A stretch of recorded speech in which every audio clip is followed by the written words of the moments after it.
Fritz doesn't like it when I do that. You all right, buddy? He hid his head underneath my desk while I was doing that.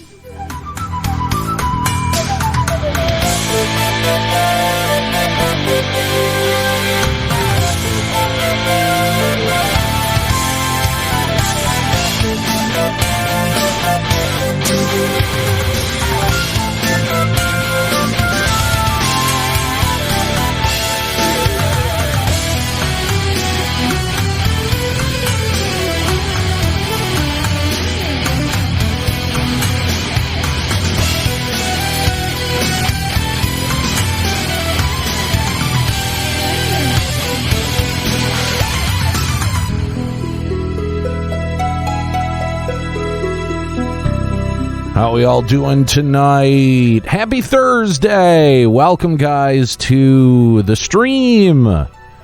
Let's see who's hanging out. We got Volkai, Baku, Chili Pepper throwing a sub up already. Avix Rim, what's going on? Heart Slot, Chizuk.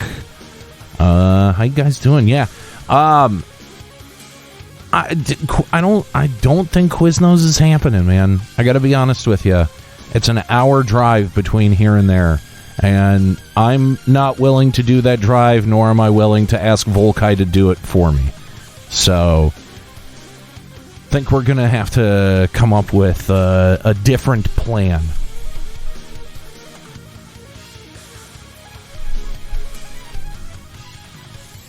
Hope you guys are doing well.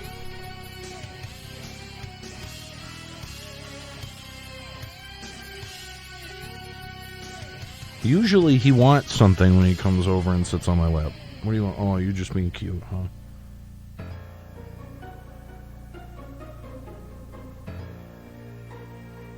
Heart Slot's doing much better.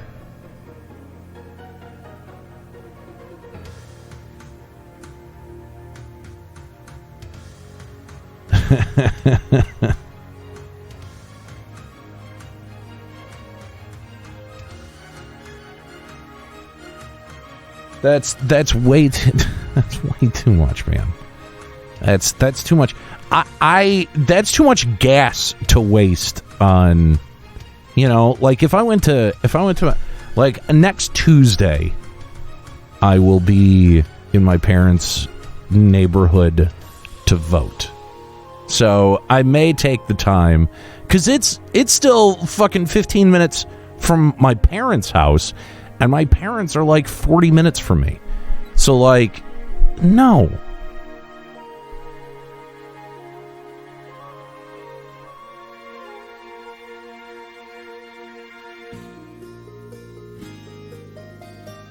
That's so extravagant. That's so over the top for a meal. And by the way, by the time that it got to me, after it sat around for an hour, how good is that sandwich really going to be? I mean, I'm going to enjoy it, but still.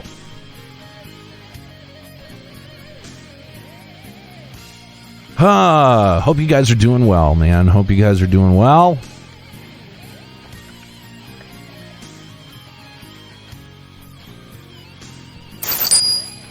Everything tastes better dipped in hot sauce. Facts, decibels, facts. I like how the sub thing is like right over my face. Guys, I don't know if you follow me on Twitter. I have a few different Twitter handles. At Nate Benderama, at LBR Aniero.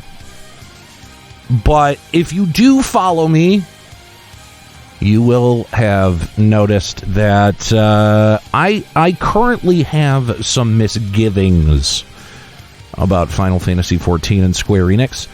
I found that with the last two sessions that I exported from Twitch to YouTube, that they had demonetized those two videos.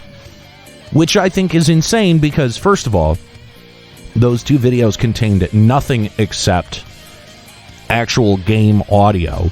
And then when I looked closer, they were actually issuing me, they were actually demonetizing based on the fact that I had Final fucking Fantasy 14 music in the video.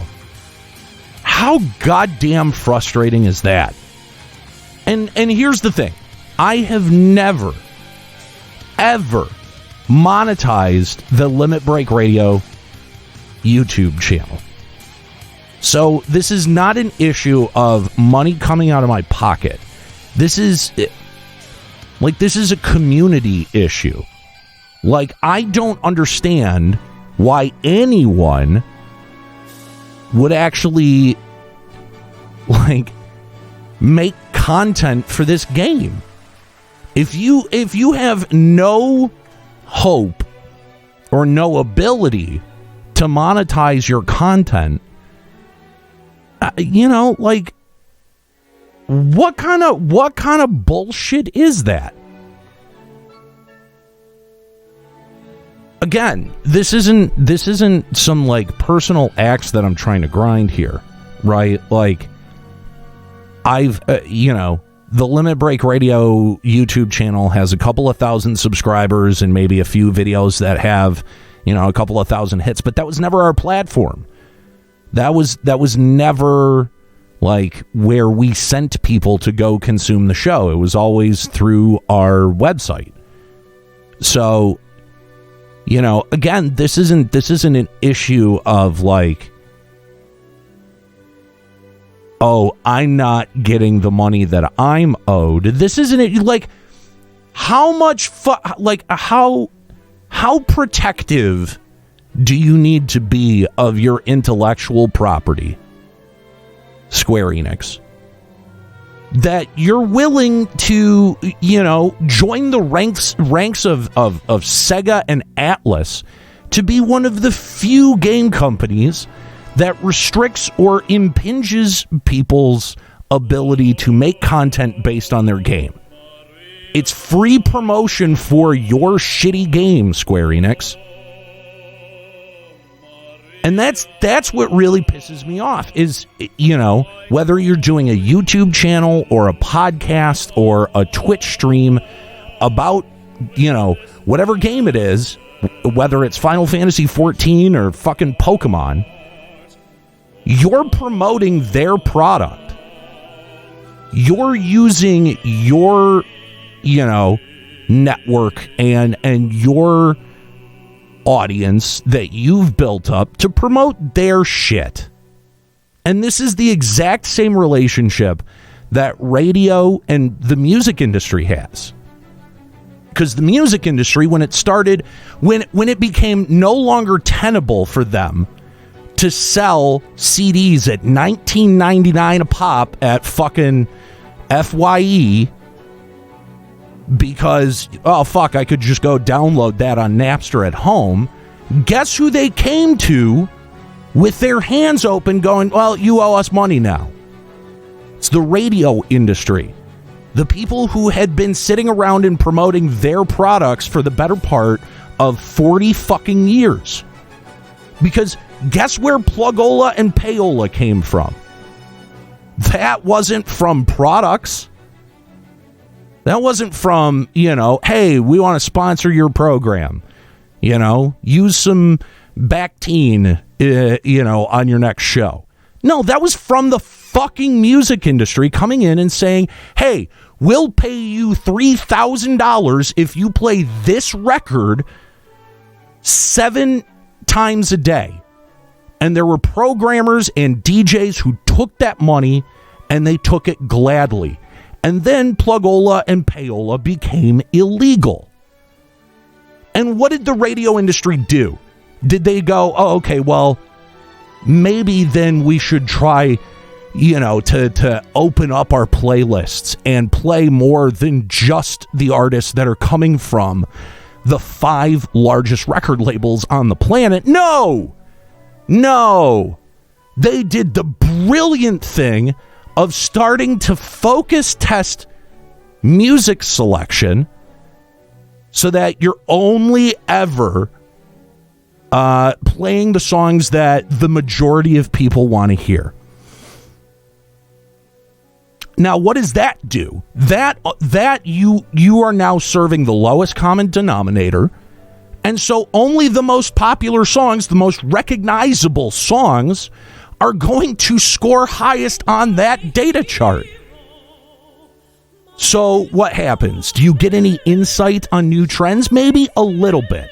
But more than that, you start getting that insular programming, that same crop of 50 songs that are played every day for 6 months, and then you get another crop of 20 that replaces 20 off that list.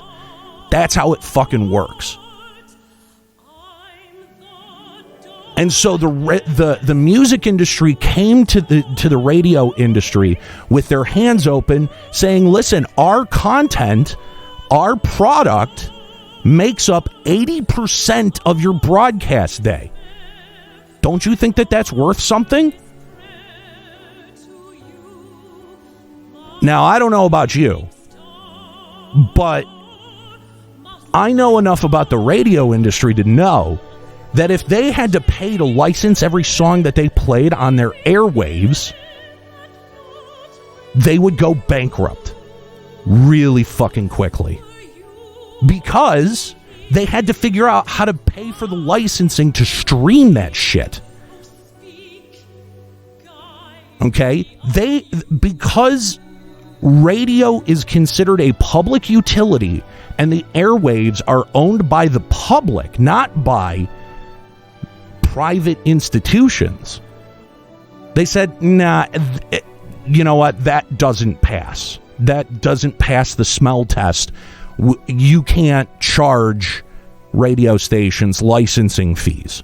And to this day, the music industry is still fucking trying to get their nickel from radio. And what video game companies are doing by enforcing their intellectual property as strictly as they are mirroring the relationship between the music industry and radio. Because eventually what's going to start happening is certain titles are going to be applicable for streaming and certain titles are not.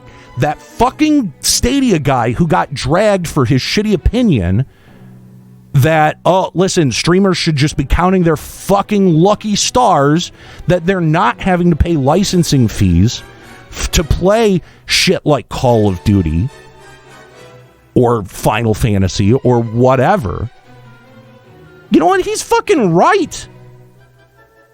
We should be thankful.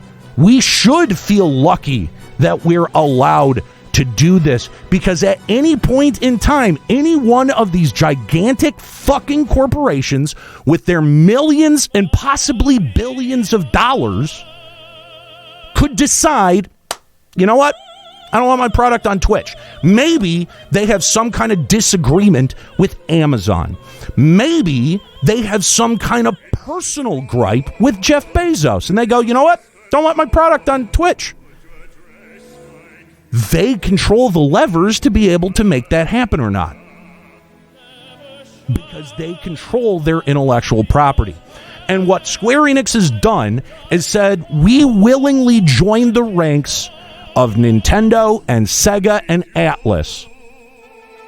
And we are going to be overly enforcing our intellectual property. The last point I want to make on this, and this actually goes to your Pulse gift, Volkai. The original way that I was made aware of this problem was actually through the remixing community.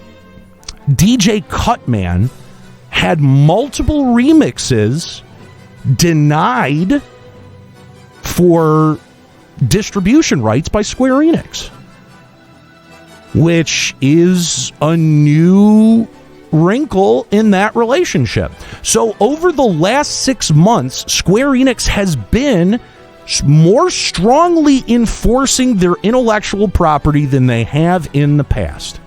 And hell, the FF14 community knows all about that, right? You pop off on a stream, you say some shit that Square Enix doesn't like, guess what? Your Final Fantasy XIV account could wind up banned as a result. That has happened because of harassment. Well, harassment is a blanket term that can apply to a variety of behaviors. And here's what I think before I show a frame of fucking Final Fantasy XIV is that I'm going to have my say on this issue. I think it's very shitty that Square Enix is enforcing their intellectual property in a community and an environment where their creative community has been what has boosted their sales and other people to come into their community for decades. Decades. I mean, video game remixes are, in a weird way, how I found video game podcasting. So you can't tell me that there's not a value in continuing to make sure that that scene grows. And what Square Enix has done is willingly shot that in the leg for money. Because they don't want DJ Cutman to produce his own FF14 remix album, because guess what? Square Enix got their own remix album that they want you to buy. And I think that's a little shitty.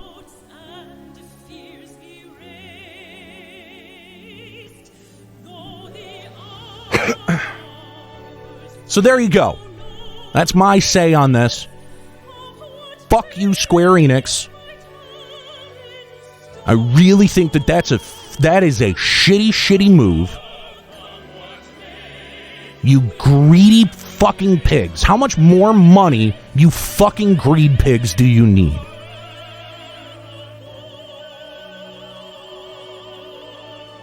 Furious. And again, not for me. This doesn't affect me in any way, shape, or form. Doesn't affect my bottom line.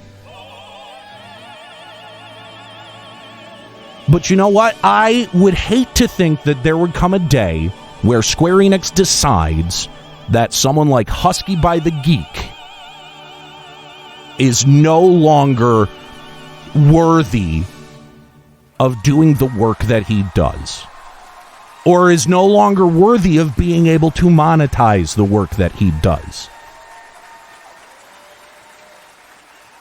I just think it's shitty. I think it's incredibly shitty. I think it's incredibly petty from a large multinational, multi-billion-dollar corporation to start fucking with people on YouTube. That's YouTube wage theft, period.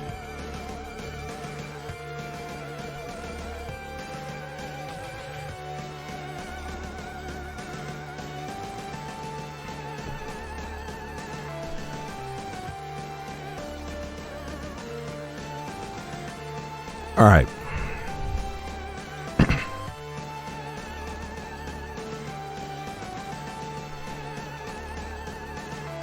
So, if anyone's wondering why after Final Fantasy XIV and after Final Fantasy XI, because Avix Rim was so generous in contributing for that, if why I take a break from streaming Square Enix games, now you know why.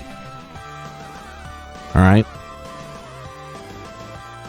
Just so that is absolutely fucking clear. It has everything to do with Square Enix's choices on whether or not they enforce their intellectual property, and break ranks with all of the other developers that don't do that shit, by the way. Bethesda. I've never... I mean, listen, it's one thing if your game contains licensed music and then the license expires on that music. That happens with games like Fallout, right? You're using a bunch of different music. That happens with GTA. How many different times has GTA been updated to patch out a song? One song, that's it. That's why you can't buy Crisis Core.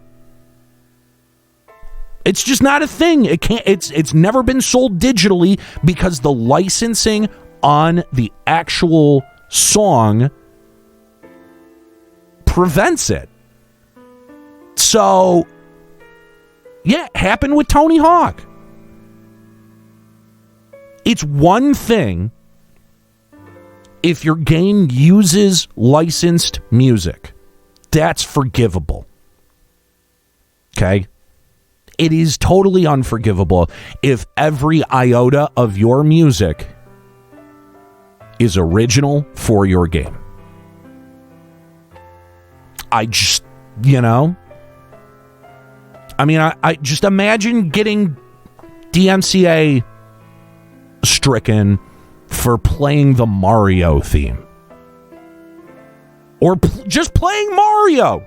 It's fucking stupid. The whole thing is fucking stupid, and it makes me mad, and I appreciate you guys listening to me.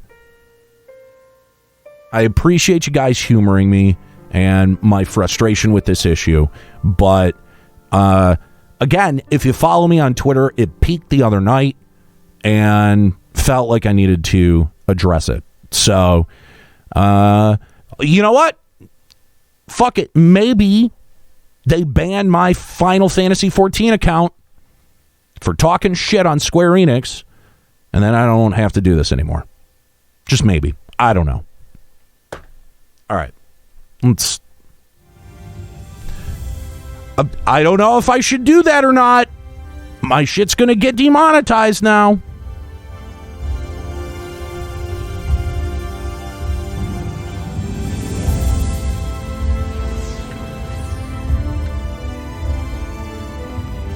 Haven't busted out a good old rant in a while.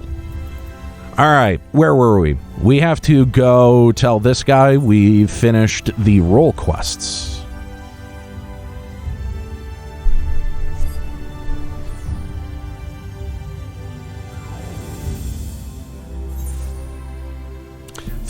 Thanks, Avix.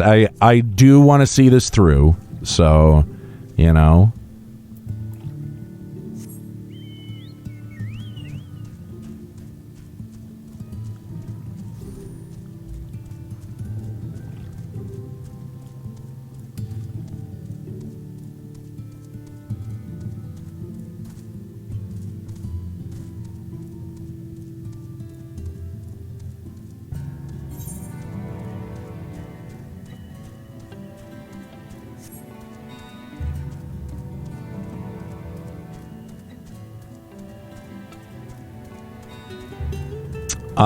I finished the role quests on Friday.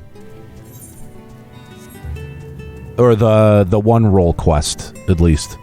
I don't have any other roles that would be eligible for it, so... Really? God damn it. The fucking mounts in this game, I swear to God.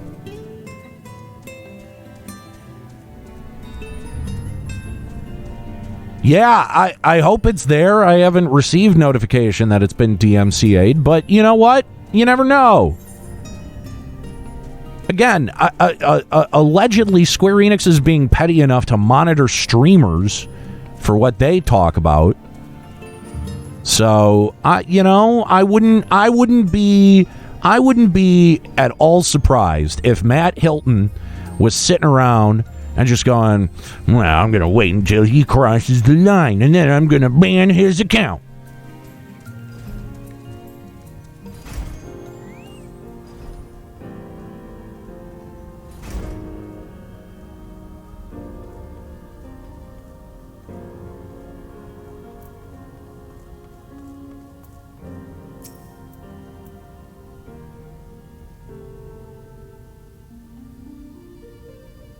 No, I didn't bother to contest the claim, because technically their claim is accurate because the song is featured and it doesn't technically meet the quality or the qualifications for fair use. If it was fair use, I'd have to be commenting on and critiquing the specific song in question, and it was the fucking dungeon music. So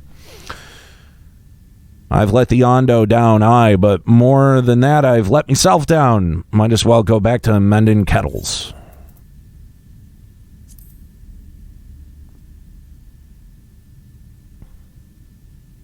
What's that you've got there? Such a striking beauty. It shines with heartache and laughter and transience of life, like the turmoil of history made manifest. I can see the brilliance of the crystal's legacy. You'd never capture such a gleam, not if you labored 100 years. But bugger me if I don't mean to try. Where are me tools, damn ye? I must set to work before the feeling fades. Go ahead.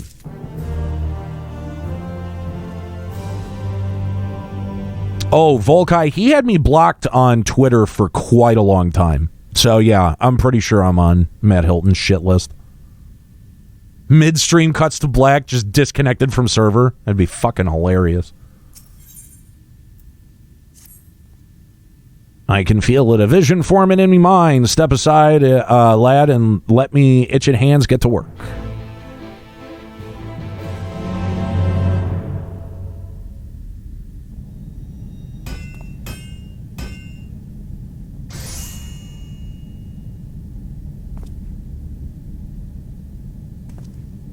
And done. I've taken the wonders that Crystal showed me and channeled them into a new shape, what befits Ondo's spiritual character.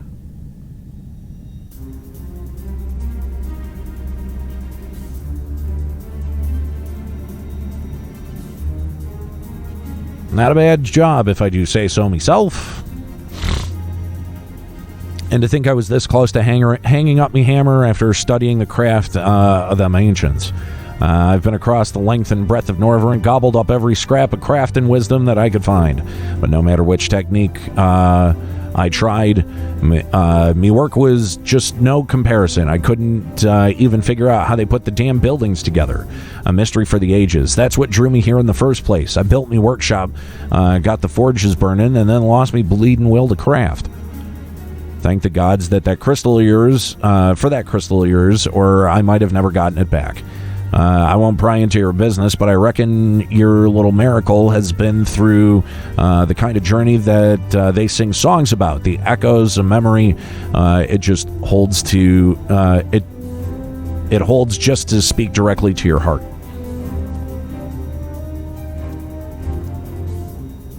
I can still feel him coursing through me. Inspiration's not fading away. It's welling up stronger and stronger. Give me the chance, and I reckon I can weave the Crystal Saga into other things as well. But bugger me, I'd almost forgotten the Ondo's commission. If he could drag that lamp over to Tolshish Oth for me, I'll stay here and dream up new armaments for you to try.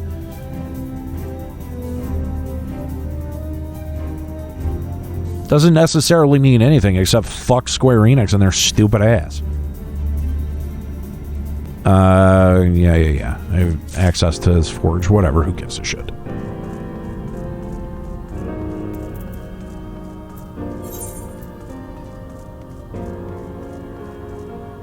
Grab my... What? Where? Why?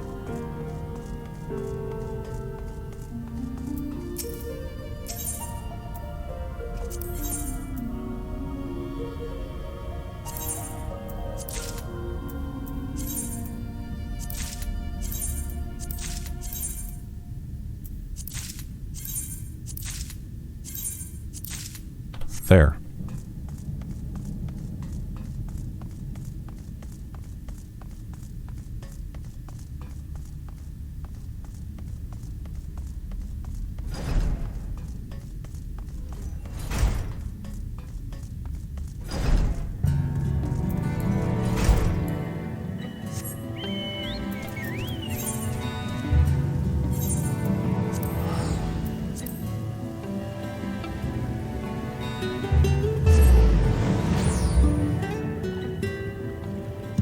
Gotcha.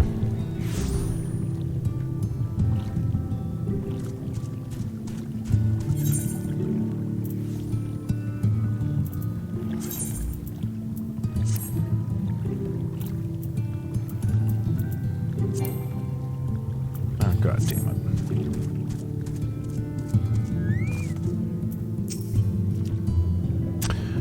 What is that you have there?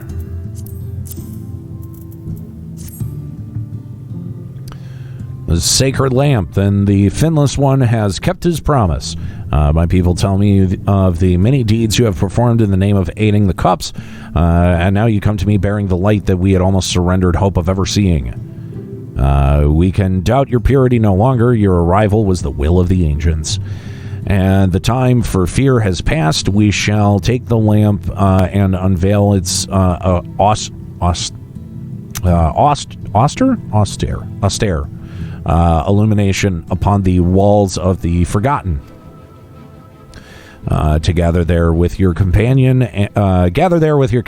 and we shall speak again once our prayers have been offered.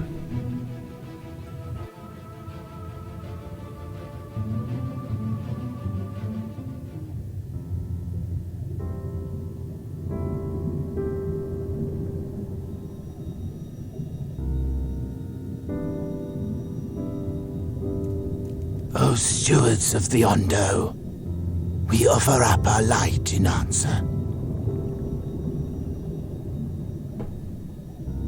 Oh, right.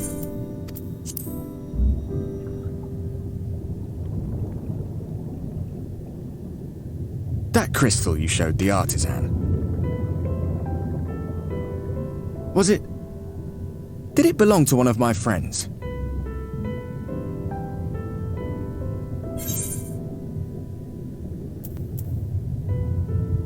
Thought you were always watching, you dickface.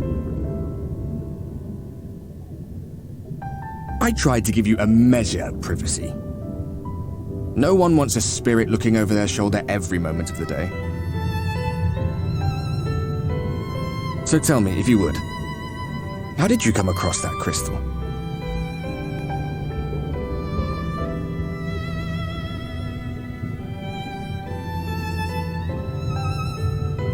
It was Brandon's then.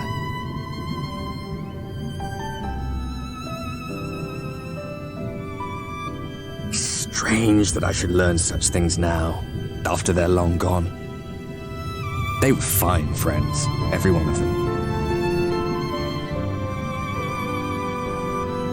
I didn't expect death to teach me so much. About them, about Seto, about you. About the hope that hides at the heart of this world. I've never been one for idle chit-chat, but if by some miracle I could see them all again, I doubt I would ever stop talking. I'm grateful I got to bend your ear at least. And just for that, I reckon I'll stick with you to the very end. Yeah, great. You don't have to.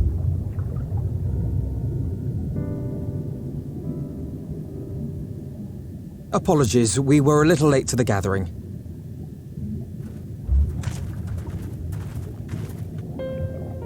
It seems we succeeded in gaining their trust. The delay wasn't exactly welcome, but at least our many hands made light work. And they seemed especially impressed with your contribution. Our hero indeed.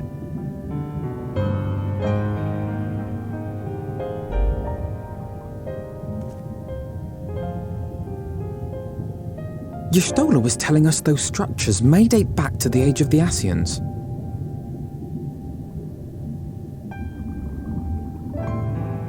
An Asian homeland. Despite his many protestations, I never quite believed emet-selch was telling the truth. Nor I. But there is no denying the evidence before our eyes. Clearly this was once a great city. A home they would see restored, no matter how many tens of thousands of years it takes. It's a hollow dream when you think about it. Even if they manage to rejoin all the worlds, they'll never bring back the ones who were lost. But would I have done any different?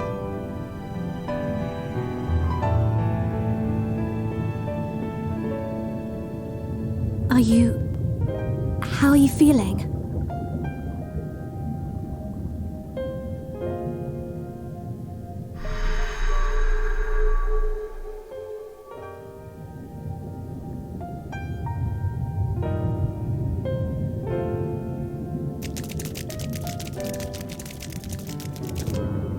You have completed your devotions? Yes. To the honored ancients have we offered up our prayers and our gratitude. You too have our thanks. Might we trouble thee then to tell us more of the illuminated land of which thou didst lately speak? I just put on new gear. I'll have to change my glamour plate when I get into town. To the west of here lies a great trench. Some days ago, a light appeared in that endless darkness. Curious, we ventured closer some of mine. and discovered. Thanks, T-Money. Much appreciated. City.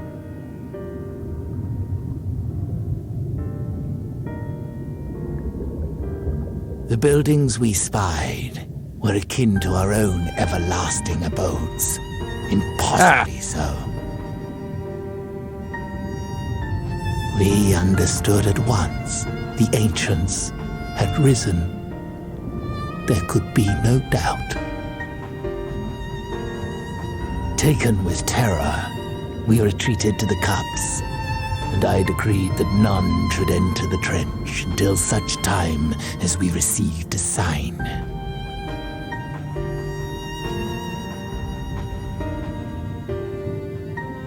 Might it still be possible to reach this city of the ancients? With no water to drown you, a finless one could now travel there. Yes. I am convinced you are the sign for which we have been waiting. My people will show you the way. Thank you, Gigantic Fishman.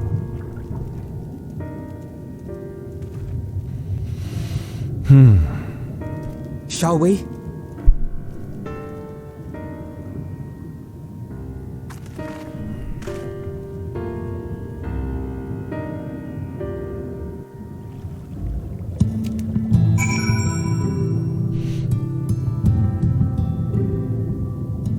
Let's see, do I even have the helm on me? I probably wouldn't.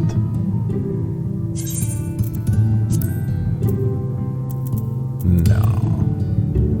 Of course not.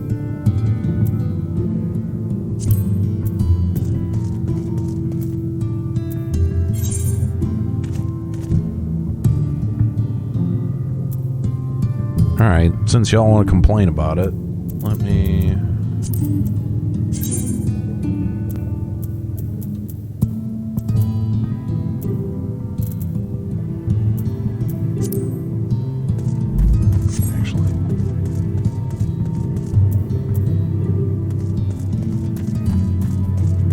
Where can you change your... Where can and can't you change your glamour fucking plate?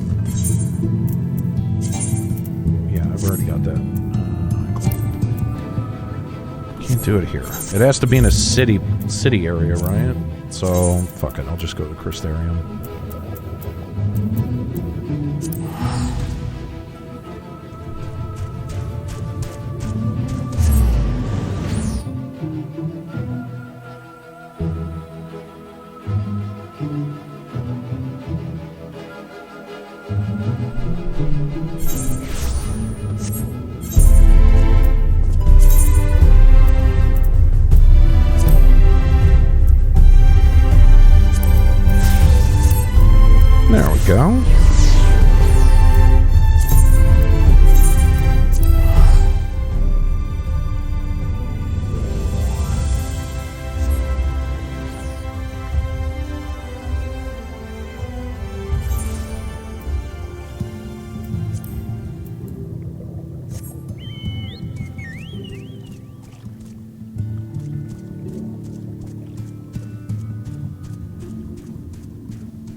The chieftain has bid me guide your steps to the illuminated land.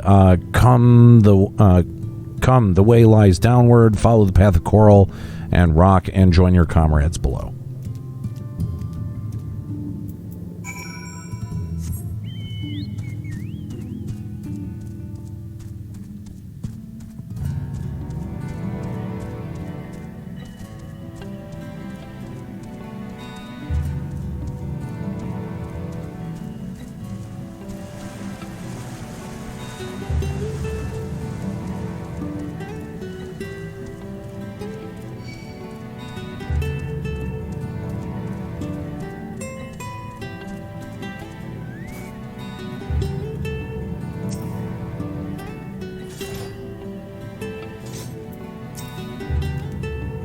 All gathered, yes? Then I shall describe the path you must take. Enter the cavern beyond and follow the wall down and down and down. Once at the bottom, find a passage to the northwest, then continue west and west. The way is not simple. Keep your friends within shouting distance and do not stray into the deep. Just before the journey's end, you will find the Caliban Gap and the barrier we placed at its mouth. This obstacle will fade should you raise a hand towards it. We have made it so. A most succinct explanation. We thank you for your guidance. Right, deeper into the depths we go.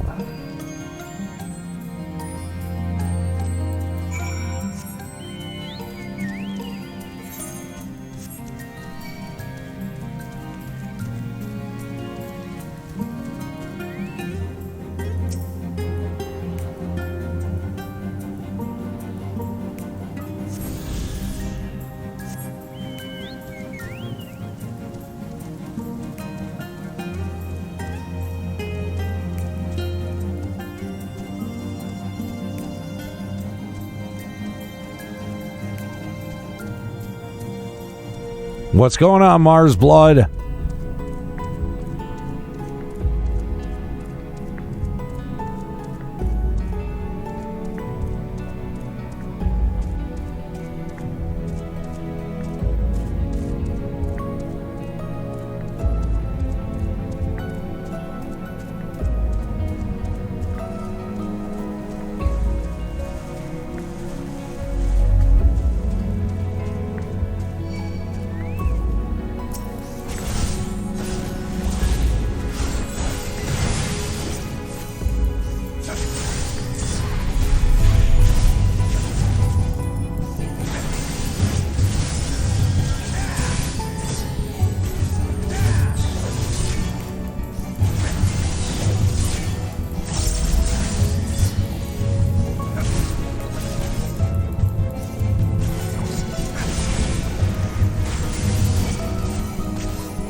Our guide bade us travel to the cavern floor and thence to the west.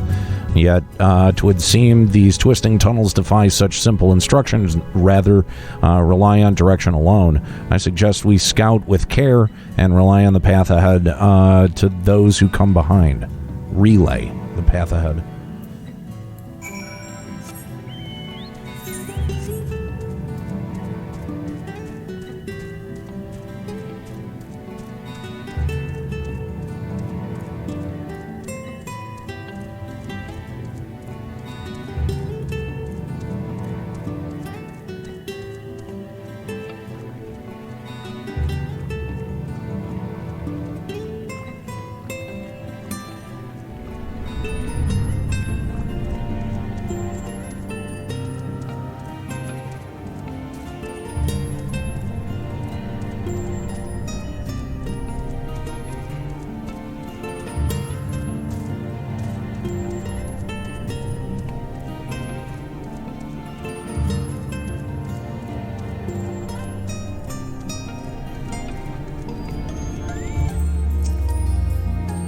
Aniero, you have a choice of two routes from here. You can either take the long way to the south along the rocks or skip along this coral branch as Alize has done. I, for one, shall be following my sister's example.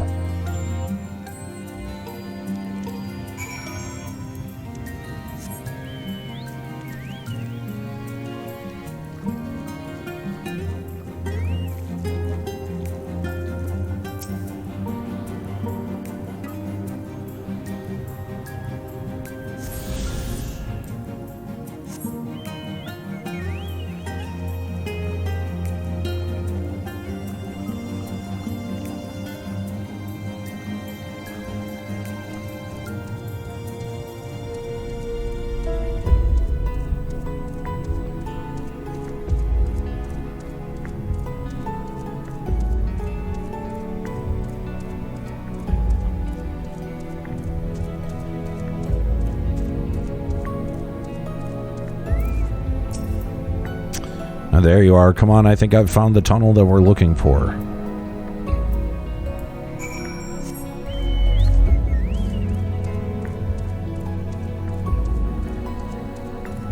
Ah.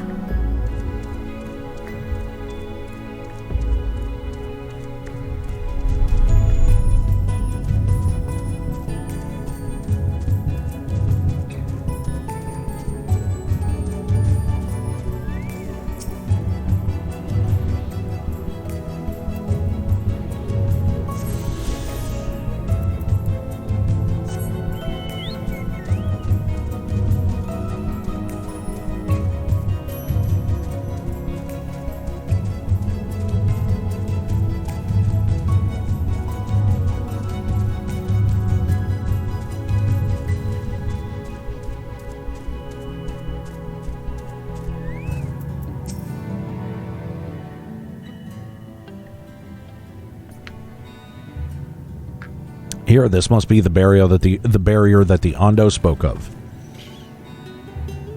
Well, that was rather more arduous than expected. I feel a sudden rush of gratitude for smooth roads our ancestors cut through the wilderness.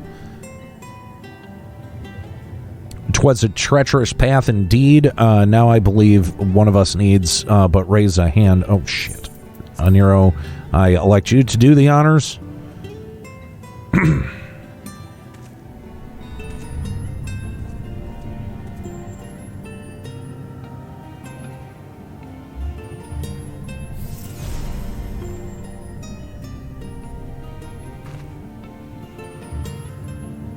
Gone. Just like that, I suppose we should head in. Stoic nod. Like as not, this tunnel will be just as perilous as the road we walked to get here. Let's all stay aware of our surroundings, shall we?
By the gods!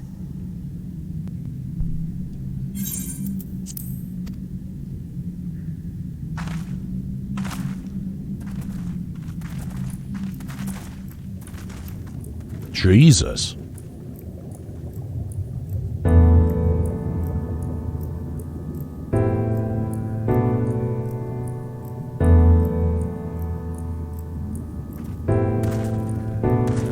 When the Ondo spoke of a city, I did not think they meant an actual city.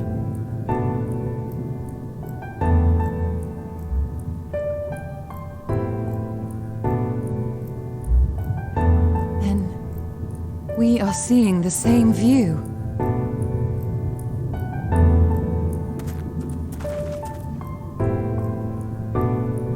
The remnants in the Ondo settlement were solid material structures. But these...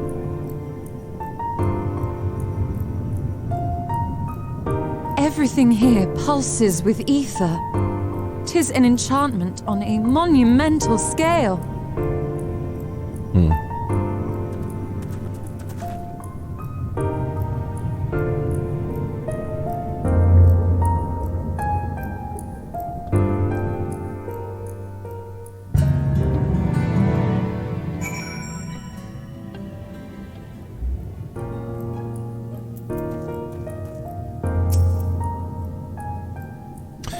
Aniero, did you note the style of architecture? 'Tis the same used for the remnants at the cups and the murals painted towers. Look closely, and emet-selch has not simply reclaimed these ruins, he's layered the semblance of an entire city upon them. Gods, the magnitude of his artifice is staggering. Though it pains me to admit we did not fully understand the feats of which an old-world Ascian is capable.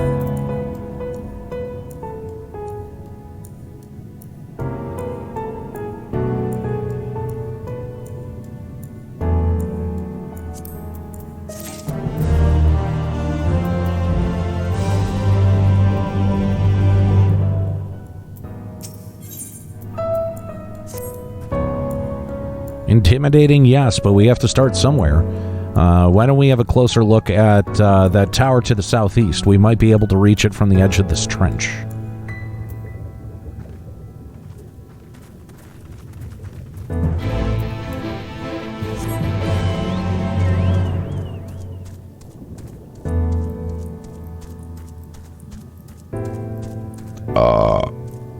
Excuse me.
Look at the size of those doors. Now I know how the pixies must feel. Aniero Grigori recognized. Welcome to the city of Amarat. Will you be riding the lift? Did the building just welcome you? Mayhap it's not so passing strange. Did emet-selch not invite Aniero to visit his abode? 'Tis plain thy coming was expected. And where will this lift be taking us?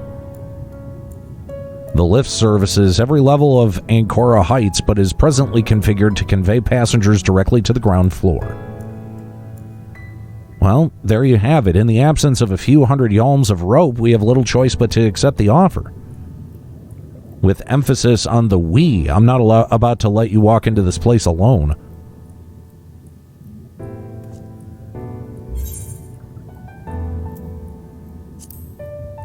I wanted the router option. Shit. As you wish, the lift will arrive shortly.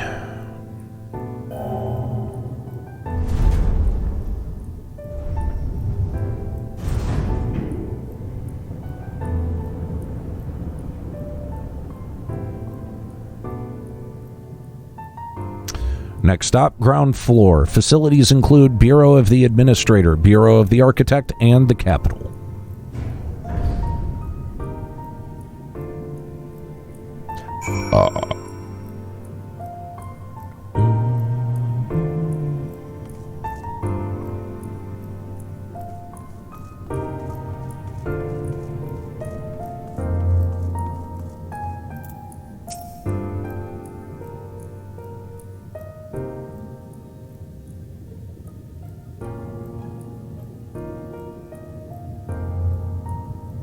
It's only at this distance you start to realize just how big these buildings truly are. And what did that voice call the city? Amarat?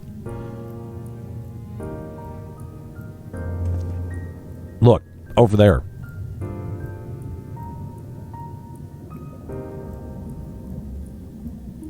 Is that a person? Oh, no, my mistake. That's a giant. Doesn't seem to have noticed us yet. Giant or no, a resident of this place may have much more to tell us. I say we make the first move. Alphino, you can't just...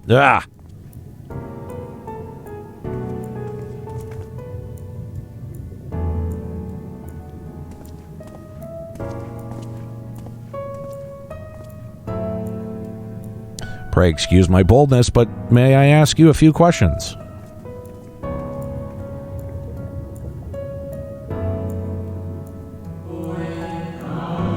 Oh, what adorable costumes. Are you children on an excursion? This district has much to teach you. How odd. That sounded like no language I've ever heard, and yet I understood every word. And just as he understood us.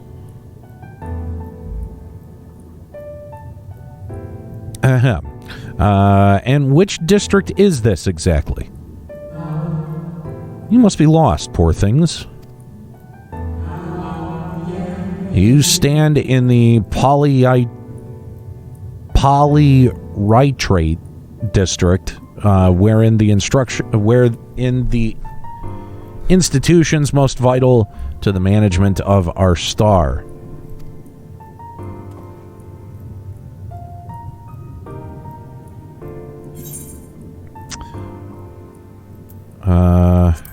Yeah, where's the bastard? Ah, I see. You've come to marvel at the workings of the convocation of 14. Hardly surprising, I suppose. The whole world holds its breath as the final days draw near, and our brightest minds race to implement their plans. Thus, you must understand that gaining an audience at this time will be next to impossible. You should hurry home now before your families begin to worry. Do you need me to walk you back? No, thank you. We'll be fine.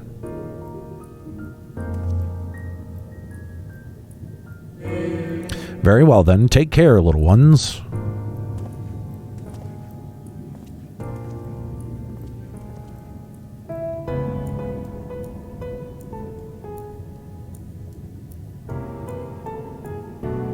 What was that all about?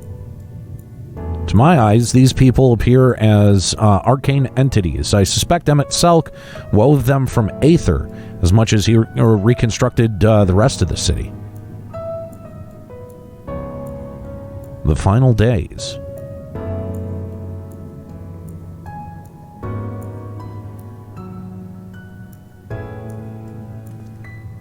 Such words well befit the oblivion described to us by our Asian foe. A catastrophe of unprecedented scale, which did set in motion the summoning of Zodiark, and thence Heidelin herself.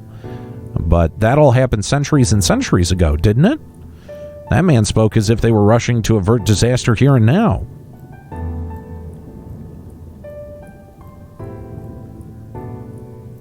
Unless, for these people, the distant past is the here and now. I believe thou hast the right of it, Master Alphino. This ethereal Amarat and its residents appear to be phantoms of a different age. Emet-selch hath resurrected a memory, a moment in time from before the star was sundered.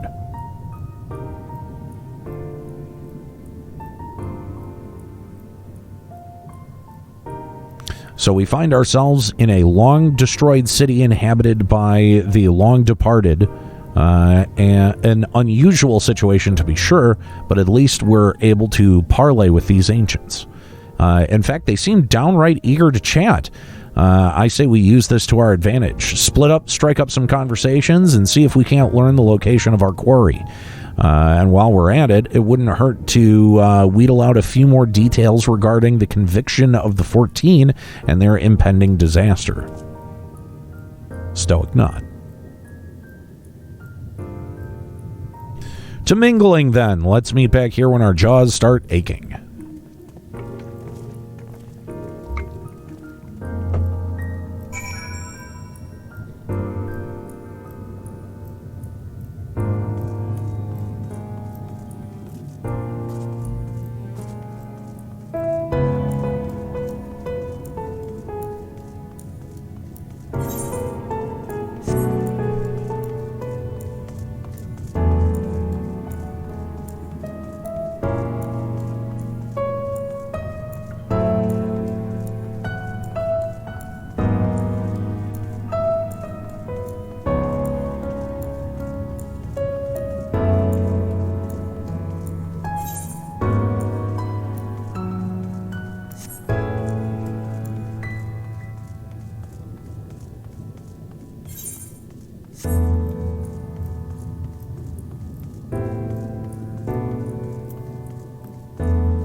Good gracious, child, where is your family? You should not be alone in a time like this. Run along home quickly now. Have you not heard? Though yet confined to the lands across the sea, a terrible phenomenon afflicts our star. They're calling it the final days. 'Tis said it starts suddenly, a cacophonous keening from beneath the earth. The sound distorts all living things within earshot, and then wrests from us control of our creation magics. Once that happens, all is lost. Fear, pain, despair, every dread impulse is siphoned from our mind and given substance. An eternal fall of fiery rain and an incessant spawn of nightmarish beasts. None can point to the source of the phenomenon. 'Tis as if the star itself has fallen ill, as if a force inimical to life, inimical to life, now festers and spreads. 'Tis only a matter of time until Amarat too resounds to that discordant squall. You should stay with your beloved ones, child. Stay with them.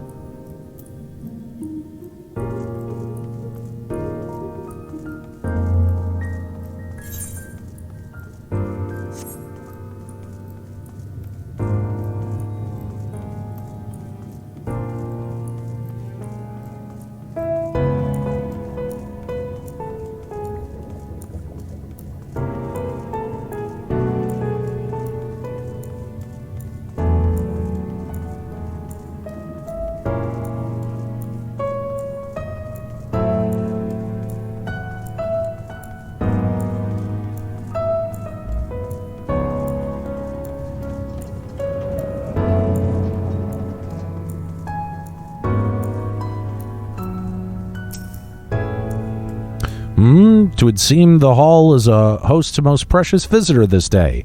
And what, pray tell, shall be the subject of our discussion, young one?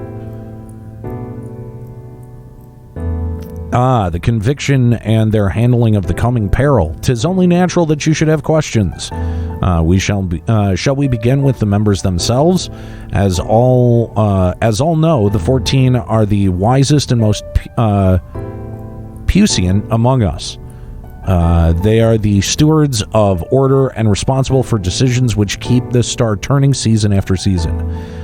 Be it the speaker La Habrea or the emissary Elidibus, each seat is occupied by an elected sage of surpassing intellect. Logriff, Mitrin, emet-selch, their individual titles have, as a gesture of respect and matter of tradition, become synonymous with their incumbents. Thus, it is with great incredulity that I greet this recent rumor that a seat on the conviction is soon to be left vacant. Convocation. if proven true, would be an unprecedented development and testament to the immense pressure under which our saviors are toiling. In any event, I, for one, am confident they shall deliver our star unto salvation.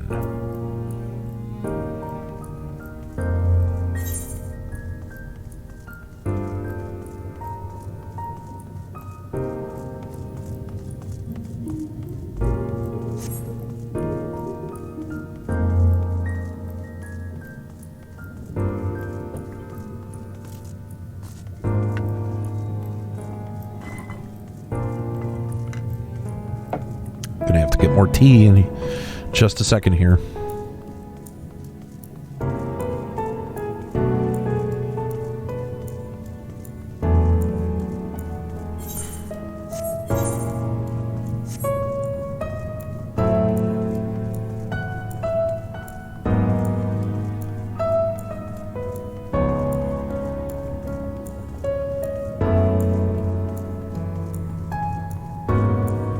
Oh yeah, you can mount up, can't you? Fuck.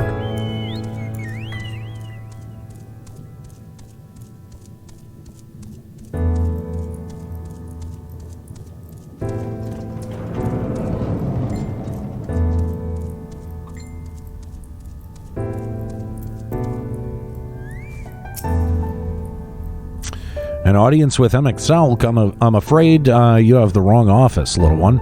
And besides, he will be far too busy to field the questions of curious children. Surely you have been told of the looming catastrophe. Every resource available to the convocation must be spent upon ensuring our world survives. They have yet to make an official announcement, but it is said that the 14 are moving forward with a plan of scarce credible proportions, one which promises to grant will to the very star itself.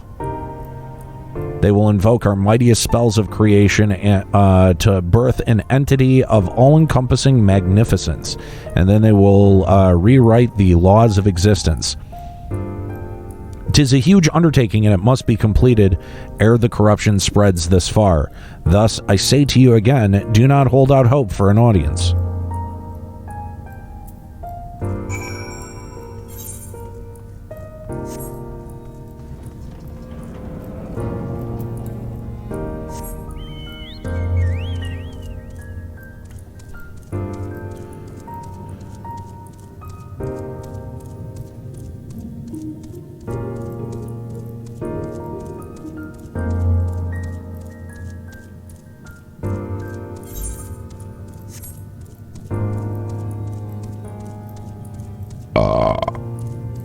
That felt pretty good.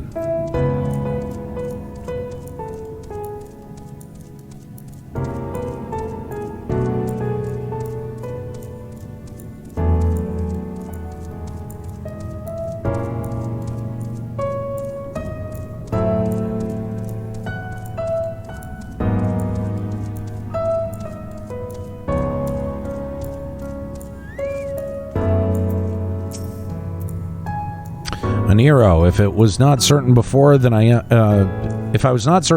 I am now, the people of this city believe they are faced with the end of the world. I cannot imagine what purpose compelled emet-selch to recreate this ancient Amarat, and yet I fancy I hear his words to us echoing throughout this ocean trench. He would have his story known.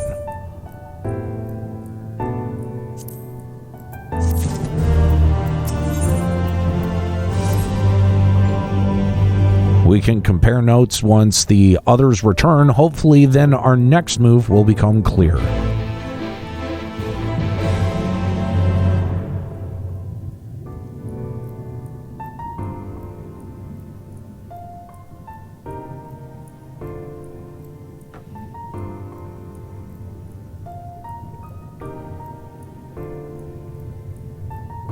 It would seem our conversations were much alike. A looming disaster, creation magics running rampant, and this convocation's efforts to bring salvation out of chaos.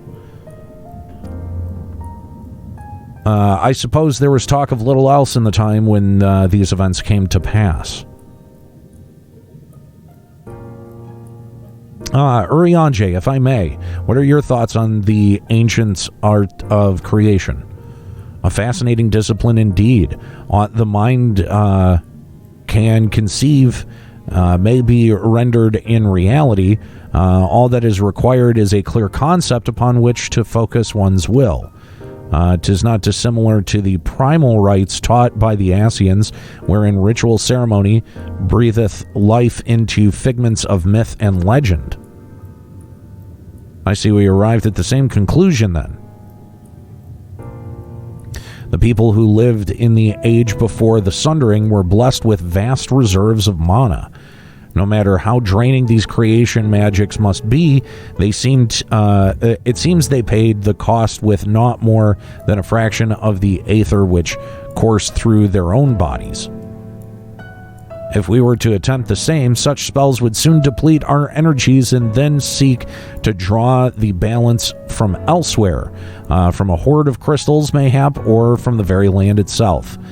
Thus, when this art of creation was placed into our hands, it became, in effect, a means for destruction. An interesting matter which no doubt bears further study, but despite all these reservations, I worry that we are no closer to finding emet-selch. Has anyone learned aught which might lead us to his location? Not directly, mayhap, but from what we've heard, it seems that the Convocation of 14 is sequestered in the nearby Capitol building. When we went to see for ourselves, the attendant wouldn't let us through without a writ of permission. So we tried our luck at the Bureau of the Administrator, where we thought these permissions might be issued, but the clerks there said he couldn't help us since our names didn't appear in the registry. And that's where we gave up. I wonder... Oh, Jesus, what the hell? Hang on. Oh, okay.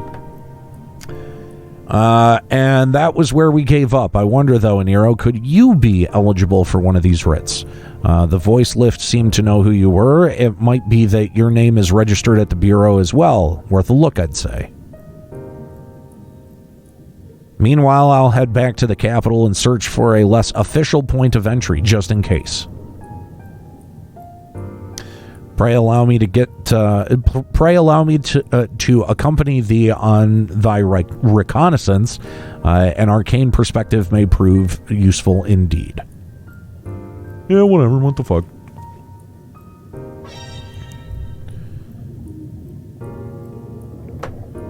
Ahem. I think I'd like to speak with more of these ancients. Maybe they know something that could help cure Aniero's condition. Would you mind coming with me? Of course, I don't mind. Just lead the way.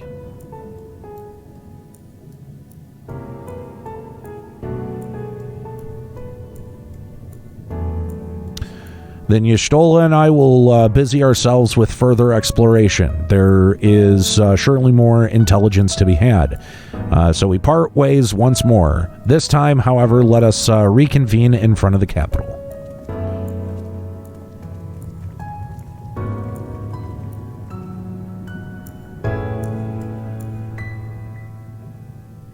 Alrighty, guys, I am going to go refill my drink. I will be back in just a few moments. Take a listen to some music while you hang out. I won't be gone long.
Happy birthday!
A little bit longer than expected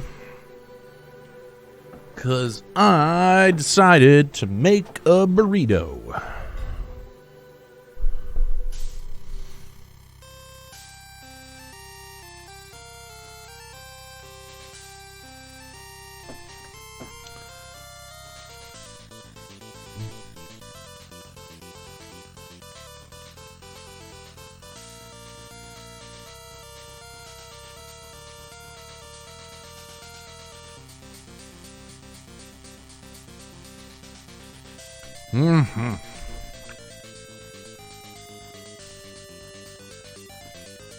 God damn, I make really good burritos.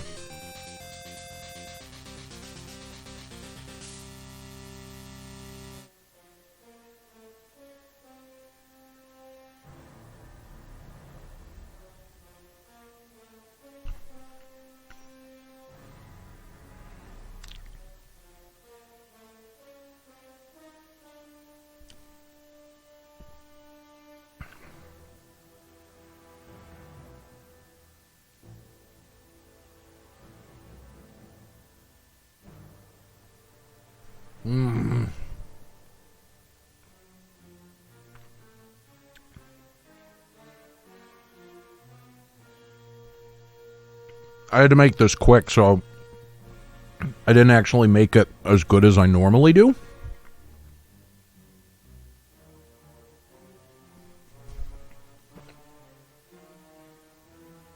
Still good, though.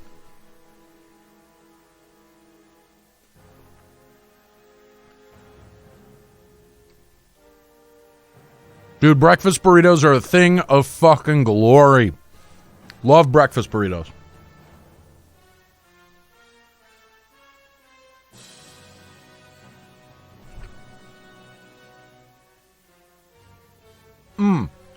Ooh. Just hit a nice big pocket of jalapeno on that one.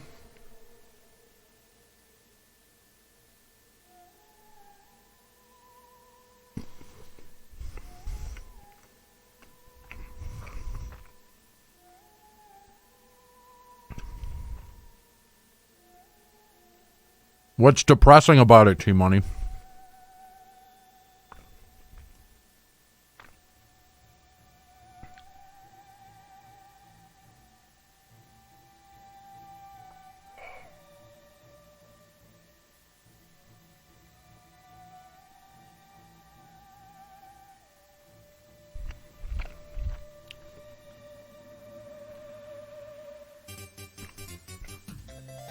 Crimson Light. I do not doubt that whatsoever.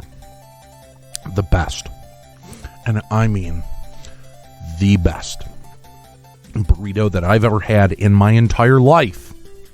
And you're going to laugh at me when I tell you this. It was in the San Antonio fucking airport. I was hungry. I was waiting for my flight. I needed something to eat. So I stopped at this burrito joint and I sat there and I was like, I can't believe how fucking good this is.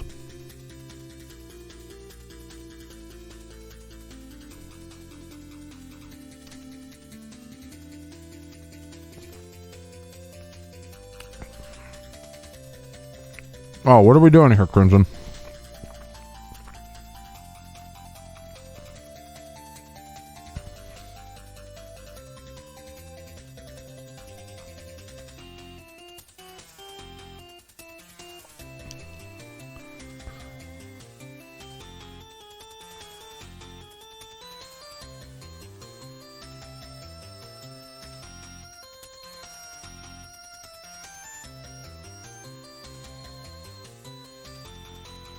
Oh, thanks, man. I appreciate that. I gotta ditch some shit here.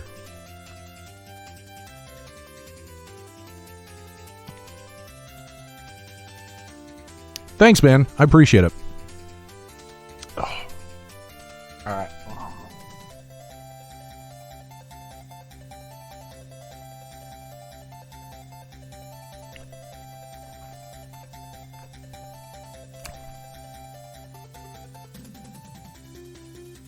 That it? Hang on. We might be able to fix it. That may have refreshed the on-screen chat. We'll see.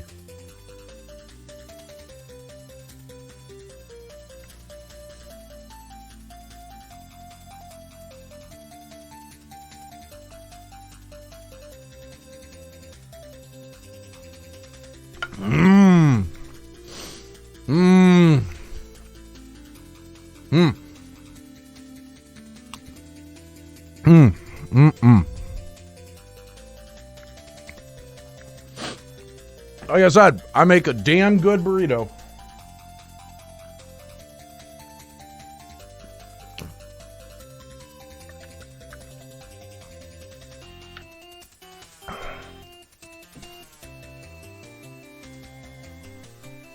All right, so I'll switch to my recommended gear before I hop in. But I got to get to an 8, like, or I'll get to an 8th right first or something. All right. Let me go put this in the dishwasher. Okay. I will only be gone a moment, but I will be coming back with weed. So better do this.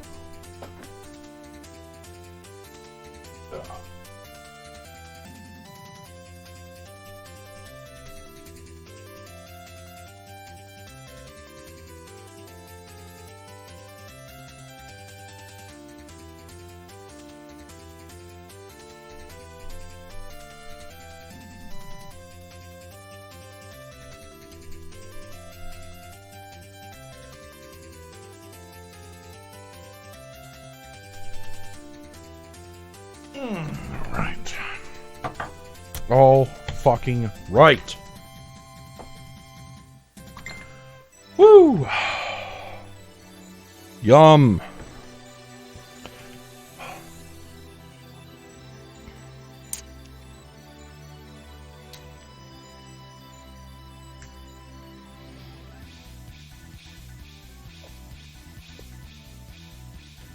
Interesting. Okay.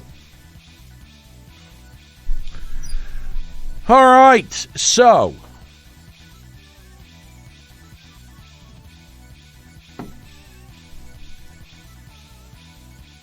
before I continue on, I am going to pack a quick bowl, but I am also going to tell you about my delicious burrito recipe. All right, it's actually really easy. And I actually worked at a burrito joint for like, I don't know, 7-8 months when I was in high school before I started working at a record store. And I learned just basically how they had put their burritos together. And I thought, well, they're pretty fucking good. So I did my best to make my own version at home. Right? So the first part of the ingredient is the pulled chicken. Right? You got to have a meat, whether it's, steak or ground beef. I choose chicken. And what I do is I go to Kroger and I get one of the rotisserie chickens, right? The hot boys. And I'll just take that and with my thumbs, I'll just kind of tear it up and pull it apart. Mostly the breast. I use the whole thing when all is said and done. It usually makes about 6 servings, like 6 burritos, a full chicken will. But, so I'll use like one half of the breast and then another half of the breast and then the rest, So what I do is I take that and if it needs heating, I'll microwave it. And then I will liberally apply hot sauce to that, right? So I like either Melinda's. Is it Melinda? No, I haven't used it in a while. But there's this like habanero sauce that I fucking love that the Kroger near me stopped carrying. So I ended up switching to Cholula. That's what I use. So I take the Cholula hot sauce and season the chicken. And then I'll grab one of those like 90-second rice in a bag, microwave rice in a bag. And I'll take that, the Spanish rice kind, and I'll pop that in for 90 seconds and combine the rice with the meat and liberally apply more hot sauce, okay? And then after that, so that's your base, right? That's the base of your burrito. You take that, boom, you put it in the center of a nice big tortilla shell. And then you start putting on your toppings. Now, I don't particularly like diced tomatoes, so I don't do diced tomatoes.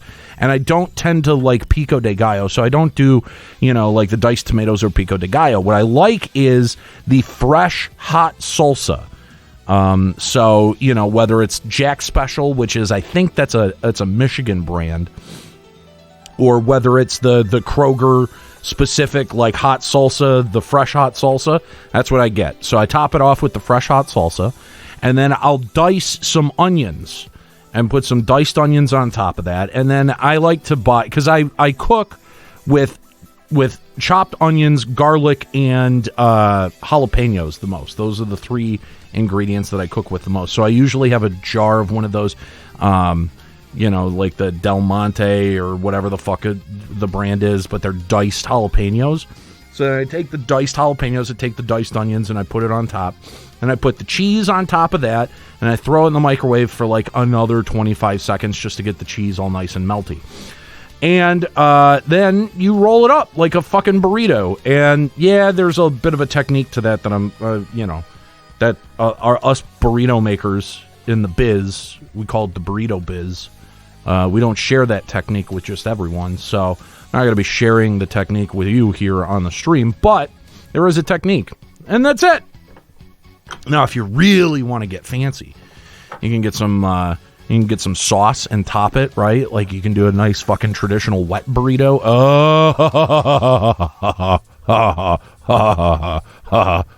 So good. So then sometimes, I'll either cover it in the sauce and do a wet burrito, or what I'll do is after it's all done, and I'll put some extra cheese, and I won't run it through the microwave. What I'll do is I'll wrap it and I'll put it on the George Foreman for like 5 minutes. Then you get a nice grilled burrito. But the thing is that one's a little bit more difficult to eat with your hands because it's still hot. The outer part of it is still hot. So what you got to do is eat it with a fork and knife, which I know that sounds horrible and is a sin to a lot of burrito eaters, but I'm telling you, there's something about a lightly, like either a deep fried or a lightly fried burrito tortilla. It's just, there's nothing like it. It's so fucking good.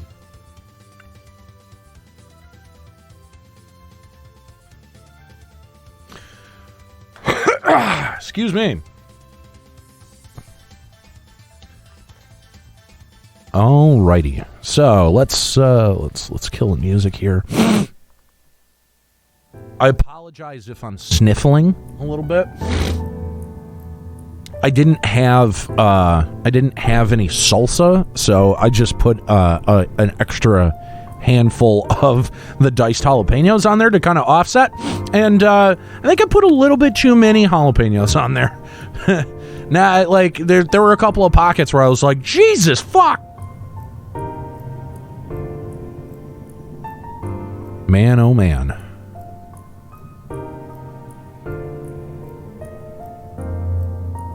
Ooh, serrano peppers. I like that.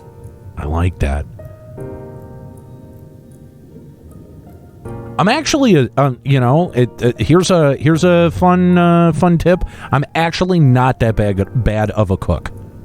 I'm a pretty decent cook. I can cook about, like 30 to 40 different meals.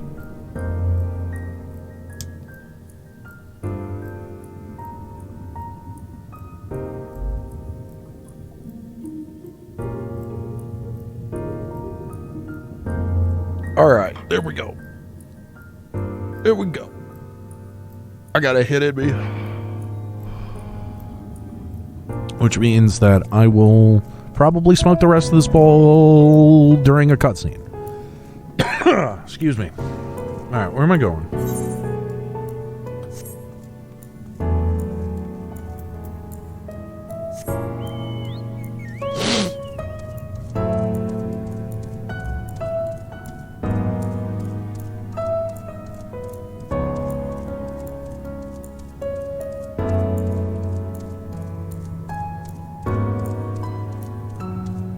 So I learned to cook when I decided to be a vegetarian, and my parents decided that they did not want to change their diet. Why is this one? Oh, because I'm on a chocobo, that's why. So I was sort of left to my own fucking devices.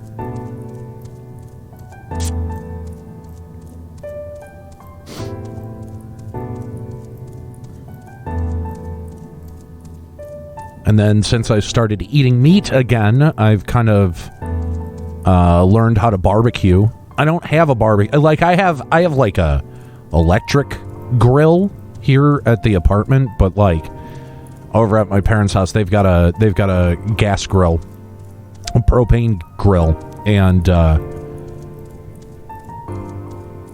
I've learned to barbecue on that.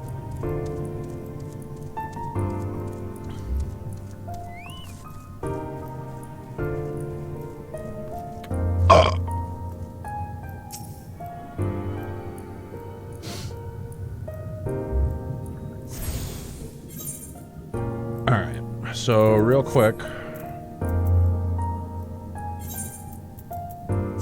Can't use that here. Alright.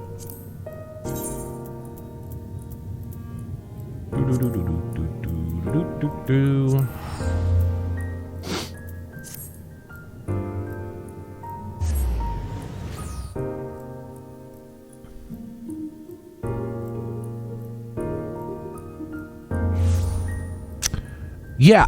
I didn't say I'm currently vegetarian. I was vegetarian for 11 years.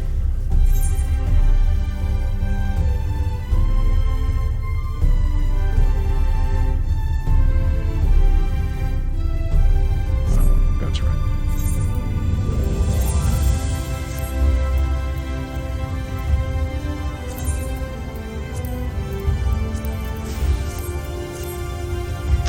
Much better. Okay. So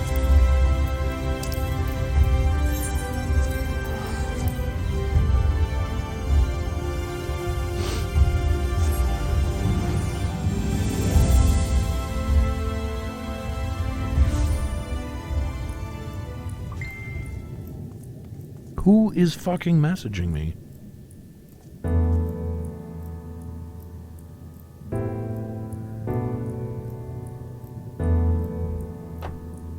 Sorry, I thought I was needed for something.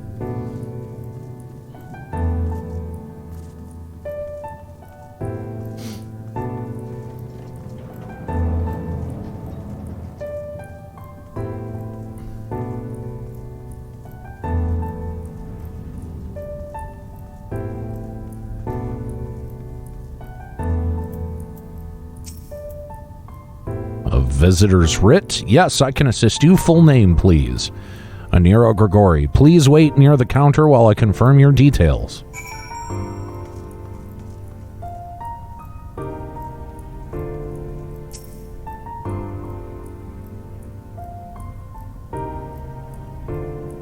Yeah, so the story of how I was vegetarian and then no longer was vegetarian is pretty simple. I went to a party. They had party favors labeled as vegetarian and non-vegetarian, and they mixed up the labels. Kind of critical. I know. But anyway, so I was eating out of the vegetarian pan, and I'm like, this is fucking great. What the fuck is in this? Turns out, was bacon. So I was like, well, I guess that just made a series of life choices for me. Aniero Grigori, your application is ready for collection.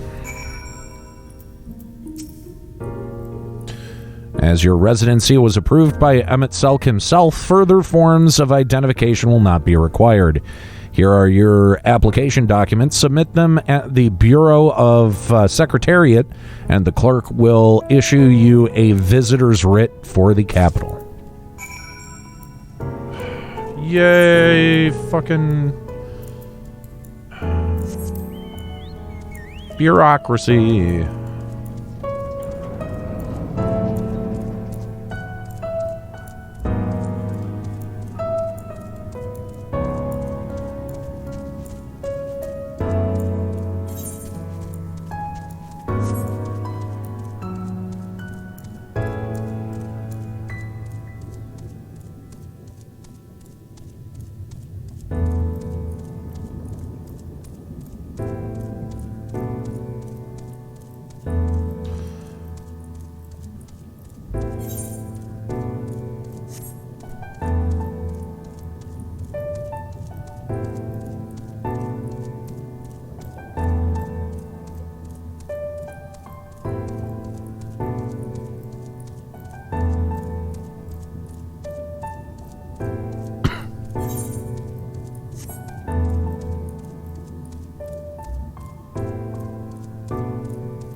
Wow, I had no idea stomach was so delicious.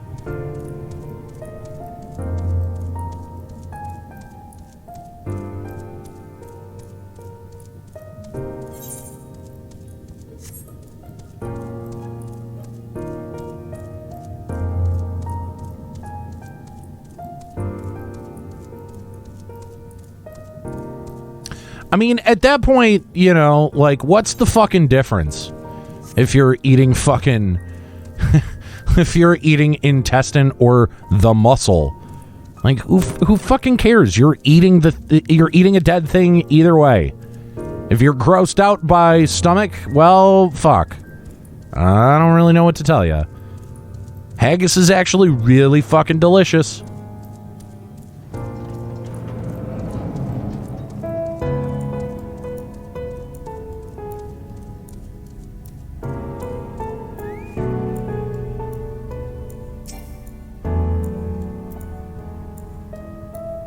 Next, please.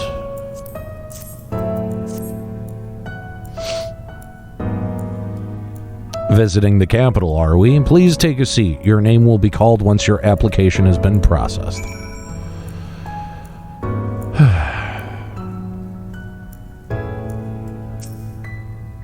It's like Yoshi P played through the part of Fallout 76 where they're like, let's do the bureaucracy. And was like, that's a really good idea.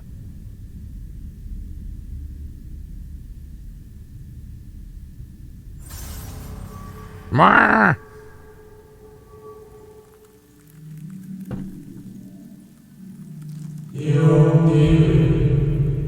May I?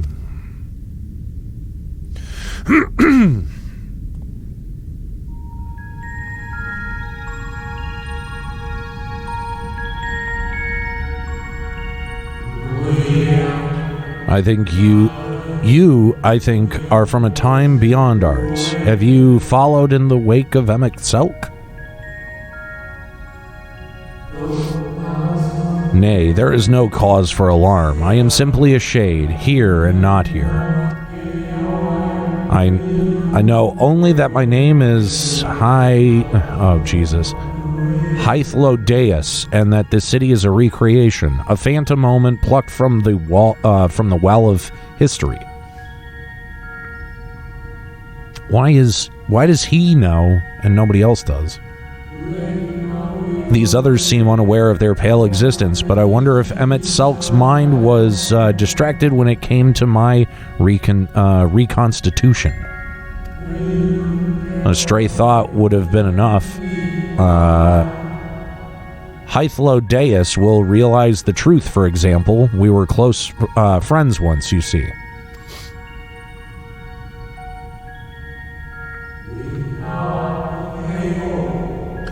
Yet, in spite of my perception, I play the same role as all the rest.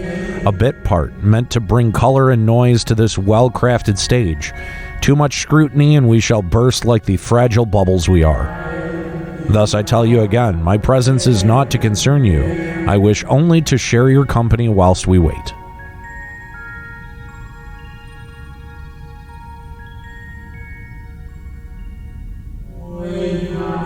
If you've come this far, then you know of the catastrophe which awaits us on our morrow.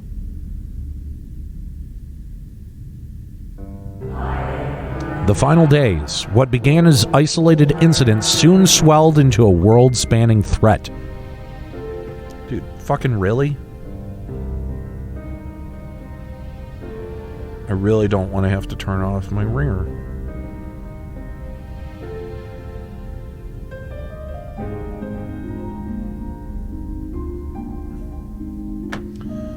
The final days, what began as... Okay, the convocation of 14, well, it was 13 at the time, endeavored to create a will for our star. They would repair the fundamental laws of order and halt the spread of destruction. But creation on such a scale required an immense source of power. Those of us who still lived, nearly half offered up their lives in the name of salvation.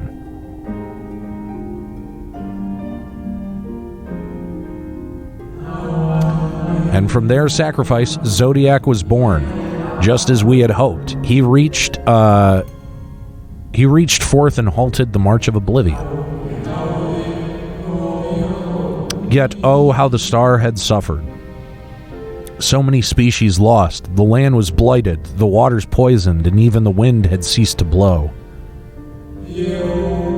Once more did our people give themselves to Zodiac. Another half of our race sacrificed to cleanse the world and to ensure that the trees and grasses and myriad tiny lives would sprout and grow and flourish.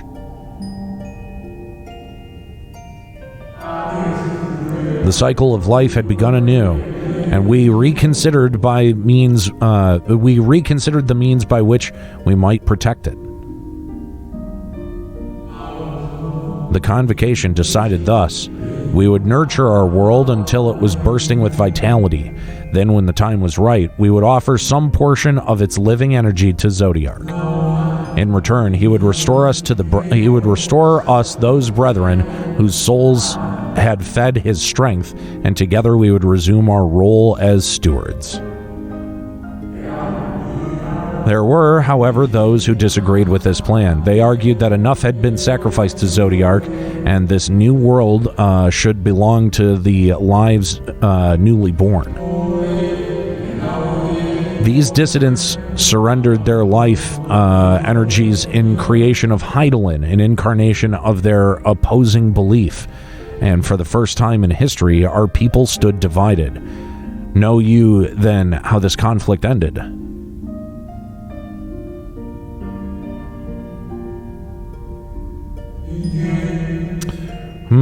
I thought you might.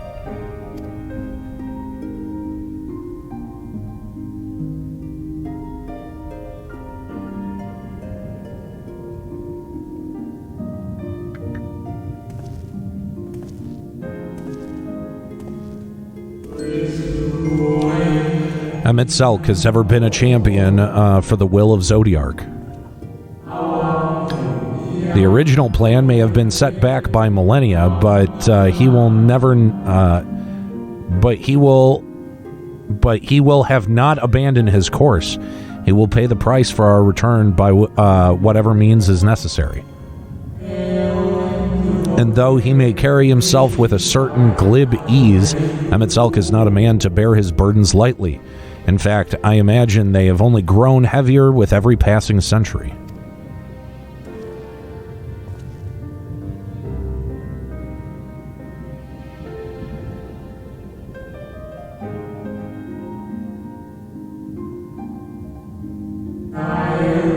Tis truly a terrible weight he has chosen to carry.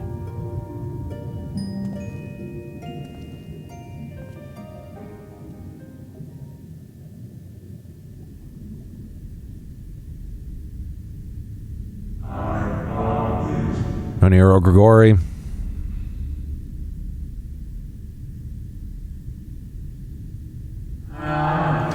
It seems your turn has come. Pray do not let me keep you. Stoic nod.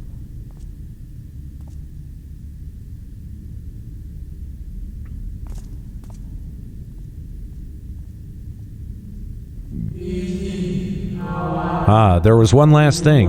You walk with another at your side, yes?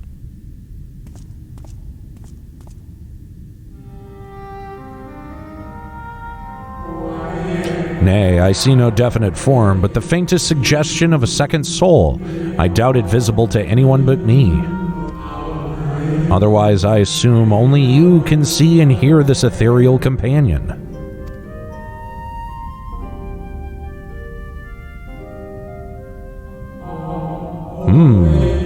Your connection is hardly coincidence.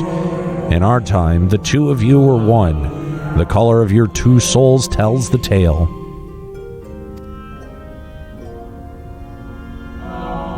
A hue that distinctive cannot be mistaken, no matter how thin the soul is spread. Ha!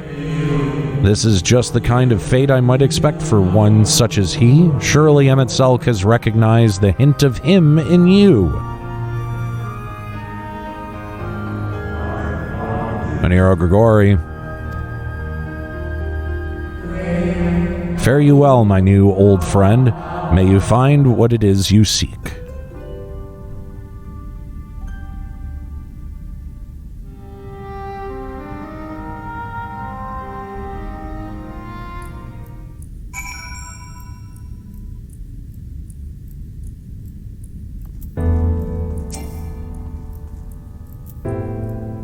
Your visitor's writ as requested. When you wish to gain admittance to the capital, simply present the document to the attendant within.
Finally, you were gone so long that I was on the verge of mounting a rescue party. How fared you in your bureaucratic ventures?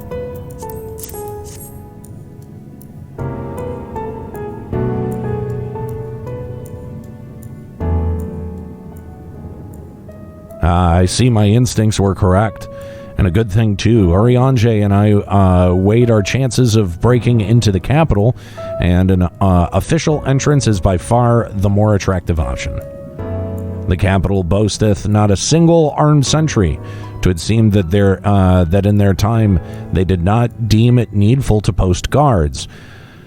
The windows and doors, however, appear heavily warded through, though mightily did we strive with strength mundane and magical, we failed to budge them even a fraction of one ilm.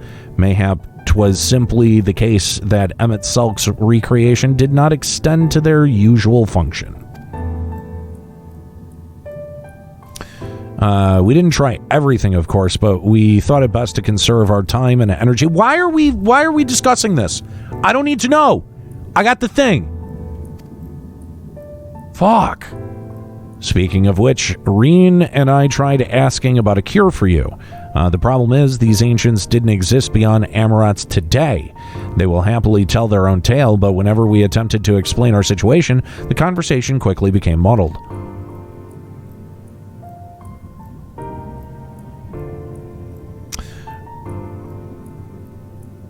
What of you, Aniero? Was aught worthy of interest said during your efforts to obtain a writ? Yeah, there was this guy, and he talked to me for a while at the bus stop, and it was pretty cool. A great sacrifice of life in exchange for their brethren's resurrection, and you say all the Asian scheming has been leading to this? All this time. But if they mean to enact this plan, then things won't end with the rejoining. Aye, I thought we knew their intentions full. Restore the world to its former glory, and in turn empower Zodiark to reclaim his throne as the will of the star. Yet that was merely a step along the way. I hesitate to put it into words, but we have to assume that following the final rejoining, the Asians mean to draw on the lives of the source to make their final sacrifice to Zodiark. That does seem like the most likely scenario. Mayhap those who ally with the Asians would be spared of that fate. But what value is there in surviving when all our history, all our struggles will be erased? I cannot conscience such an act. Of course not, and that's to say not of what emet-selch plans for the Exarch's power. Do we stand by and let him threaten our future as well as our past? We need to find him, Aniero, and when we do, make your mark. Change the course of history in a way that's felt by those who came before and those who come after, by everyone you've ever met.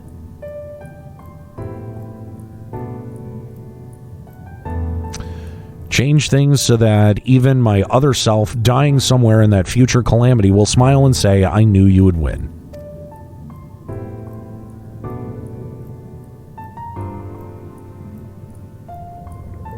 Is fighting emet-selch the only way?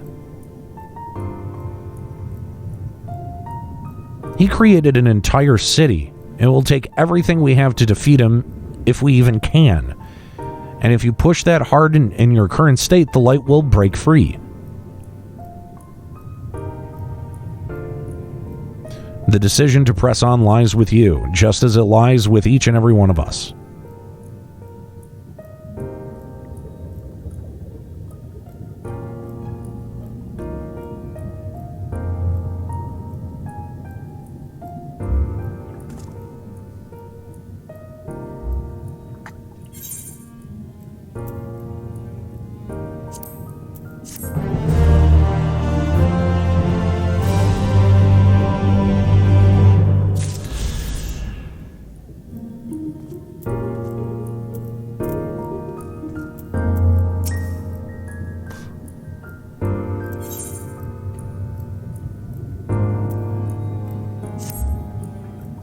Do you remember that talk that we had atop the tower in Mordsuk? I'm still of the same mind as now as I was then. I don't abandon you, you don't abandon me, and together we'll make a difference in this fight. There's always hope if we look for it. I saw it again and again as you tore the veils of light from the sky. If we keep taking that next step forward, there's a chance we'll find a way to save you, no matter how long it takes or how much it hurts. You can count on me to keep walking.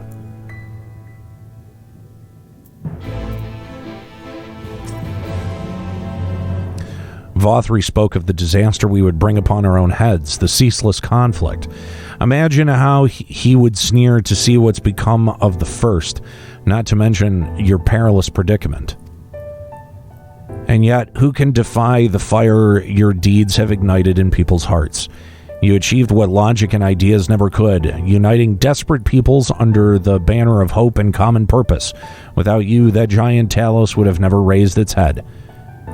I have borne witness to many such miracles at your side, and I would do so again, but there is another obstacle in the road. So come, let us travel it. Drag me through wonder and danger as you are wont to do, and I shall endeavor not to slow you down. Am I going to have to... Dude, do I have to fucking talk to each one of these fucking people? Can't I just say this? Fuck. Yeah, I get it.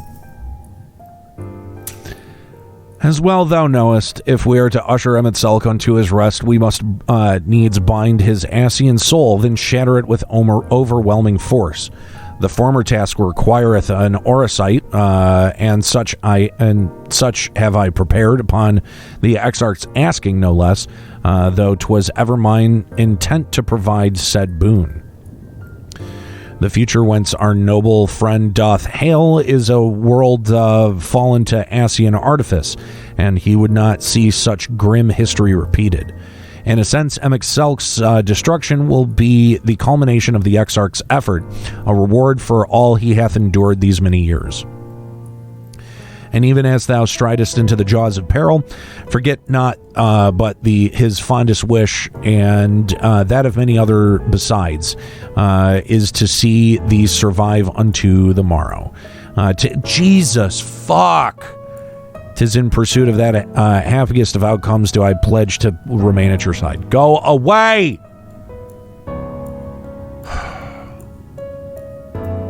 God, why do I have to talk to everyone individually? Who thought this was a good idea? Our time in the First has been a never-ending succession of trials, as arduous as our path in the Source ever was.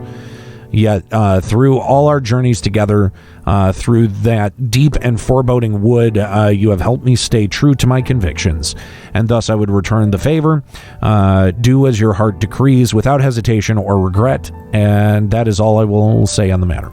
Good. At least she kept it fucking short.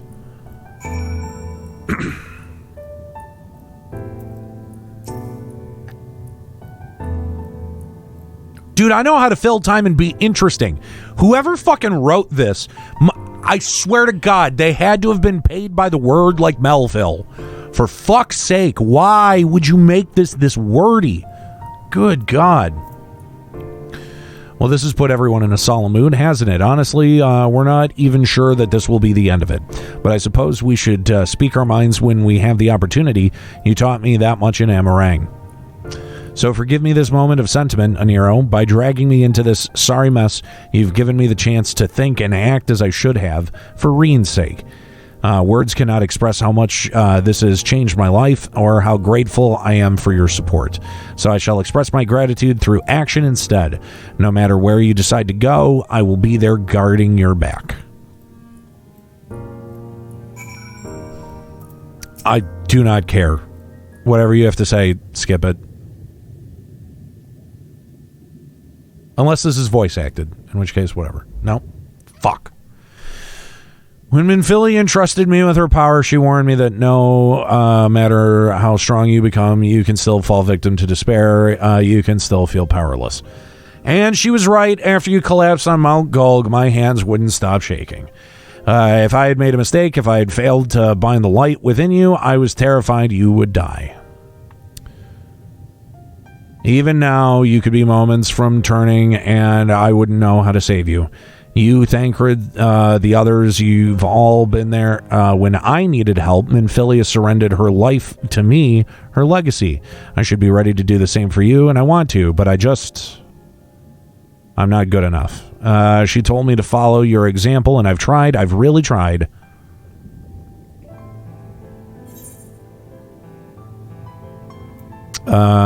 Whatever. I don't give a shit.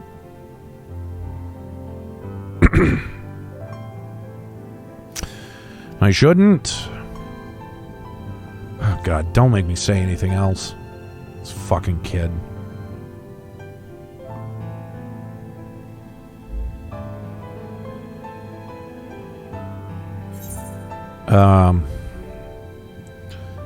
Oh, but a smile better suits a hero. Fuck you.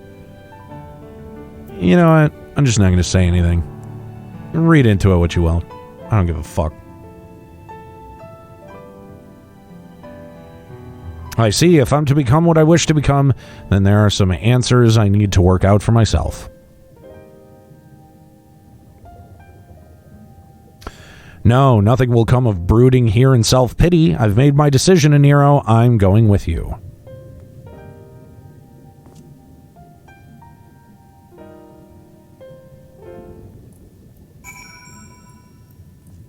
All right.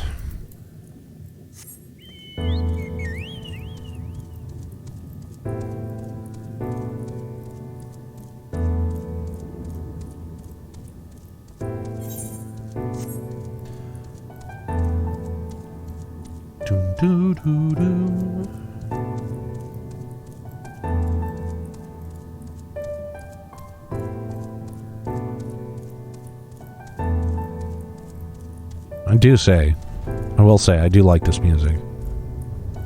It's very chill, but it's also very like quintessentially Final Fantasy.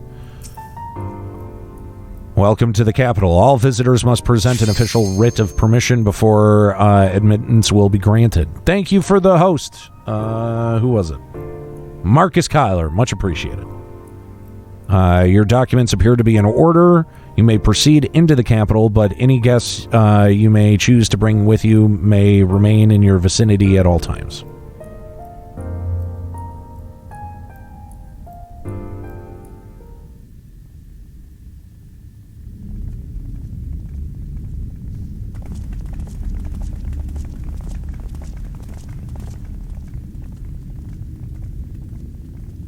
Yes, I hope it'll get my video demonetized. This is unacceptable. I gave you very specific instructions.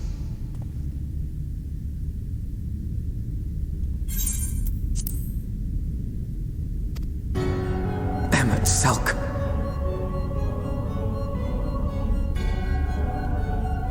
My invitation was for an abomination, ripe with the power to bring about the world's annihilation. Not this half-broken thing. Whatever am I to do with you?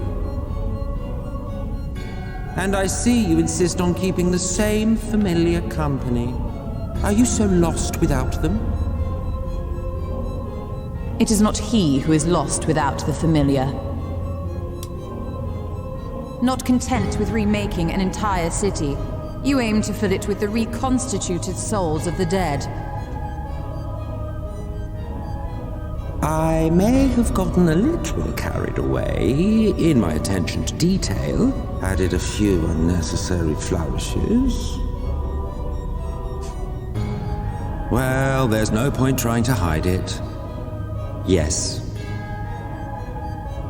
Once the rejoining of worlds is complete, Zodiac will regain his full strength and shatter his prison. Then we shall offer up the Source's remaining inhabitants in sacrifice, that we might resurrect our brethren who died to bring Zodiac into existence. But what was it that you came here to do exactly?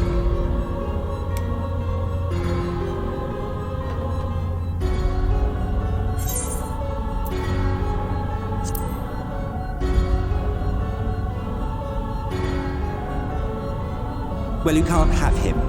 The wisdom that man guards may open up new worlds of possibilities. He has unlocked the secrets of travel across the rift, and through time as well, it would seem. Quite an accomplishment for one of his incomplete nature. I must explore the limits of his capabilities and harness that power for the Ardor.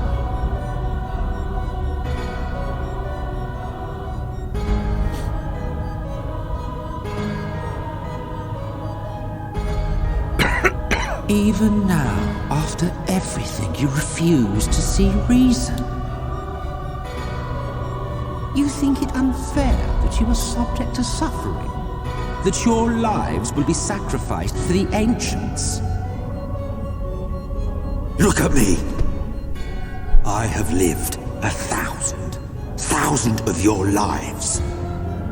I have broken bread with you, fought with you, grown ill, grown old, sired children, and yes, welcomed death's sweet embrace. For eons have I measured your worth and found you wanting. Too weak and feeble-minded to serve as stewards of any star.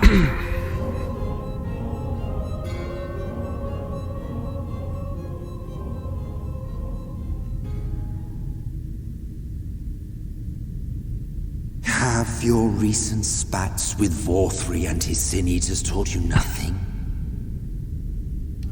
Have you not learned that your ignorance and frailty beget only endless misery?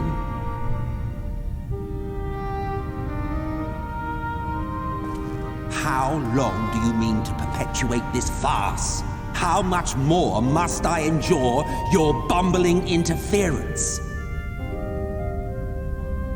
Let us imagine that the laws of reality are again undone and the world faces true annihilation. Do you honestly believe that half your number would sacrifice themselves to save the other? Of course they wouldn't! And if you had witnessed history unfold as I have, you would reach the same conclusion.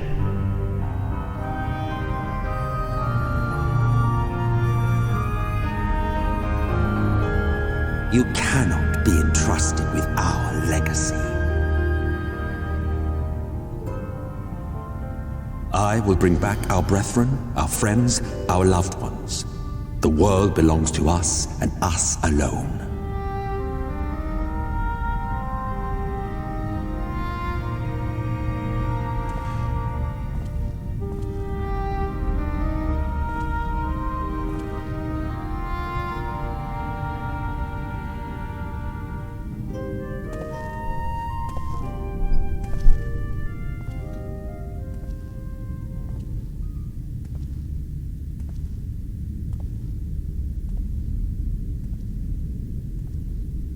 Emet-selch!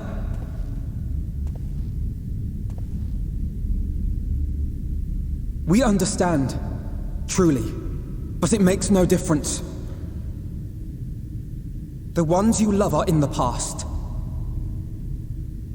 while ours are here in the present.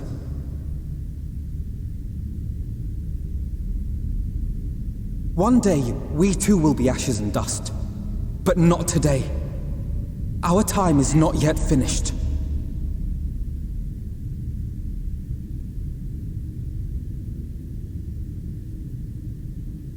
We share your conviction, and that is why we will not abandon our course.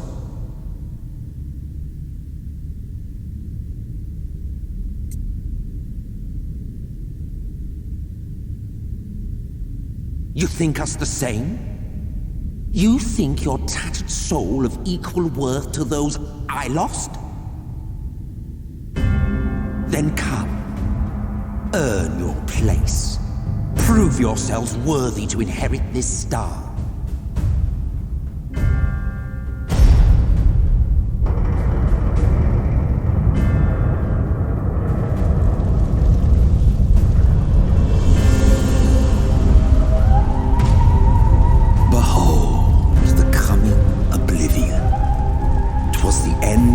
Era at the beginning. fitting backdrop for your final judgment.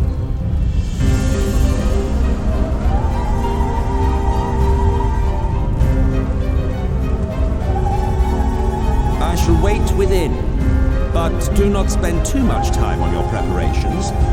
There's no telling how much longer the guest of honor will last.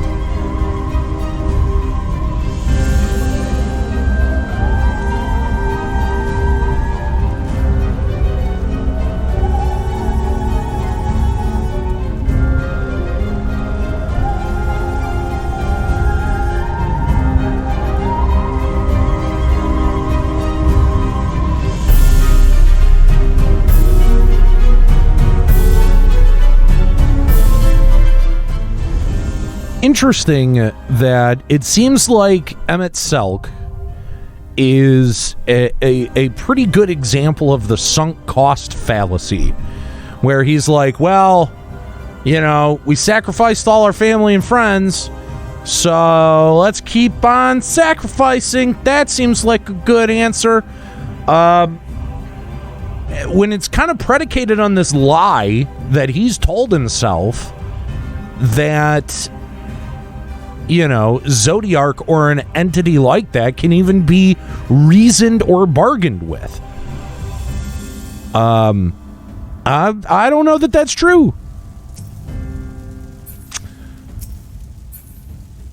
Yam, do you want to go, do you want to do this with me? If anyone wants to do this dungeon, is it a dungeon? Is that what that is?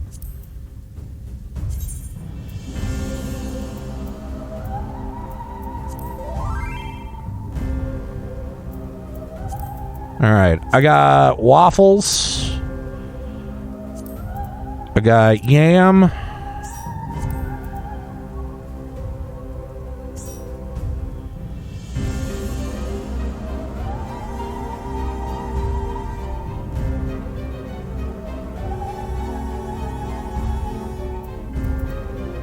Got room for one more if anyone else would like to go.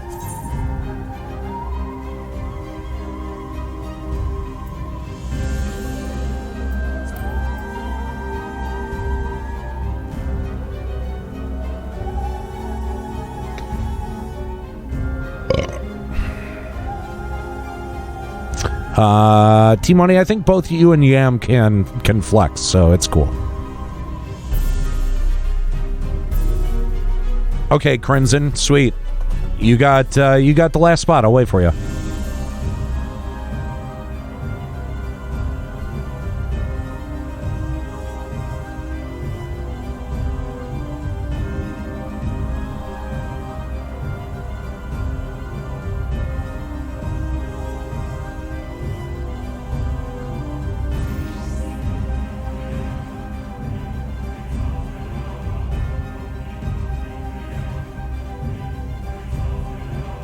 Right on.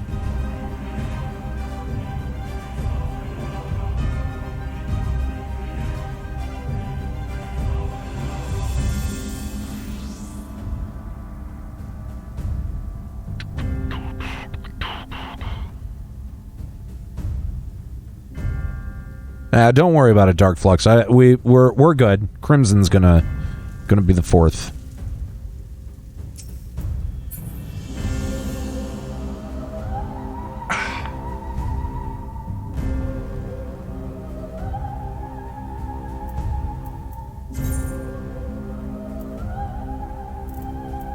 Oh, Jesus, I gotta fucking throw some shit out.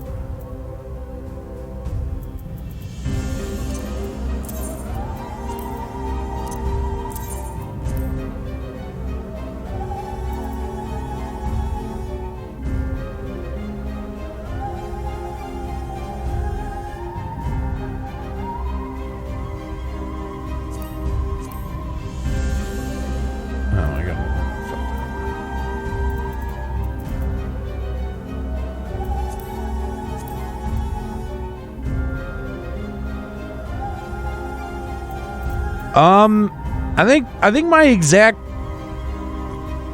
phrase was like damn or like Jesus.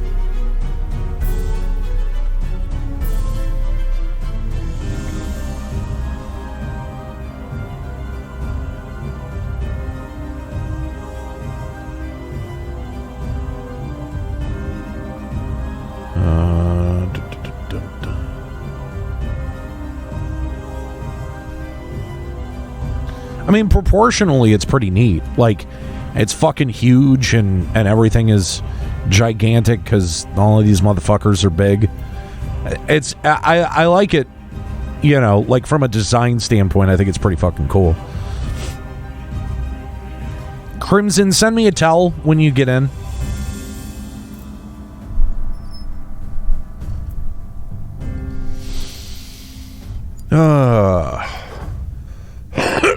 Excuse me.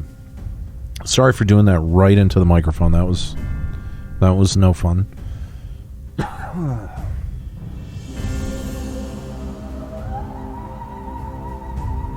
That was gross. That was gross, Nathan. Don't do that.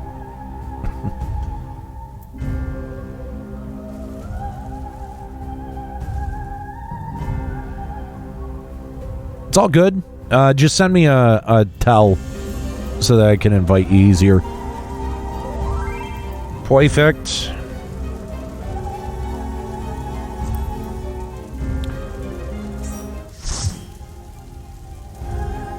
All right, Timoni, just let me know when you're good.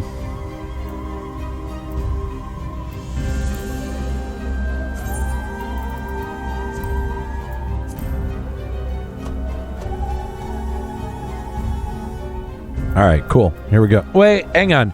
You know what? I am going to refill my tea because I'm out of tea. So give me 2 seconds.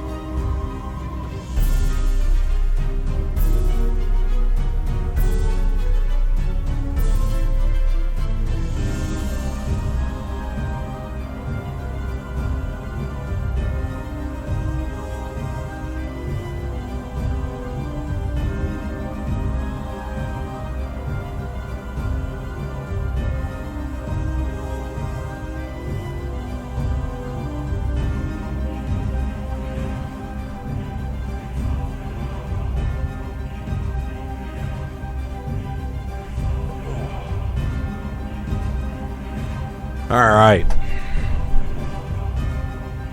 Thank you for reminding me. I would have gotten one boss deep in that and been like, ah, fuck.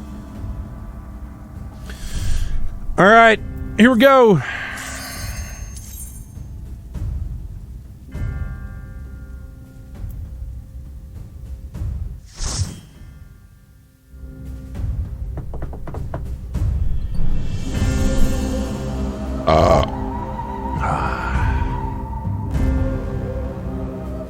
I'm a gross human being.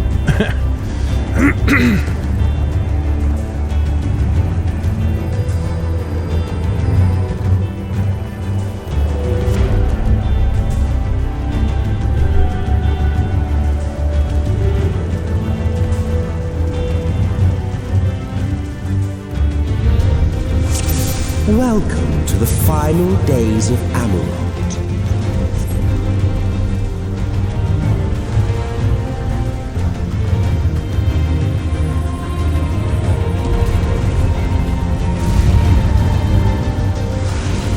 The fabric of our star began to fray, and the unchecked energies of creation begat malformed beasts.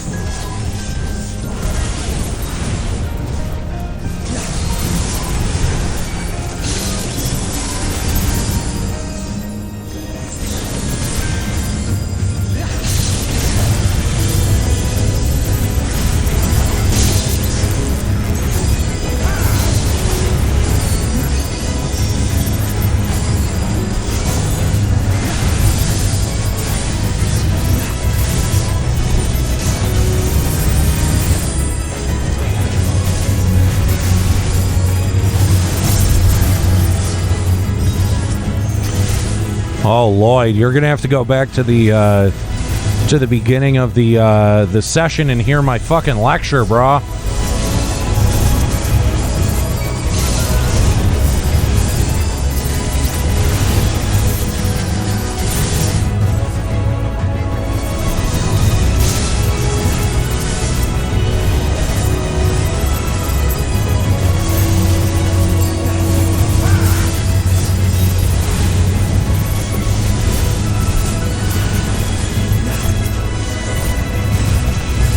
That said, music is stunning.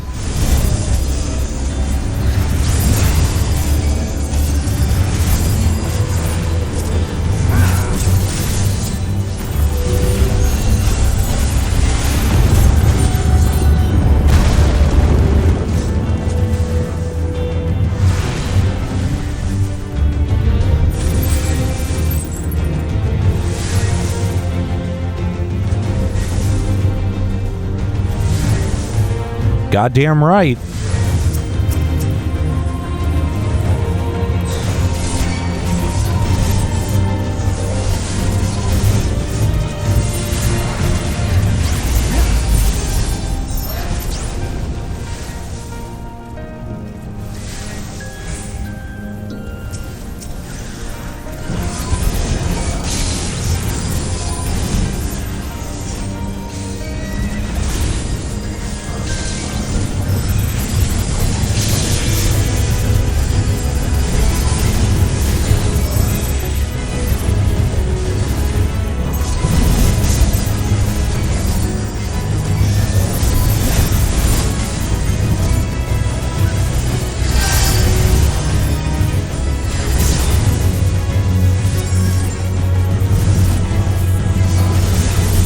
By the way, I picked up Pokemon Sword and Shield this week and started playing it. Since Kabutops was put back in with whatever the new DLC is. So, finally can start playing it. Yeah.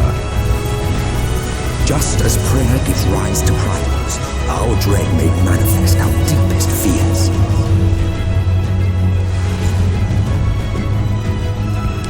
A giant laughing worm face thing? I mean, I guess, but it's a weird thing to choose to be afraid of, man.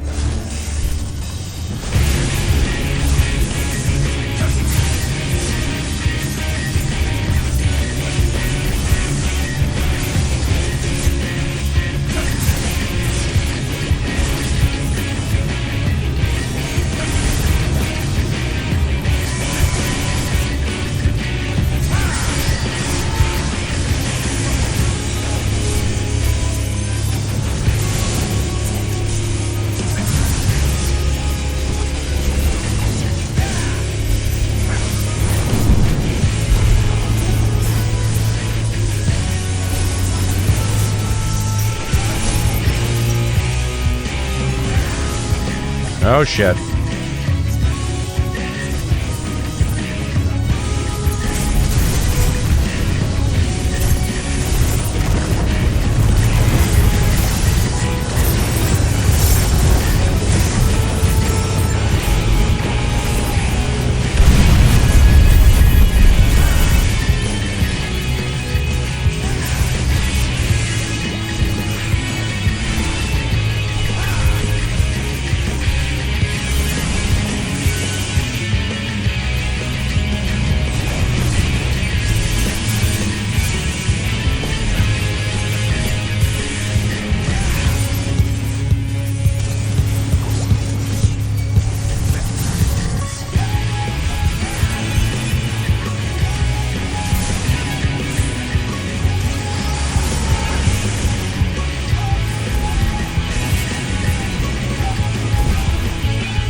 God damn it.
The cities burned. The waters ran red with blood.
Jesus fucking Christ.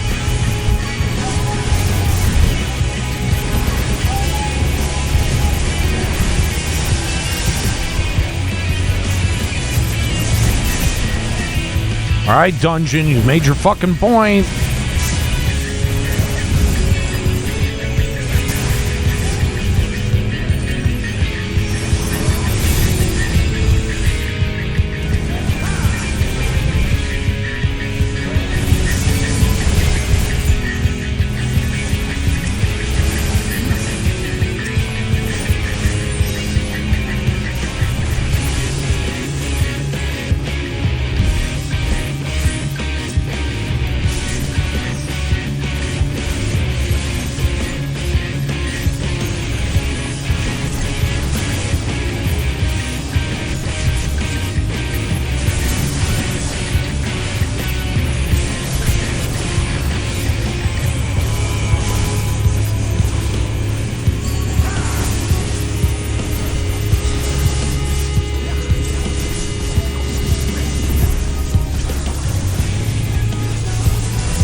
Yet this is far from the worst of it. Come, and I will show you.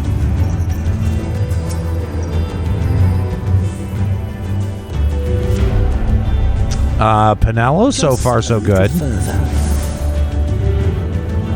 And you will see the end of a world. Seen a few of those, just so you know.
All right, not pulling to the wall on this pull.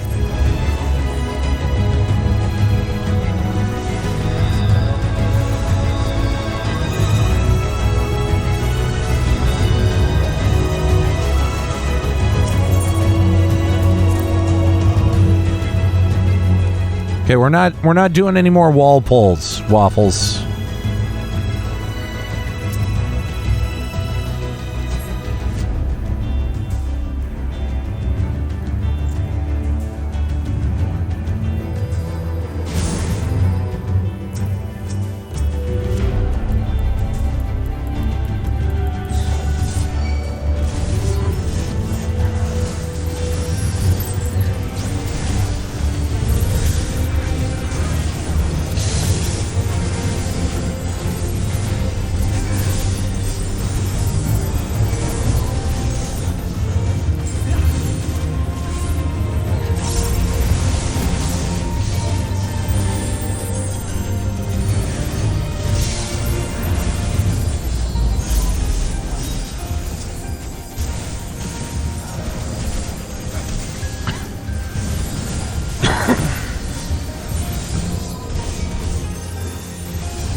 The star was fading.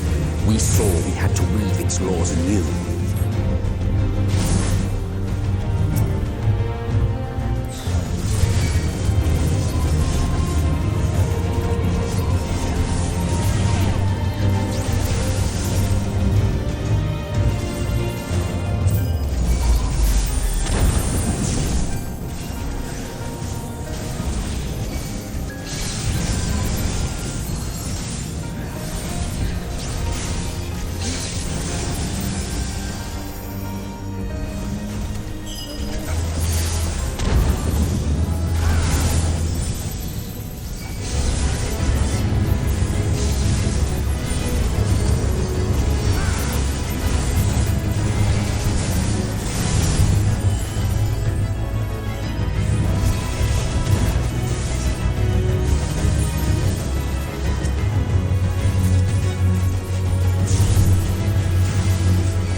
ill-gotten fiend.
Yeah, this thing is pretty off the charts weird.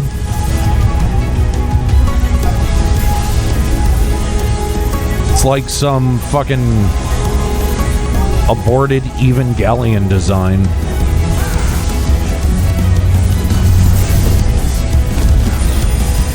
Oh, shite. Oh, shite! Didn't know you could fall off.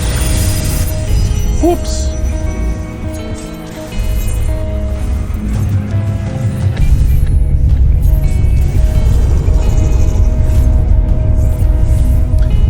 Today I learned.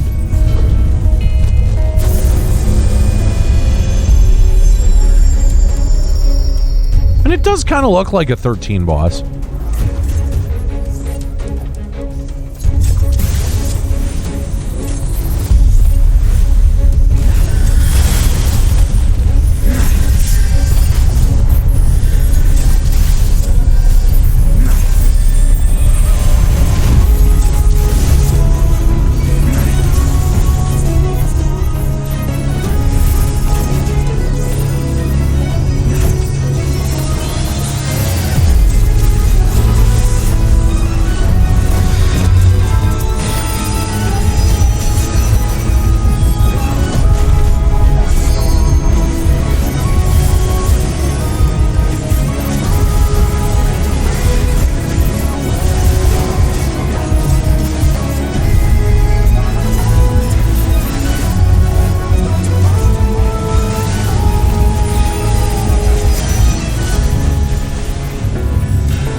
Jesus fucking Christ.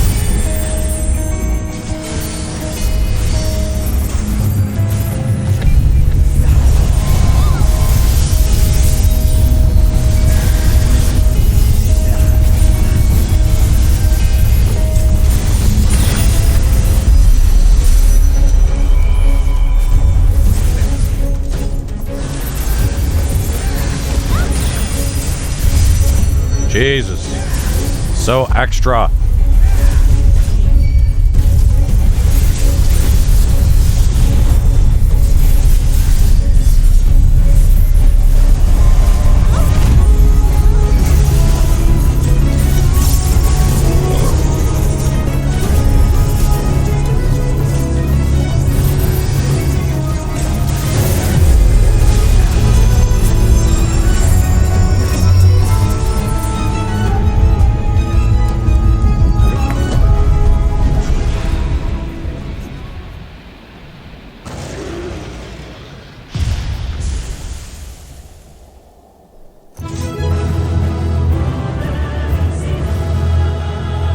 I don't know what emet-selch was bitching about so much.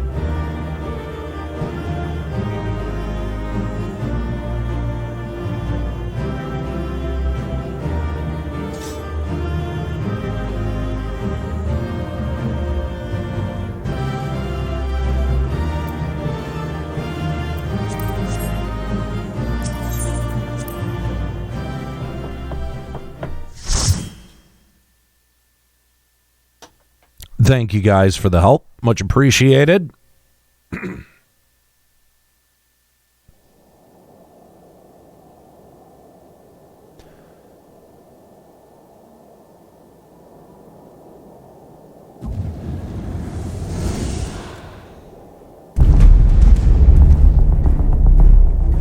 Well, well, you prevailed. What? Did you not? Nevertheless,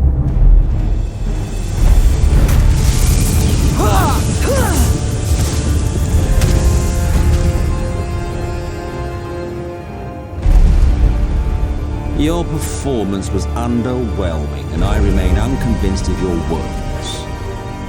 Oh, tower of your misbegotten ilk, no doubt. But should I bring my full strength to bear, well, you would be as leaves in the wind. The gulf between us is a reflection of the disparity between the world as it was and what it has become.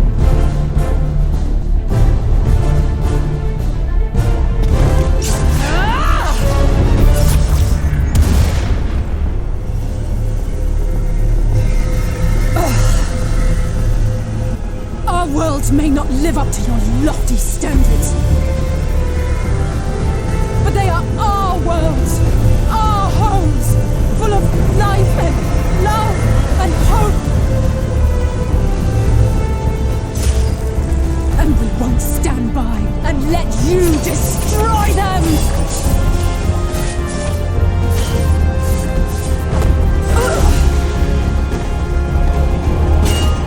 Alize! You are a mistake. For we who have known perfection, the shattered source and these shards are ghastly mockeries of the true world. The ephemeral lives you exalt are pale imitations, utterly devoid of meaning.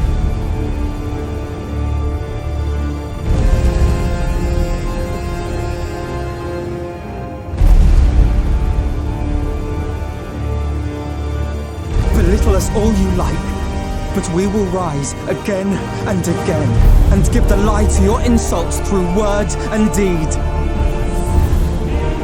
We define our worth, not the circumstances of our creation.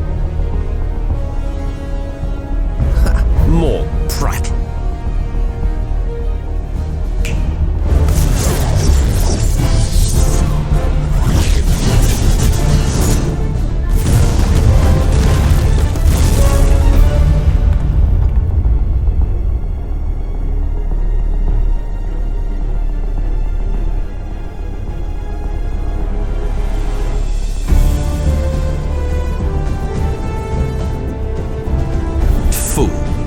Who are you?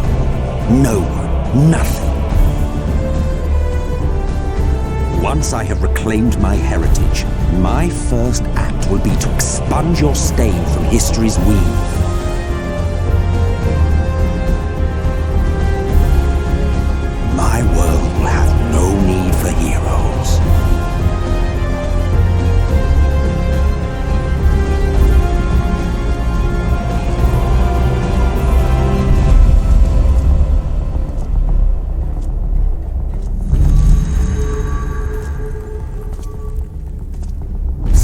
still fighting the good fight.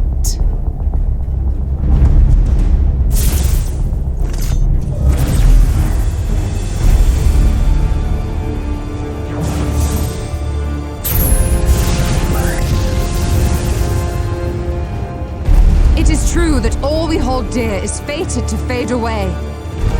But that is no reason for us to forsake it. To take what steps we may, and thus mark the road for those who would follow. To strive for the best of all futures. Be this not also thy purpose?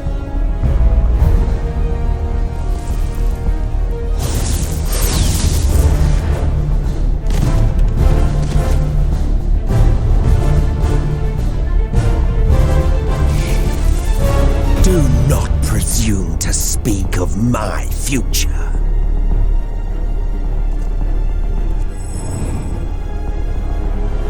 And you?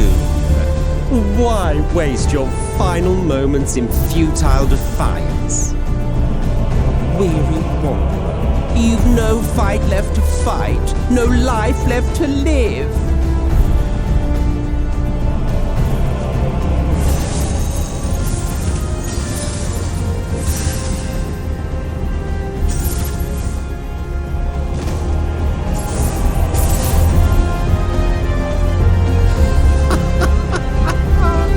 You see, the light will not be denied. Surrender to your fate, and let the transformation take you. Rise up in madness and fury. Devour the vermin infesting the land which is rightfully ours.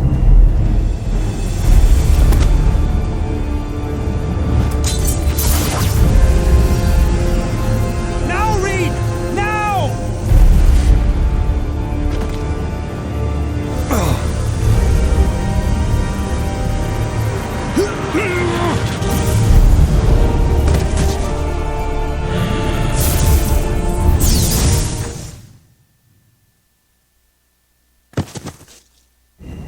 Ah, rip. Fight it. You have to hold on.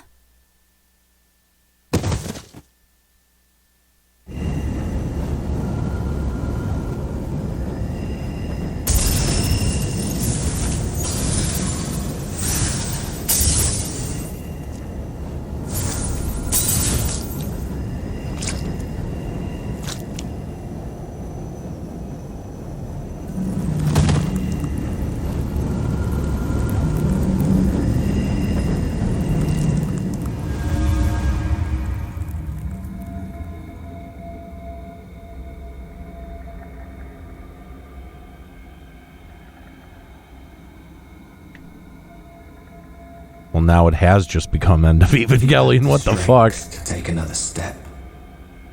Could you do it? Could you save our worlds?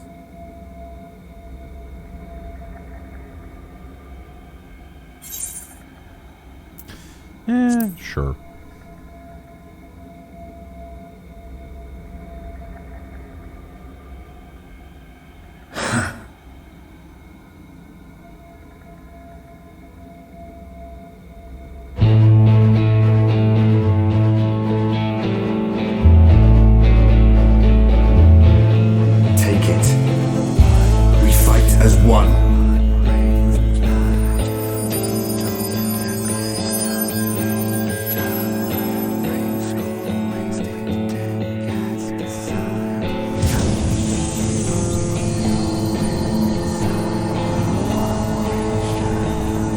This world is not yours to end. This is our future. Our story.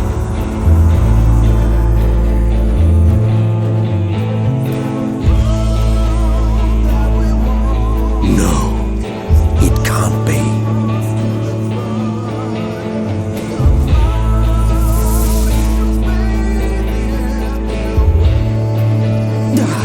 That trick of the light.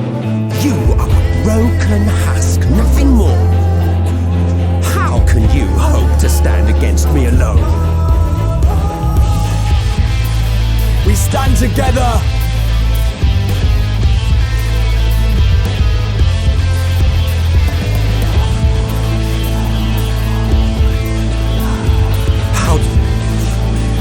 I'm surprised you can stand at all.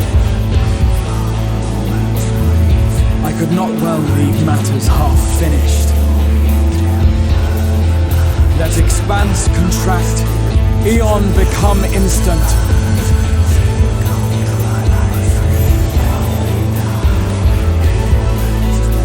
Champions from beyond the rift, heed my call!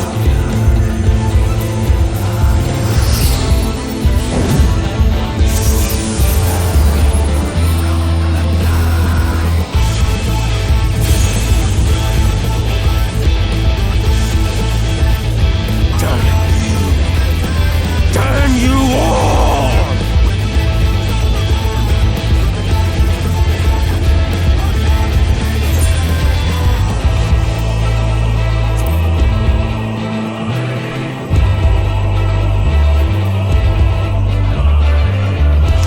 Yeah, send me a towel. I'll be ready as soon as this is over. Let us proceed to your final judgment. The victor shall write the tale, and the vanquished become its villain.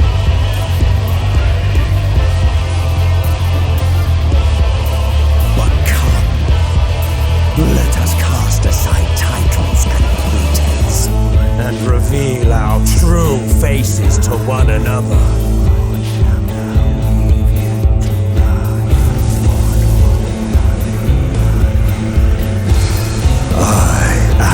Hades, he who shall awaken our brethren from their dark slumber.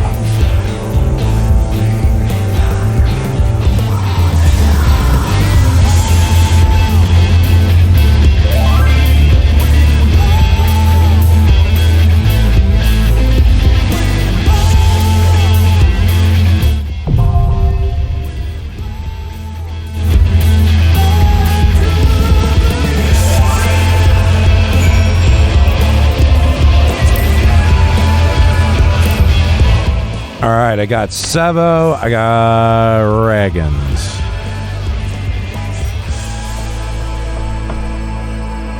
Do we have any more that want to go?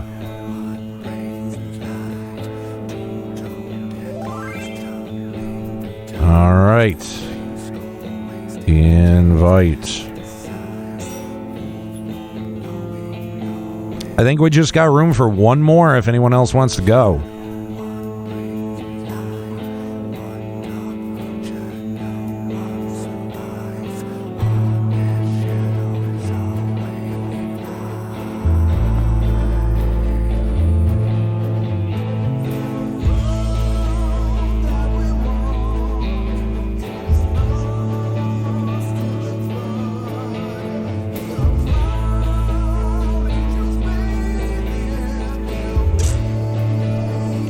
I mean, I don't really care either way. Oh, no, looks like we got our last one. We are all set. All right.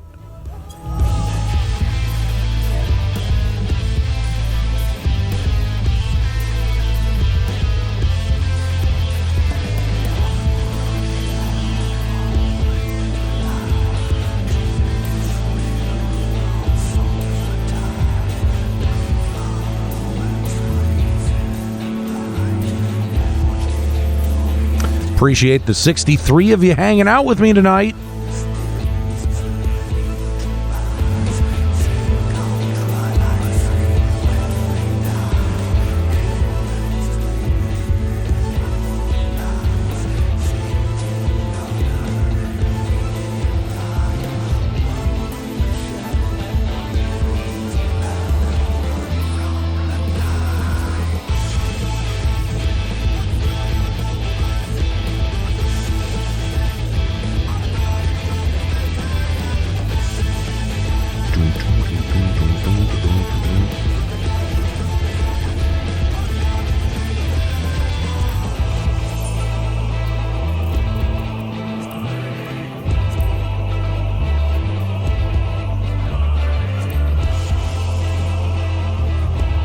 All right, here we go. Into the dying gasp.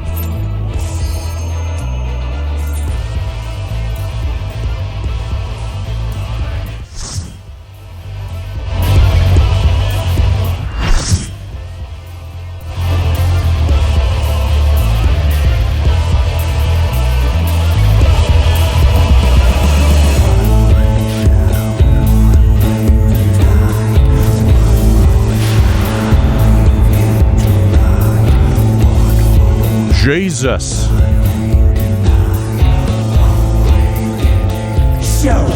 Oh, he looks fucking badass. Jeez. Expose the lie of your fragmented existence.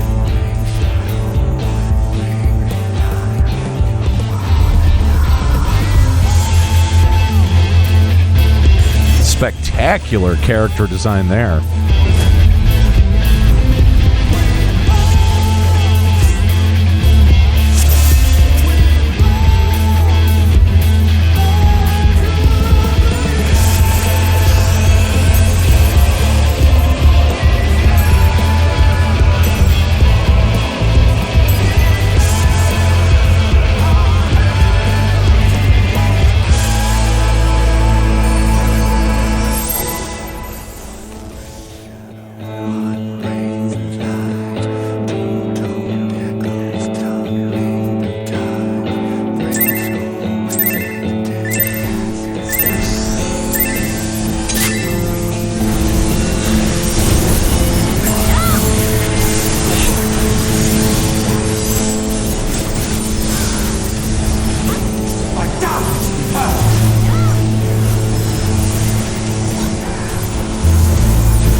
Interesting mechanic.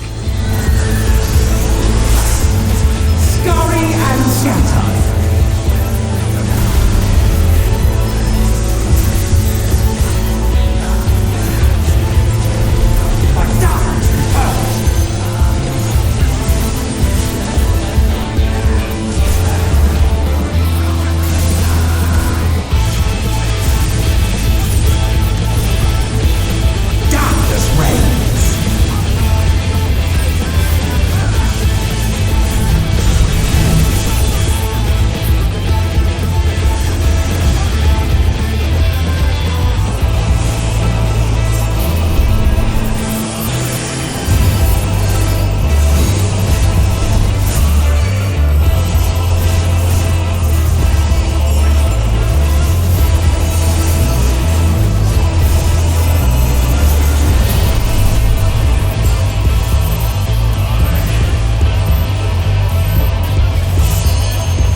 Oh, well, this is interesting.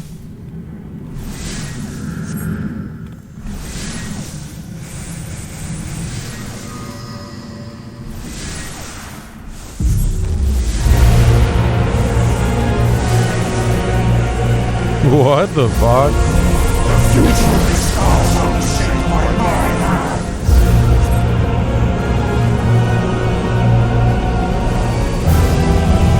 I shall be raised up by the prayers of my fallen brethren. Behold, a sorcerer of hell tremble before my glory.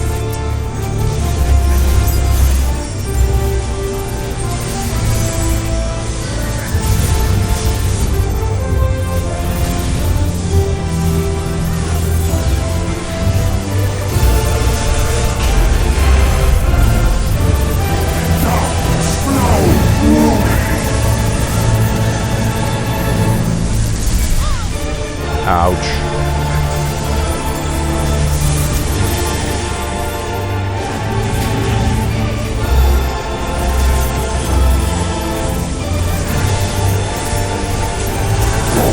Pests.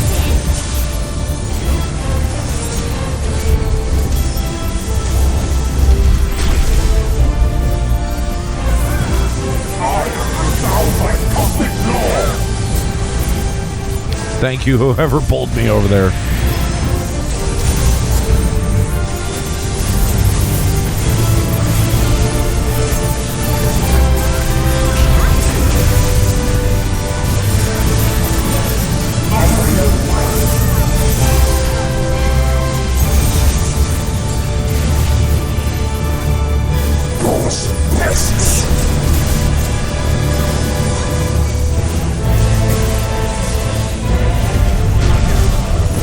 Ah, hell. I gotta figure out how he telegraphs that.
Active time maneuver.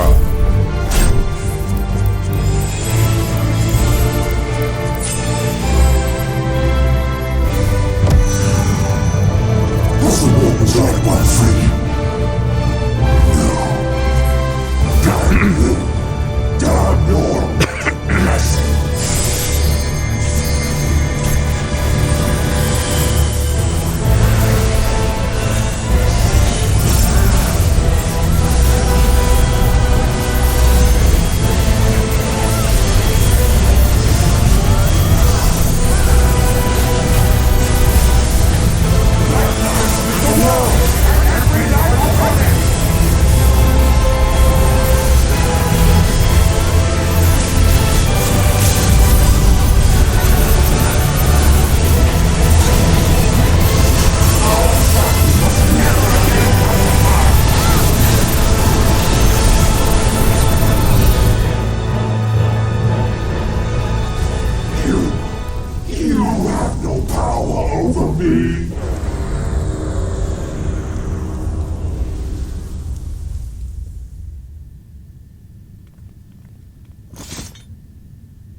Thank you, guys. That was fun.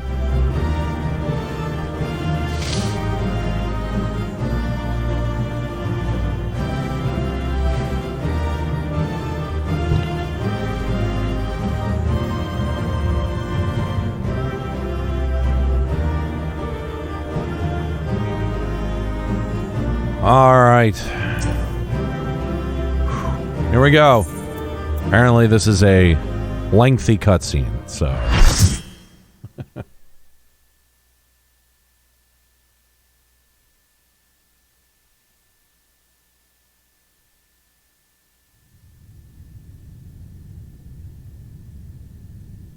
Oh, I bet, yeah. I bet. Will not yield. Should I surrender this fight, what will become of it all? What will become of our dreams? Out of hell.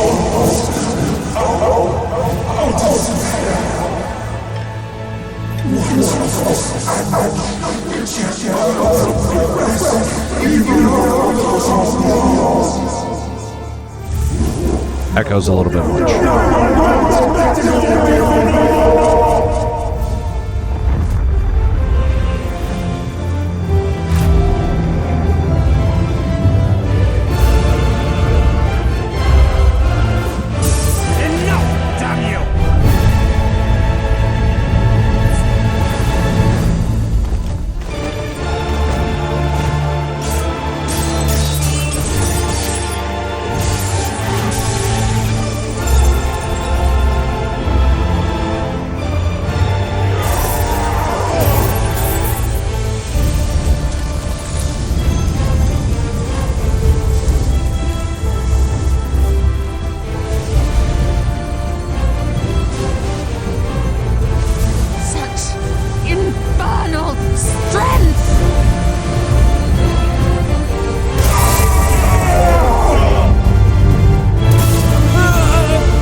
What was that fucking whine?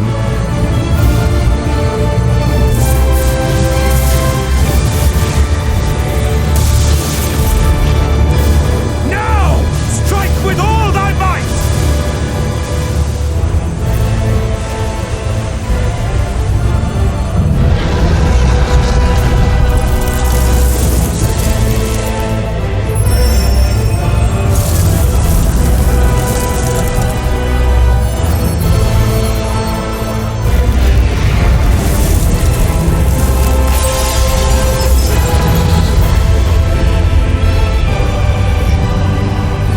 No, that's kind of a cool effect right there.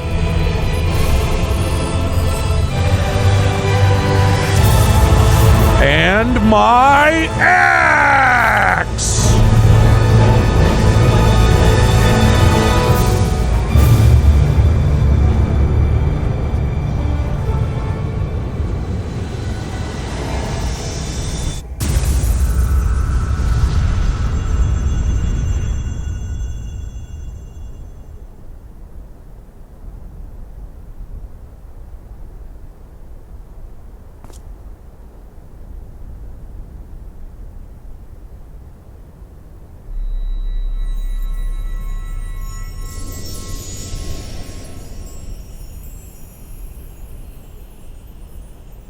Womp womp.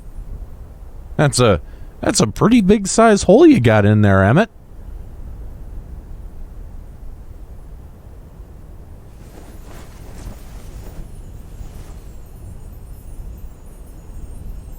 Remember. Remember us. Why?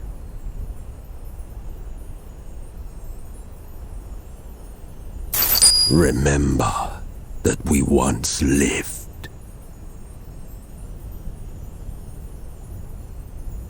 T-Money, thank you for gifting that sub to Crimson Tinted.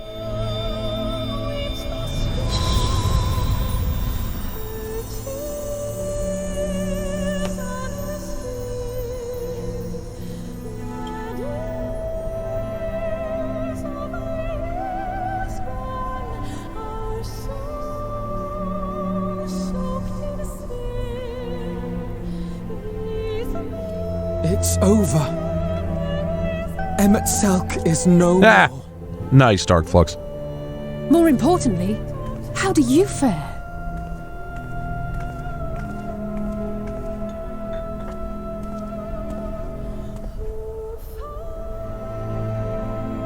What dost thou see?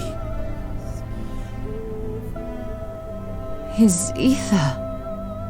It is as it used to be. As a disciple of Zodiac, the Ascian was the darkness to your light. I can but assume that when you set your strength against his, the light within you was spent. No, it's more than that. Under the strain of that incredible flood of ether, your soul had begun to break apart. Yet now it seems somehow restored.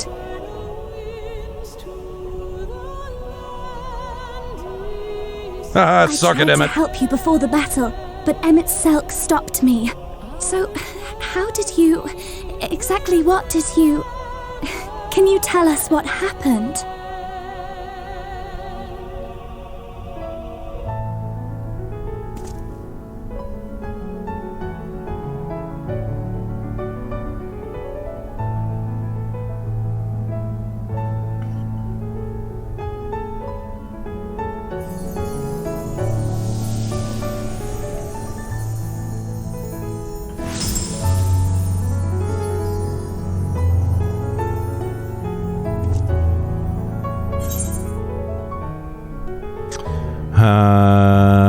Yeah, sure. I'll just give you a cryptic explanation. Whatever.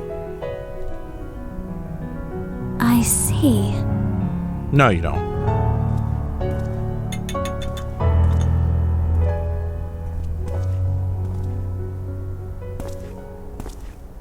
Hey, there he is.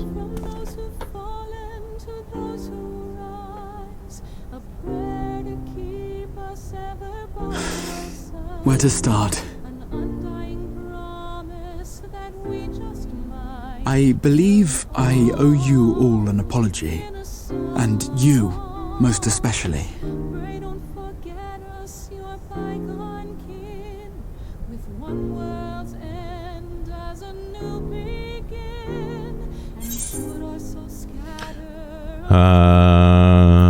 Yeah, sure.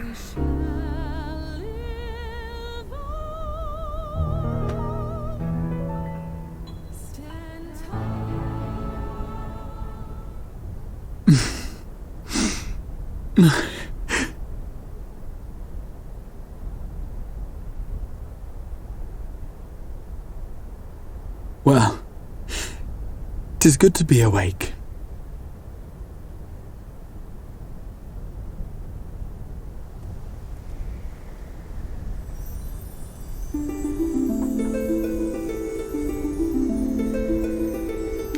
Ooh, I recognize this from something. What do I recognize this from?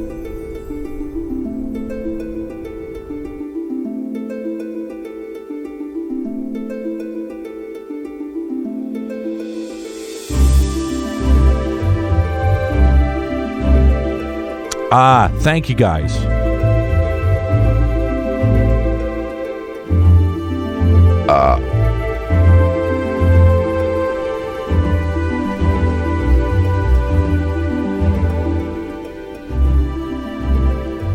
So, those mad souls dove straight into the ocean over there, did they? All I could see from here was the whale, Master Chai. 'Twas surely Alphino and those friends of his. They did something heroic, mark my words. You need only look up there for proof of that.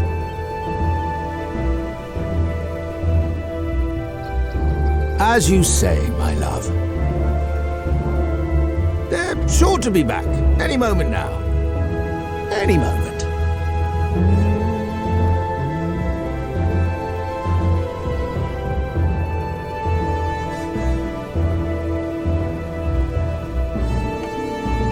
They are coming back, aren't they? I couldn't bear the thought of This is a great version of this theme. There, dear. Everything will be all right. You don't know that.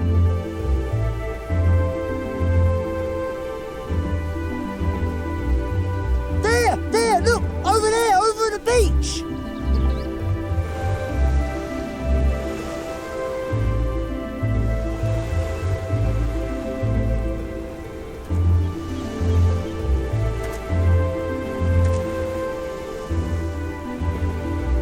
Ho there! Greetings! You all right? Welcome back!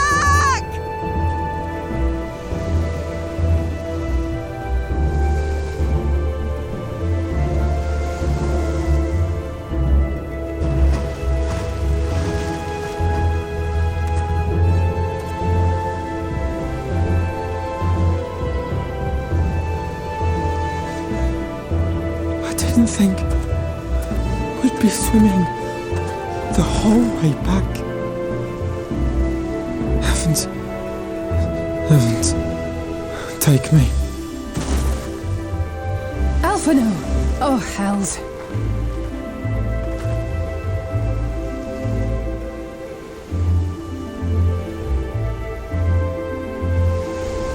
Wait!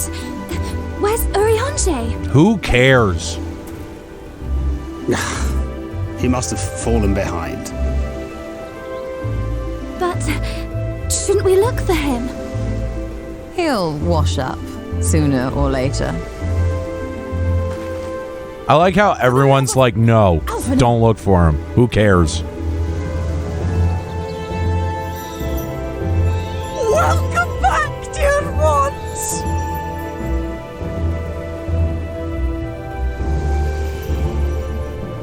And thus did salvation come to the first.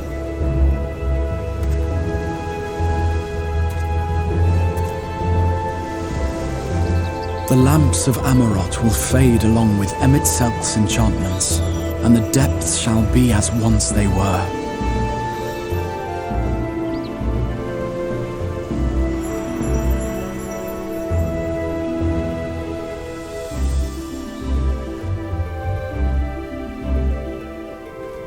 Mount Gulg will one day fall, and the Talos below yield to wind and rain.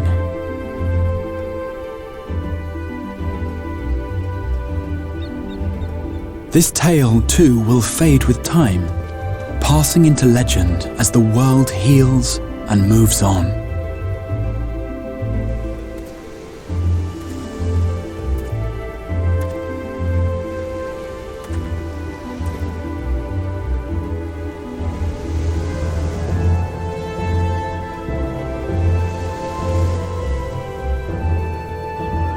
Nevertheless,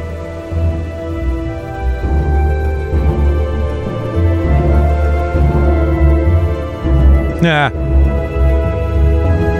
Good.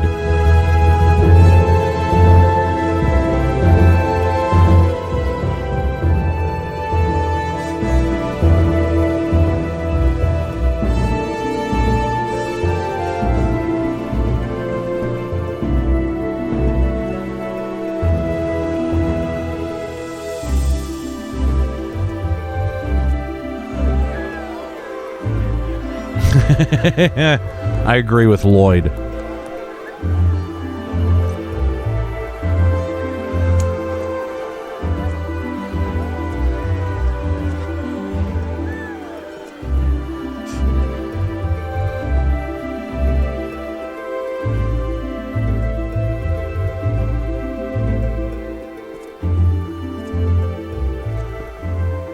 as ether obeys the cycle, as death and decay gives way to new life,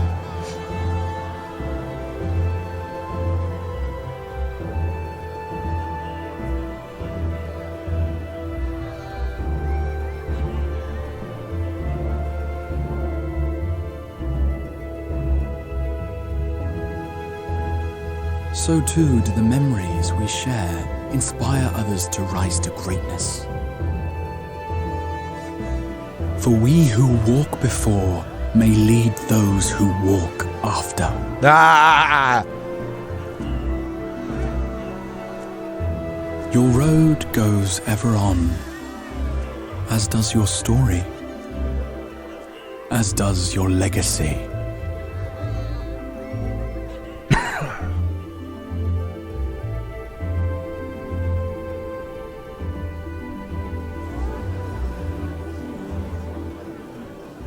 Such is the hero's lot, to touch the lives of countless others. Excuse me? You're the Warrior of Darkness, aren't you?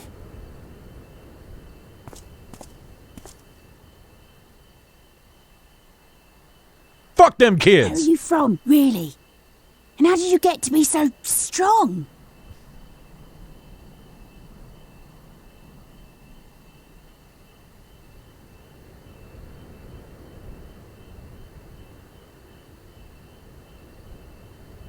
Boo! Why'd they have to end it like that? Fuck's sake!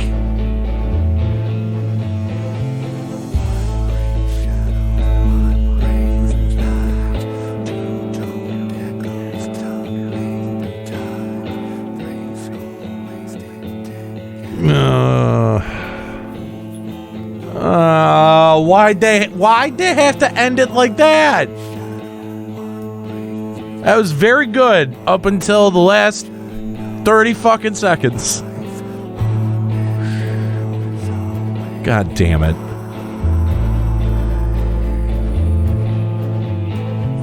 You mean I couldn't I couldn't have like thrown my fucking breastplate at the kid like the Mean Joe Green commercial? And just impale him on one of the spikes?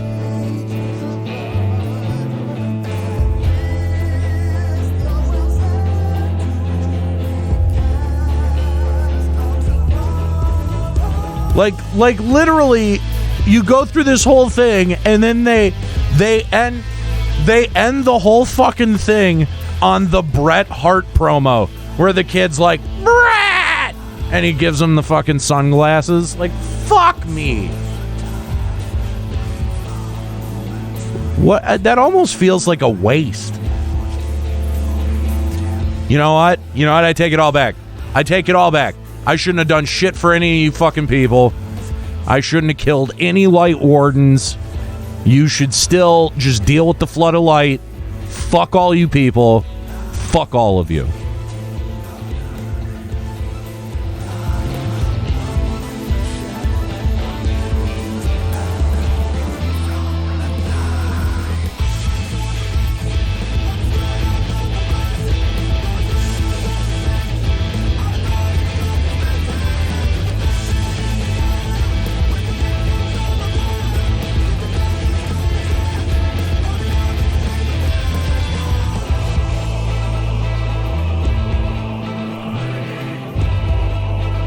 I just like the idea better of like the kid talks to you and you're like, nah, all right, fuck this, I'm shutting it all down. Becomes a sin eater immediately and just kills everybody.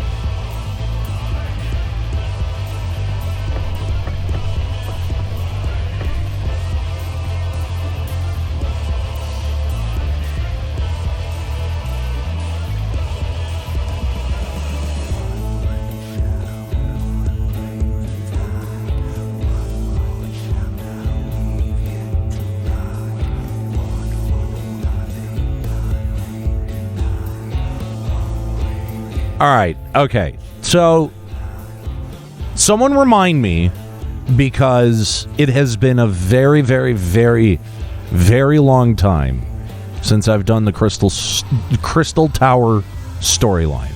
Okay. What was the pretense that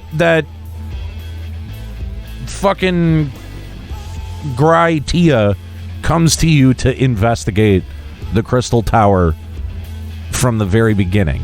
Like, what sets all of that into motion?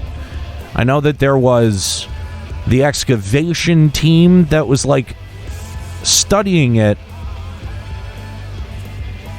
but I don't remember I don't remember any of the story beats of the Crystal Tower story. Okay, so he's a researcher from the tower. He was part of the team, and then he found out that he had Allegan blood. Okay.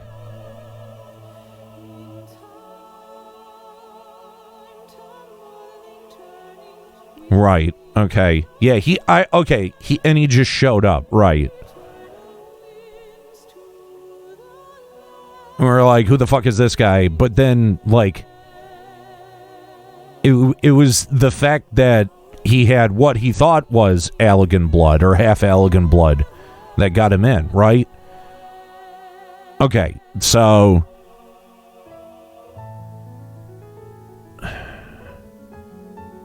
Now, remind me, when we got to the top of the fucking tower and we defeat, what is it, Cloud of Darkness at the top of the tower? God, I don't remember. It's been so long.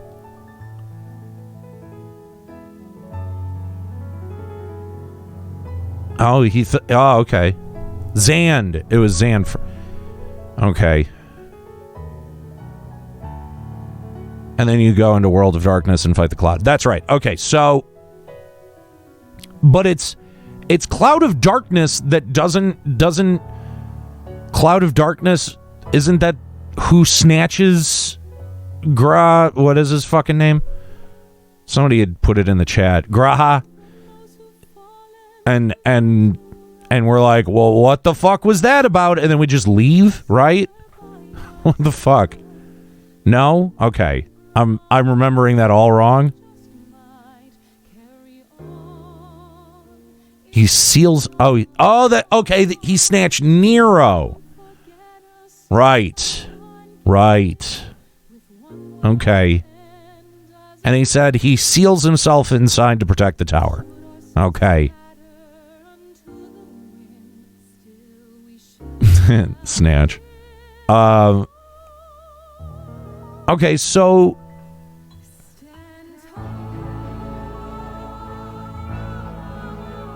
So we find out in Shadowbringers, right?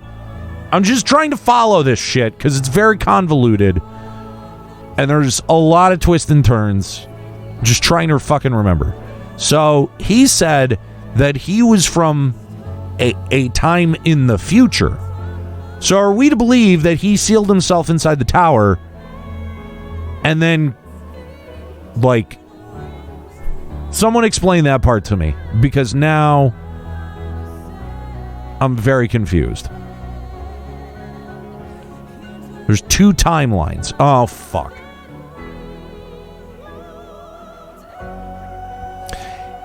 He woke up in the future. Wait a minute. What do you mean he woke up in the future? After he sealed himself in the tower?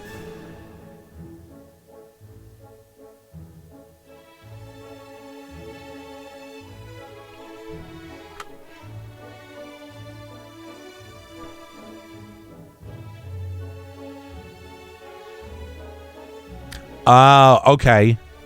Do we know who in the future opened the fucking tower?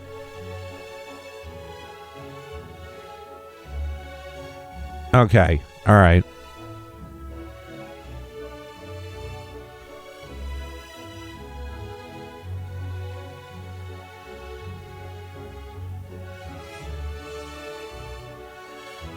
Okay. All right. They then invented time travel and went back in time to the first.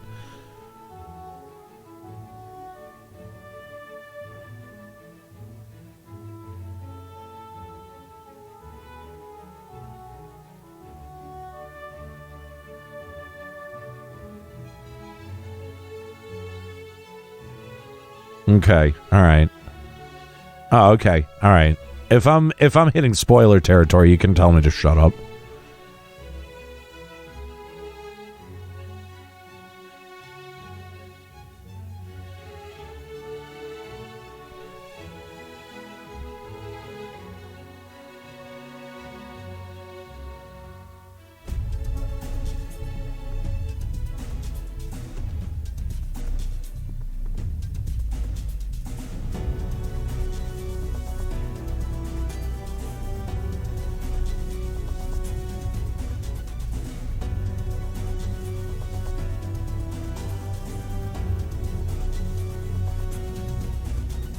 All right.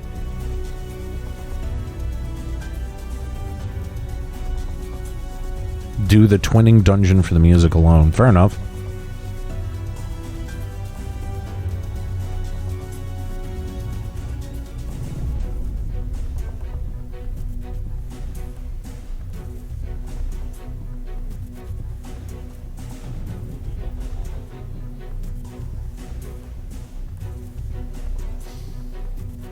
Where's the fast forward button? Because I am I crazy, or if you skip, does it also skip the cutscene?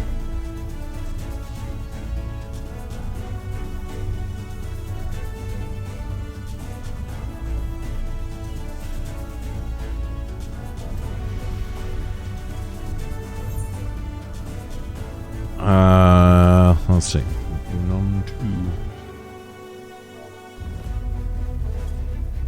Hang on. Let's see if we can just... Oh, for fuck's sake.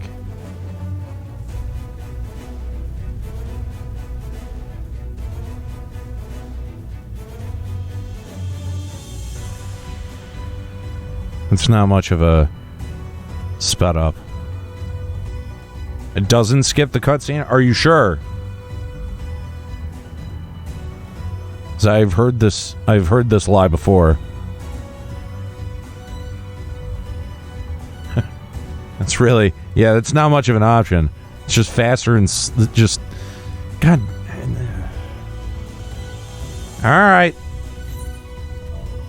Fuck, why? Oh, whatever.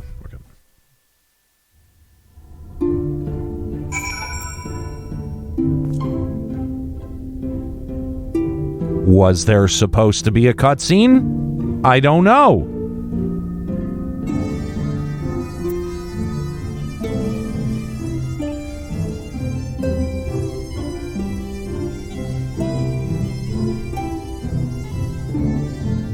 Okay.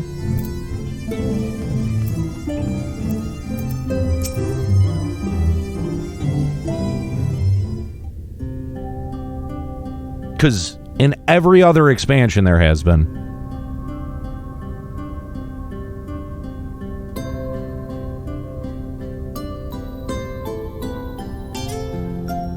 By your deeds has the blinding light been banished from these skies, and the Sin Eaters driven to retreat. Although our many hurts will be years in the mending, I have faith that this world and her people will one day be whole once more. With no rejoining in prospect, the Source need no longer fear the coming of an 8th umbral calamity.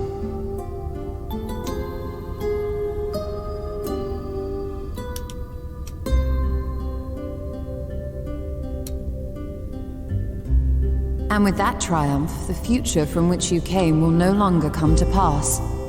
Yet here you still stand. So I do. I wonder if that other age continues onward somehow, cut adrift from time's flow. Or have I simply etched myself a place upon this new block of history? Either way, this is an unexpected development. As the summoner of your souls, my death was meant to release you back to your world. Yet I am very much alive, and you are still stuck here in the first. Well, suicide it is.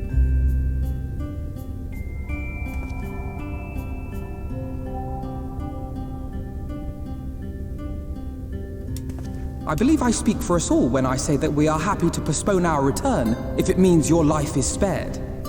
We will seek out another way. Alphinote said with a sigh. Besides, I never had any intention of rushing home.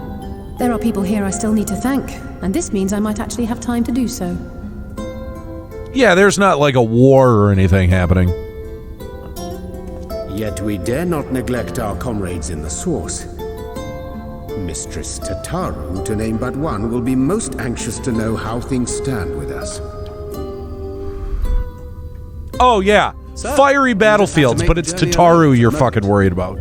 Be sure and give a full report to our fellow scions, would you? Oh, and we'd also appreciate any news you can bring us from back home.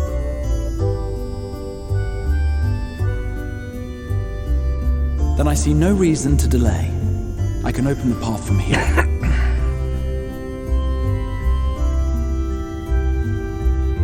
I imagine we each have matters demanding our attention, so let this be a farewell for us all.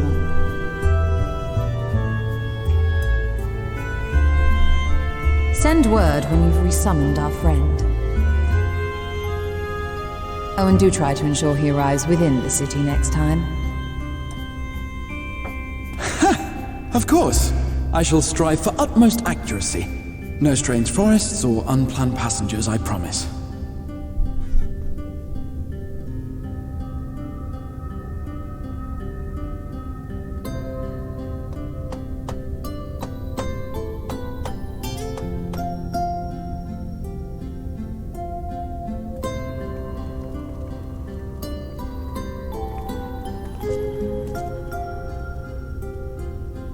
I'm a little relieved, to be honest. I would have been terribly lonely if everyone had suddenly disappeared.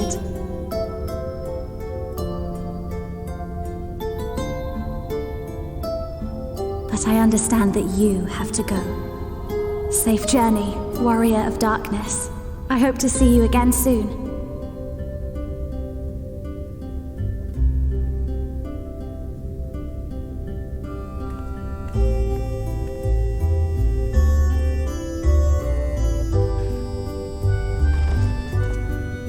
Just a moment while I attune the portal. Then you can be on your way. Yeah, deuces.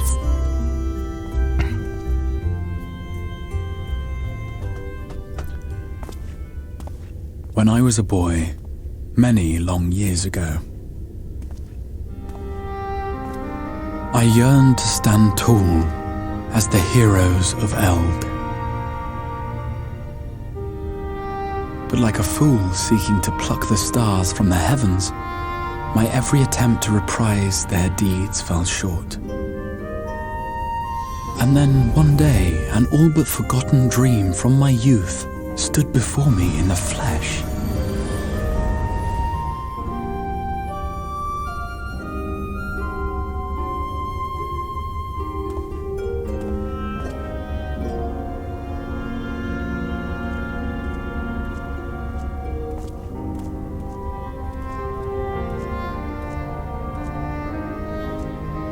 Peace out, motherfucker! A hero who looked at the horizon and beyond and saw I knew not what. All I knew was that I would give anything to stand at that hero's side.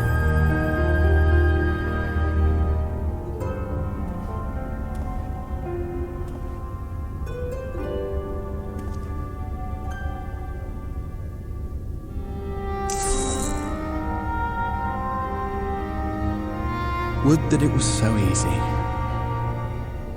The glory of the heavens was ever beyond the grasp of those who never thought to reach for it.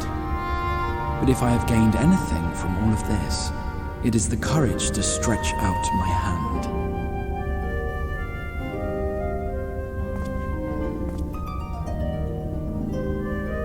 Do you hear me, Grahatia? This is no time for sleeping.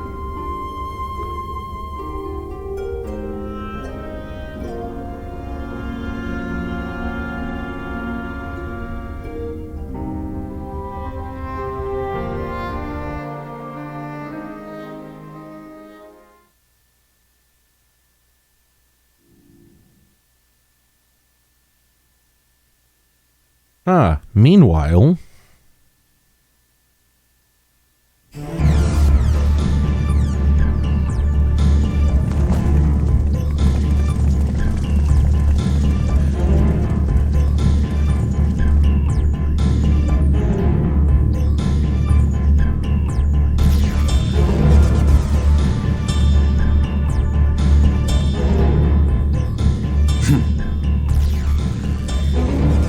I'm a dragon over here!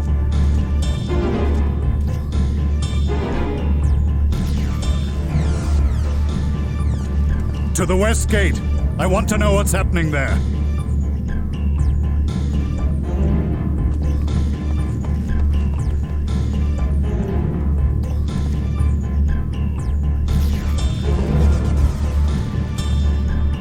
Same as the others, struck down with a single blow. An unfortunate day to draw guard duty.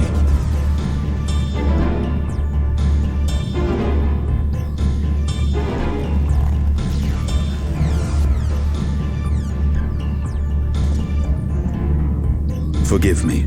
These were your people. We took advantage of this slaughter to slip into the palace. 'Tis not for me to grieve them.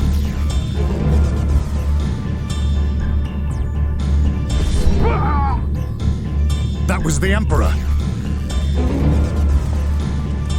Wait! Ugh.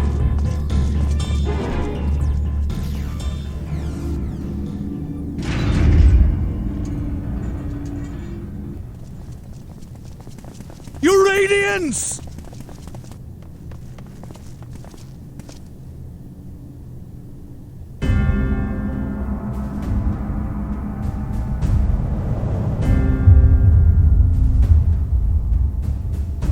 Gaius! You've missed your part in this, I'm afraid.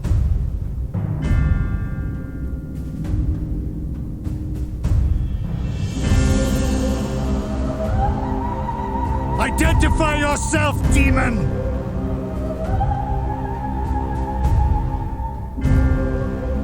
You were hoping for the Ascian? The Craven shed this skin and fled, rather than face me. A pity. I was looking forward to crossing blades with myself.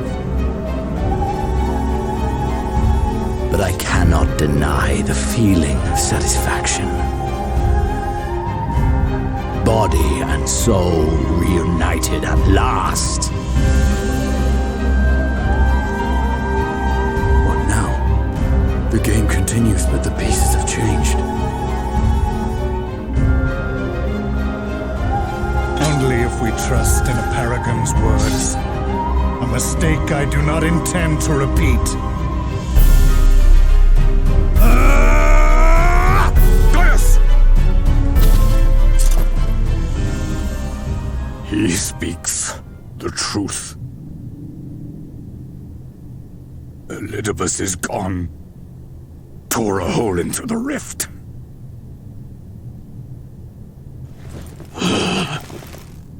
Xenos, my foolish, greedy son.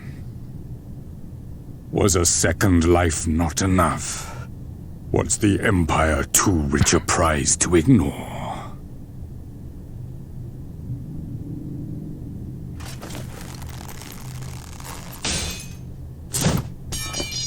True freedom for our nation, our people, will never be won by a spoiled princeling. The burden of this throne is beyond you.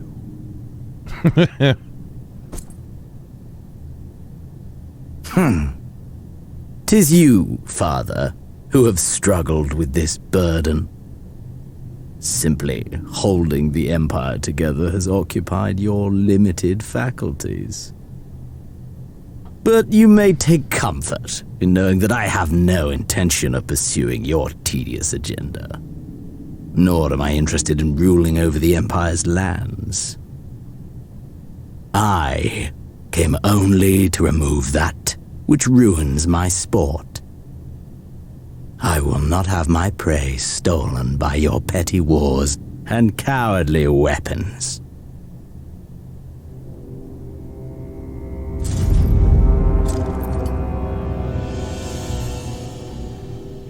You would kill me just for that.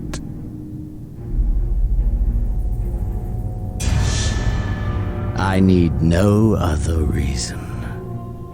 Any and all who interfere with my hunt will not do so twice!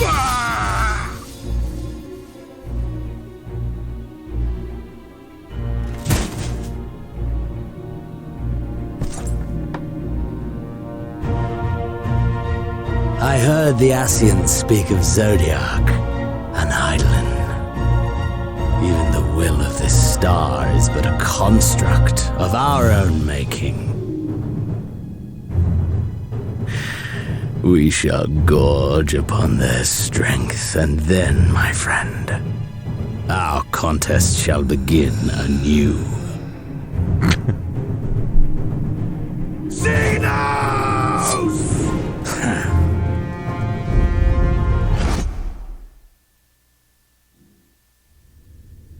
Yeah, all right.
Yeah, that would have probably been a much better spot to roll the credits at, except, besides the fucking Mean Joe Green moment. Like, hey, mister, how did you get to be so strong? Fuck you, kid. Wish I could have kicked that fucking kid in the face. That's how. By kicking kids in the face? Yeah, exactly.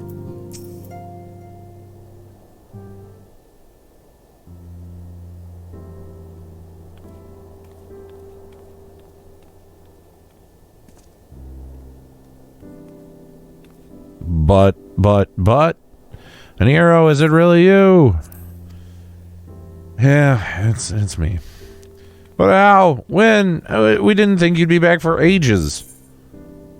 I don't know. I guess time moves in mysterious ways. Sure.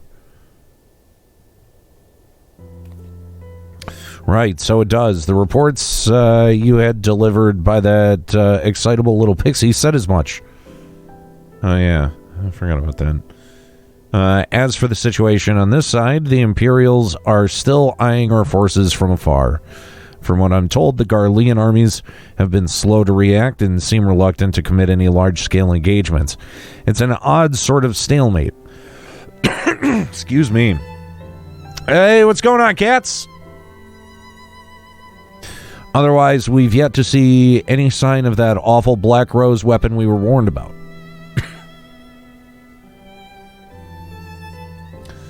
Oh, but I suppose we did call in an old friend to help on that count. New York Snark Exchange, rating with a party of 9. Thank you very much. Much appreciated, Shinta. Let's see.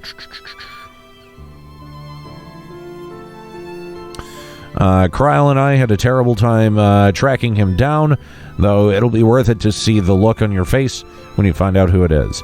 Anyway, I was just about to make contact with this helper of ours and then confirm the latest news from the front. Might you fancy having a rest while I do? What's going on, Shinta? How you doing? The Warrior of Light, back where he belongs, just as if nothing had happened.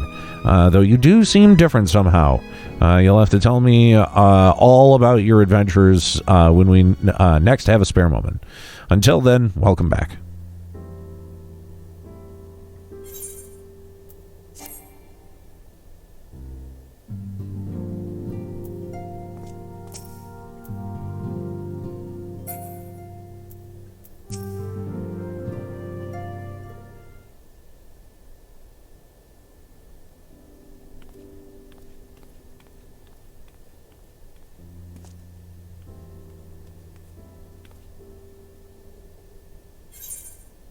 Oh, inventory. Ha.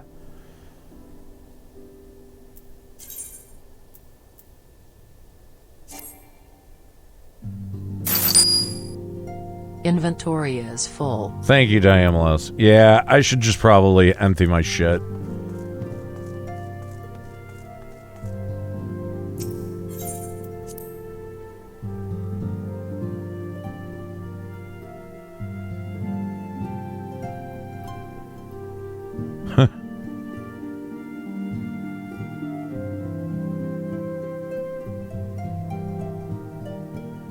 Okay, go back to the first, right?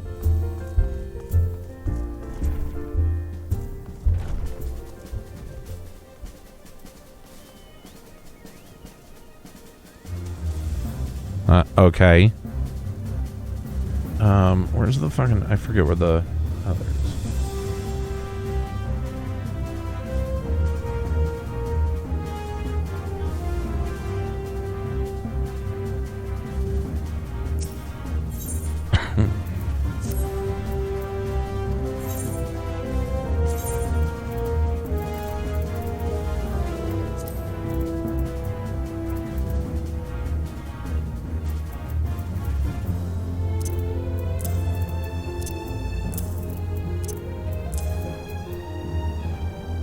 Jesus, I don't know what any of this shit is for anymore.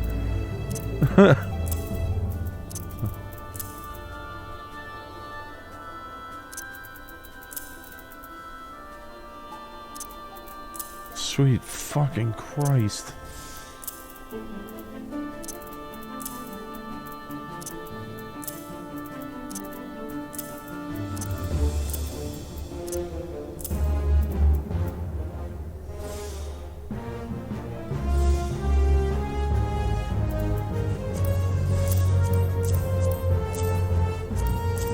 Yeah, fair enough.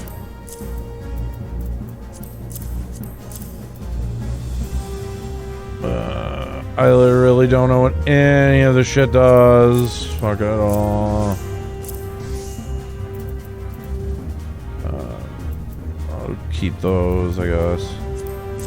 I'll have to sort my fucking gear another time. This is good enough.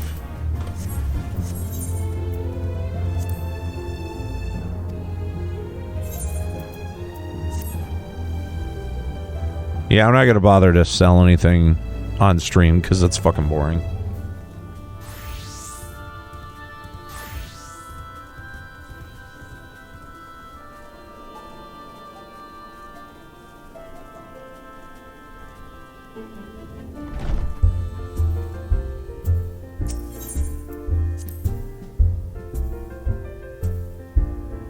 You know, I'd say like an A-, B+ area, somewhere around there, Ramos. It was good.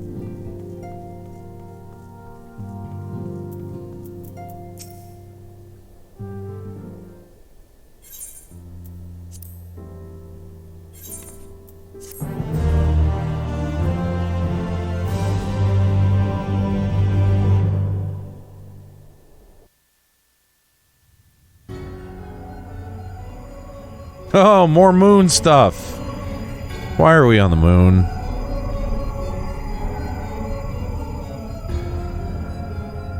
Oblivion has calmed him.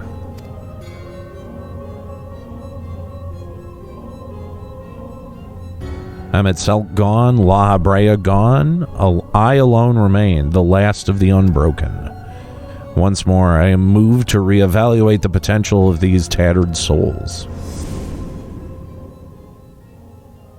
Xenos. Never did I dream could you overpower me so completely, possessed as I was of your body and all its uncanny strength. And now that I have shared with you the truth of this world and its reflections, who can predict how the events will unfold? Not I. Emissary. What a poor jest that title has become. The flow of history has become muddled, its currents wild beyond my capacity to direct them.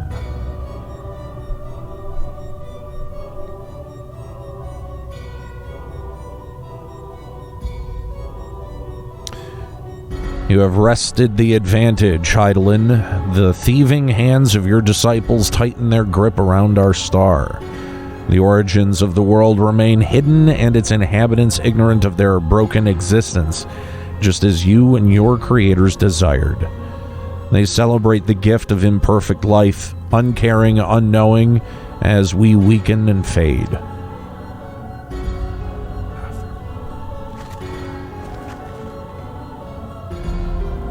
But do not imagine yourself rid of us.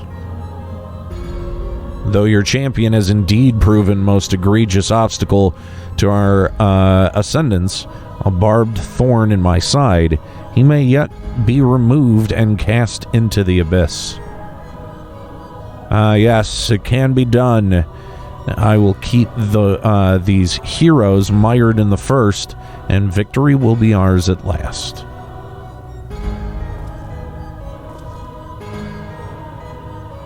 Warriors of darkness now, are they? Then their fate is decided. They shall meet the same end as those who came before, death at the hands of the warriors of light.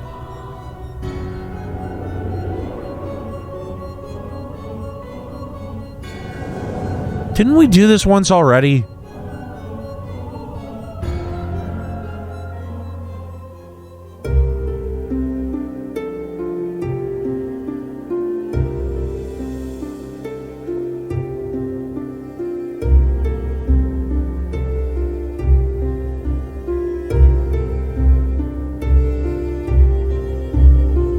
It seems you were right. Yes, there is something out there. But it would mean crossing malms and malms of this infernal emptiness, which is rather unhealthy for living creatures, as I understand it. Even if we were, even were we to restrict ourselves to brief forays, I don't like to imagine the effect it would have on our ether. But you still want to go, don't you? We may have saved the world, but we haven't reclaimed it.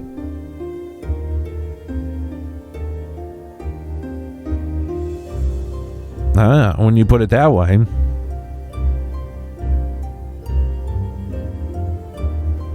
What choice do we have?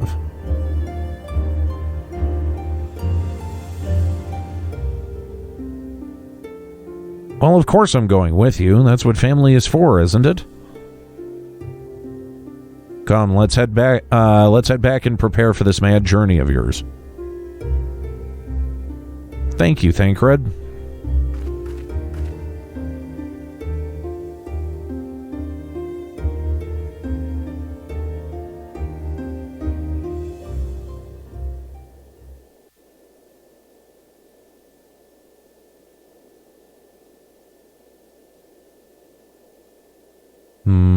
What the fuck is that?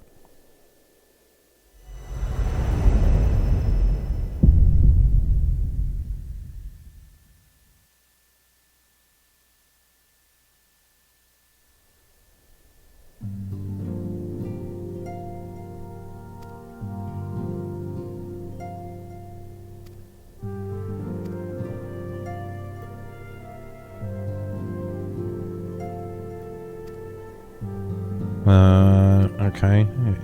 Yeah, okay, you're throwing a lot at me here, game. To unlock new content, have now become available in the Crystarium. Okay. And that's Shadowbringers. Alright, give me a hot second. I am going to go refill my tea and think about what I want to do next. I will be right back, guys.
Much better. There we go. All right, guys. So,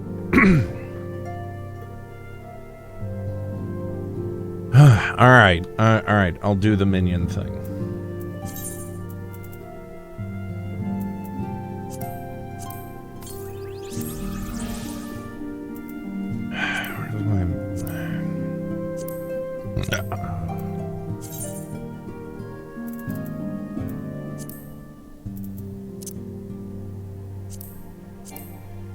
Unable to summon minion here. Why? Oh, I have to probably be outside the...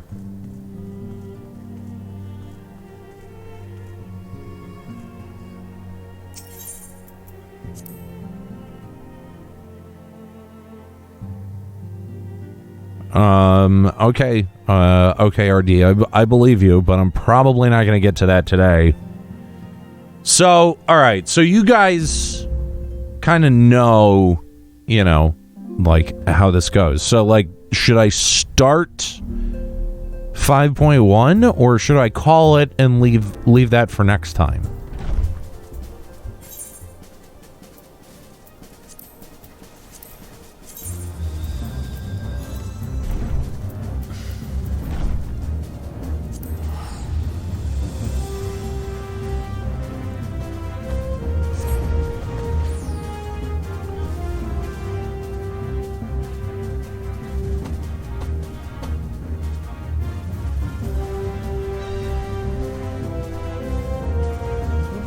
Texting me at 11:30 at night.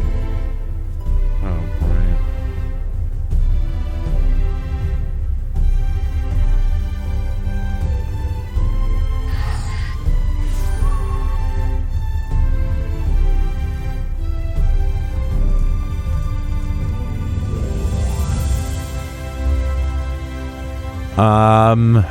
Let's see. I could probably go for like another 15, maybe 20 minutes. Side dungeons and Eden. Okay. And that sounds like not a bad idea.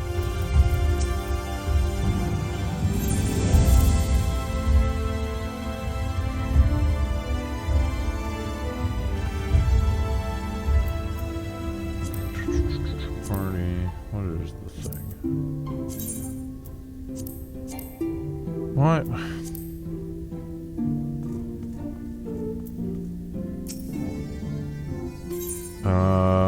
Let's see. There we go. There you go. Just for you.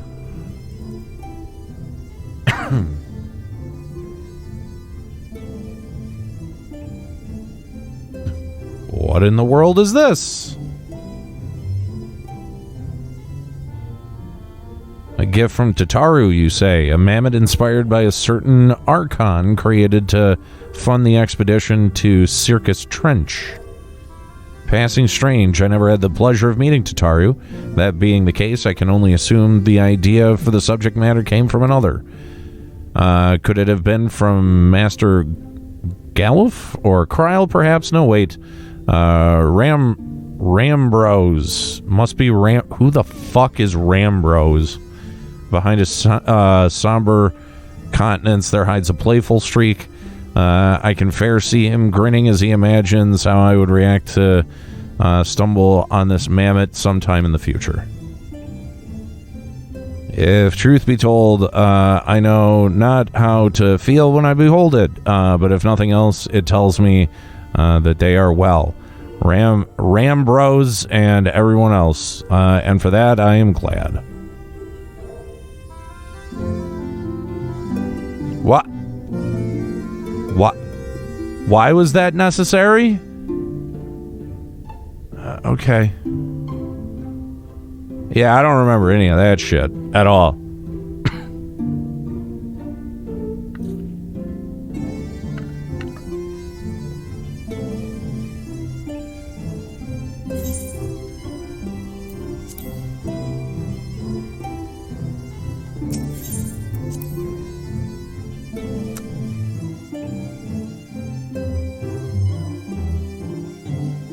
Yep. All right.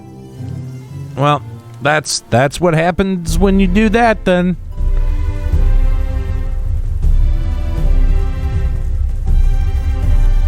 All right. So, where am I going to unlock the side dungeons?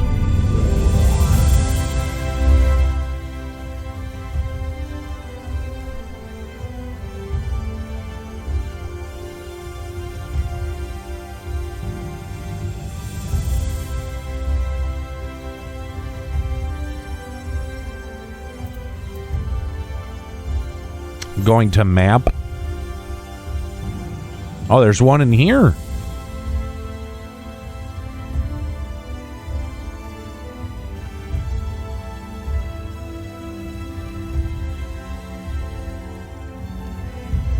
What am I looking for? Anyone want to tell me the quest name?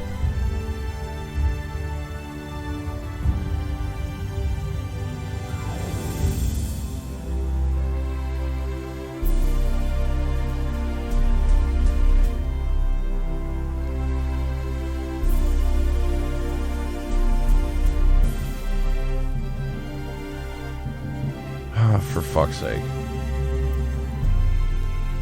What are the dungeons called? I'll just look it up. Oh, for Christ's sake. The one closest is called the Aspiring Skywatcher.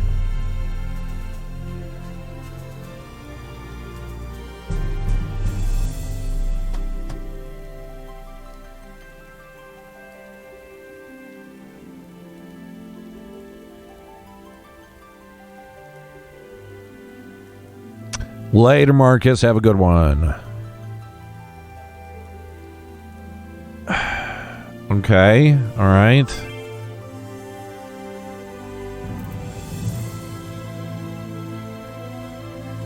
Well, Jesus.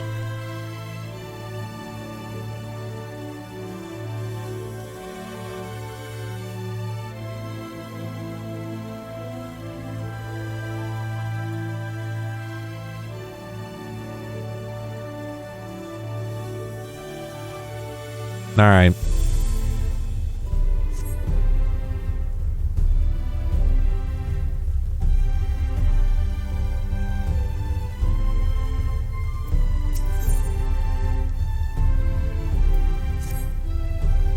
Excuse me, a word if you could be so kind. We have the Crystarium Guard have a request to make of you. Our researchers are planning to enter the Crystal Tower to learn more of its history. However, there is a problem. Now, what I'm about to reveal is strictly confidential. Were word to get out, panic would spread throughout the citizenry. Our scouts have reported that ferocious beasts and bizarre machines roam the hallways. Until we can eliminate these threats, none may enter. Strange ethereal readings have also been detected, and we suspect that the phenomena are linked. The Exarch has ordered us to seek your aid in making the tower safe for our researchers to go about their work. He mentioned that you are better equipped than most to face the dangers that lurk in the tower, though he elected not to go into detail. Is this true? Then your prior experience may prove beneficial. Come, let us proceed to the entrance.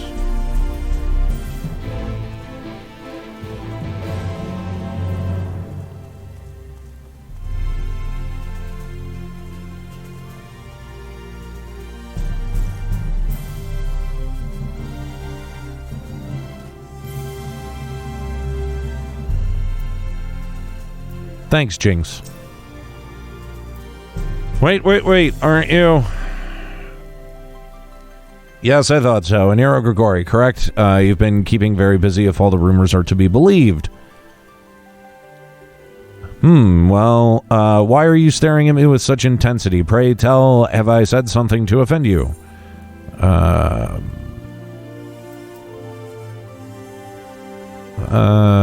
sure. Judging by your cryptic comments, I gather I bear a resemblance to someone you know. But I can assure you that we have never met before, you and I. Don't believe me? Then let us be friends. The more you learn about me, the more you will come to realize how different I am from the other me. I'm a wanderer by trade, but a minstrel at heart, a keeper of tales and a singer of songs, preserver of forgotten truths, yet in defiance of my itinerant nature, I have elected to remain here for a time to compose new works. You being a traveling sinner, I'm sure that you've seen your share of adventures, such stories often serve the best sort of inspiration. Perhaps I could persuade you to regale me with one or two.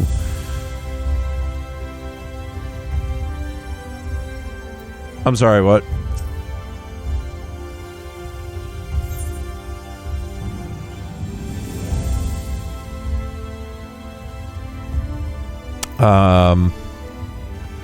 Does it matter?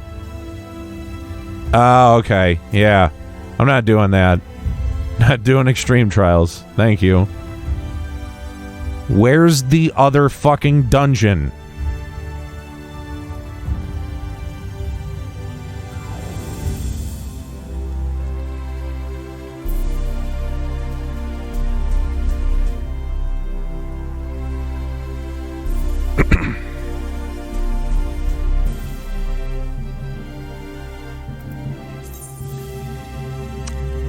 Oh, for fuck's sake.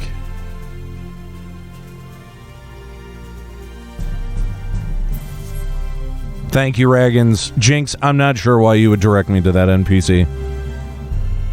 You know I'm not going to waste my fucking time with that bullshit.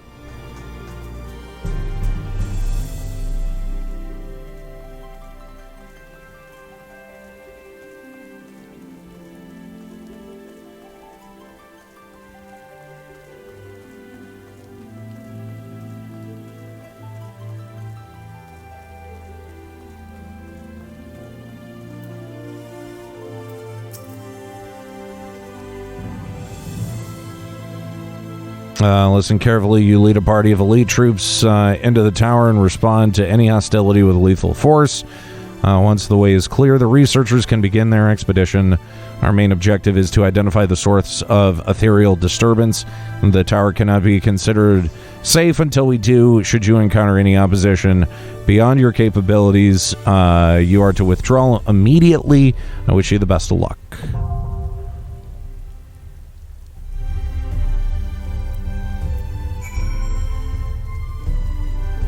All right, there we go. Twinning is unlocked.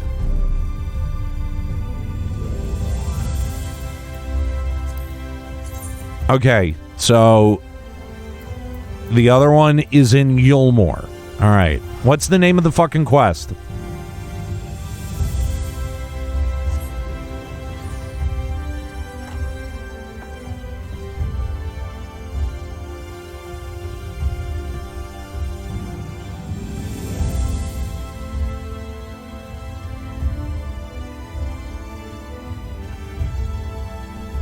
Thanks, Stolvik.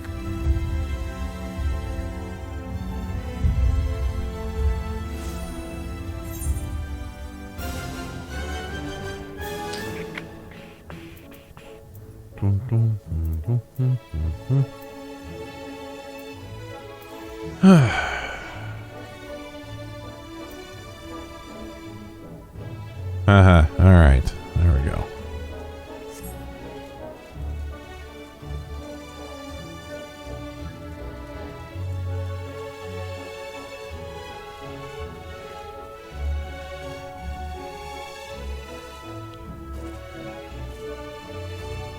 Someone said I can jump down, but apparently I cannot.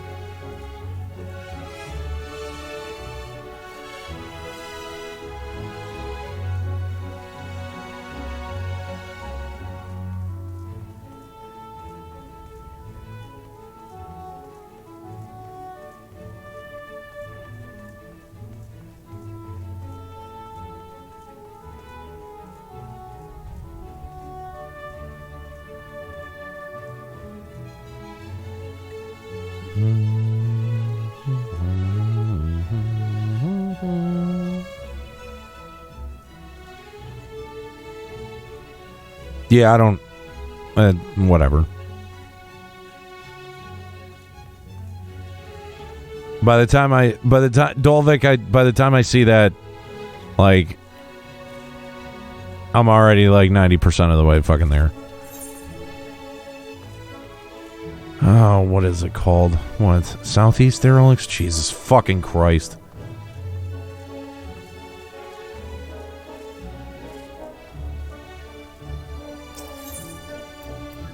And guess what? Haven't unlocked it. Cool. Thanks for the tip.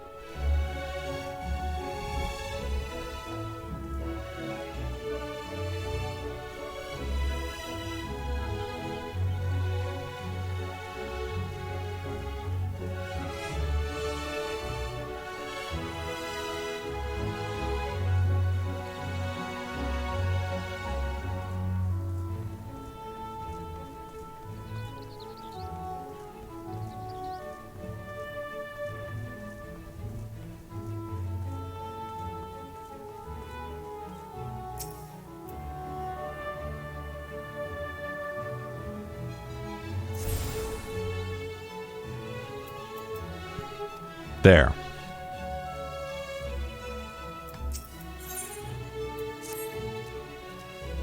Oh, land dweller, you were one of the ancient's messengers, yes? How fortunate I have found you. We need your help. Ever since the abyss was lit with the city's lanterns, a great beast, the likes of which we have never seen, has began hunting near the cups. It thrashes and gnashes with its cavernous maw, leaving nothing but tattered flesh in its wake. The eldest of the Ath fear it is an omen, a harbinger of our people's destruction.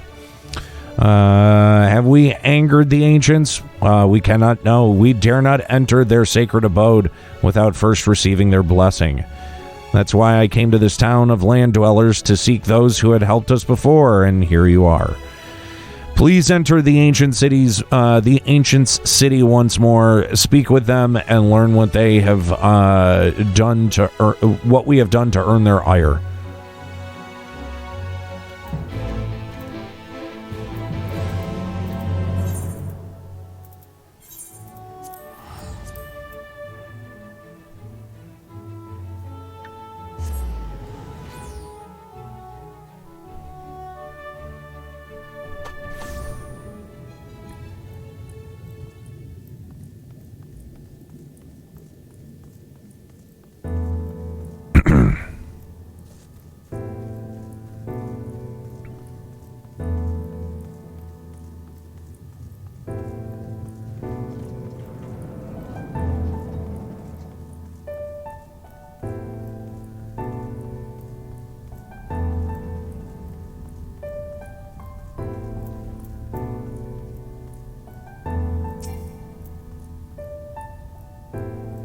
How may I help you?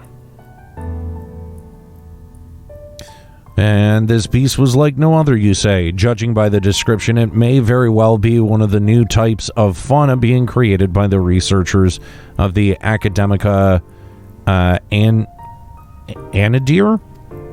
As such, this matter is out of my purview. I suggest you take your claims to the Bureau of the Architect, or better yet, speak with an Academica scholar directly. You will find the Academica Aniero and its public offices to the south of this building. If this mystery beast is one of their experiments, then they will surely have more information to offer you. You know what? I now understand why their civilization was destroyed. Fucking bureaucrats. Yeah, I don't really care.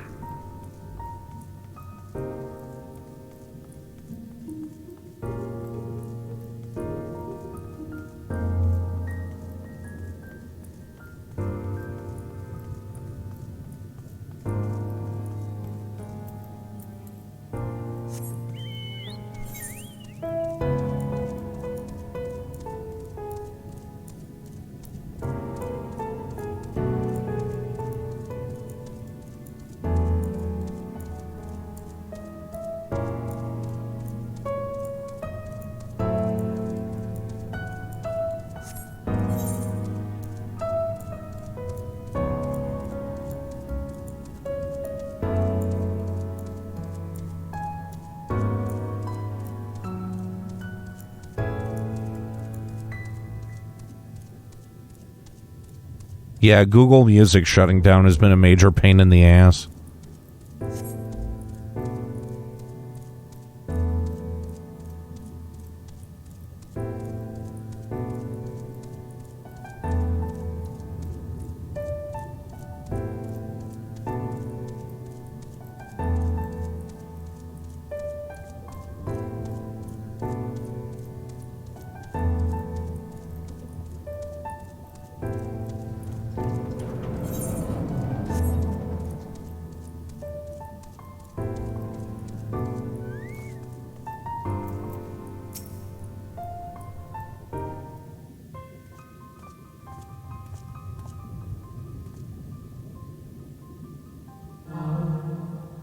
Welcome to the public offices of the Academica and...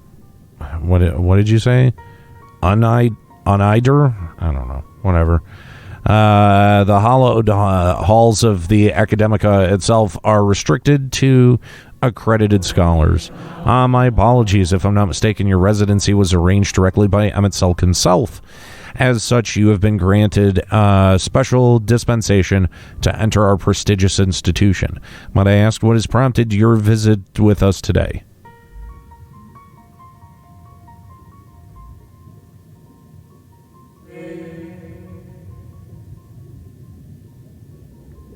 I really don't care. I see, yes, that particular creation is under our supervision. If you would like to confirm the beast's containment yourself, then might I suggest a tour of the grounds. Our head researcher in residence is in residence and may be available to answer questions about the experiment you described. Your zeal for knowledge is impressive in one so young. I do implore you, however, to be careful inside the Academica. Mind what you touch and try not to distract the other researchers from their work. Finally, I must insist that you report to me on your return. It wouldn't do to lose track of our little visitor. This way, if you please.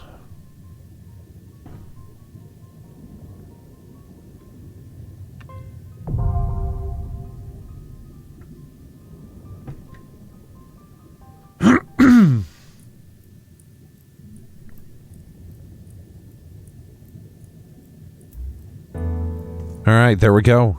We've unlocked both of the dungeons now.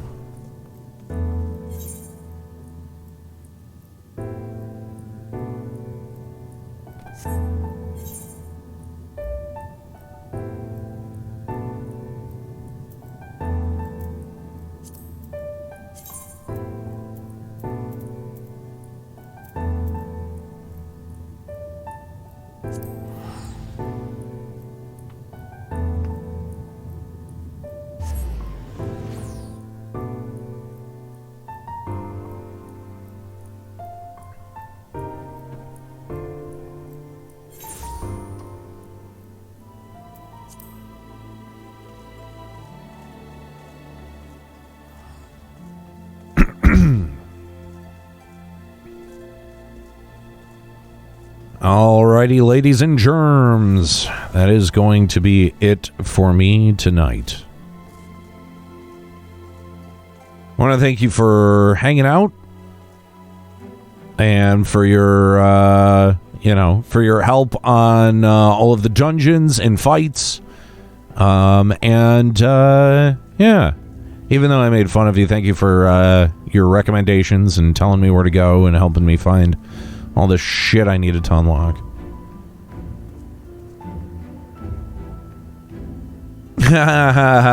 No, Lloyd, that is not happening.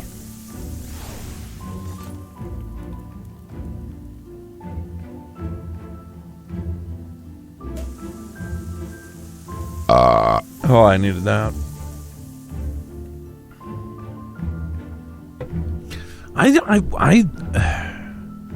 I need to know what's going on with my voice.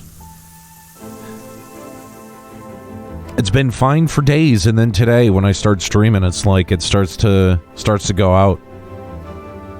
It's weird.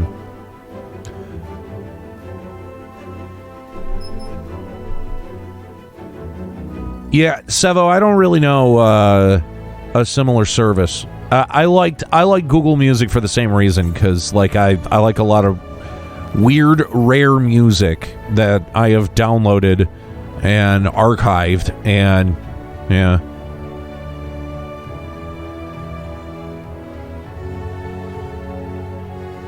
I use my vocal cords plenty. Sing in the shower almost every morning.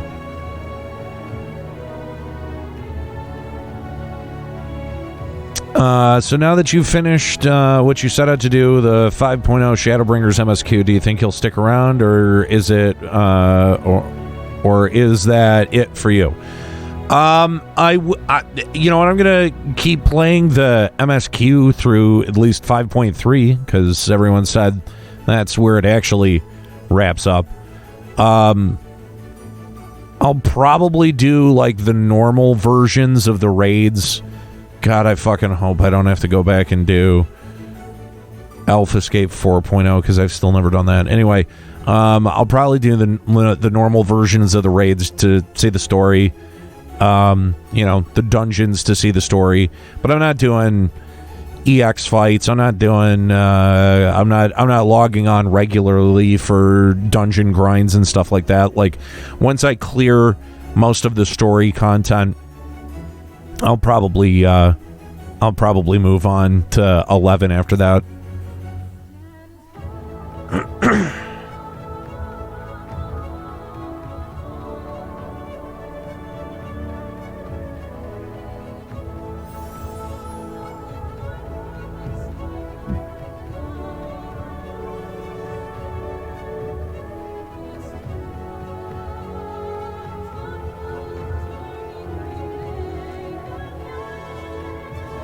5.3 is the best time to quit. Yeah, I'm. You know, the story was good. Like I said, you know, A-, B+ sort of territory for me in terms of Final Fantasy stories. So, you know, I definitely want to see where this is going. You know, I have questions about things, so.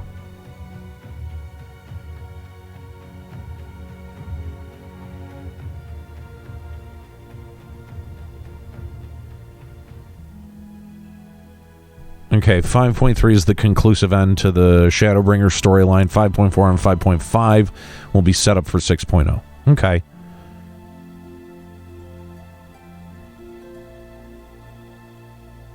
And I'm assuming that's going to be mostly focused on what's his nuts. That seems to be, at least from what I saw today, where the next big conflict is Xenos.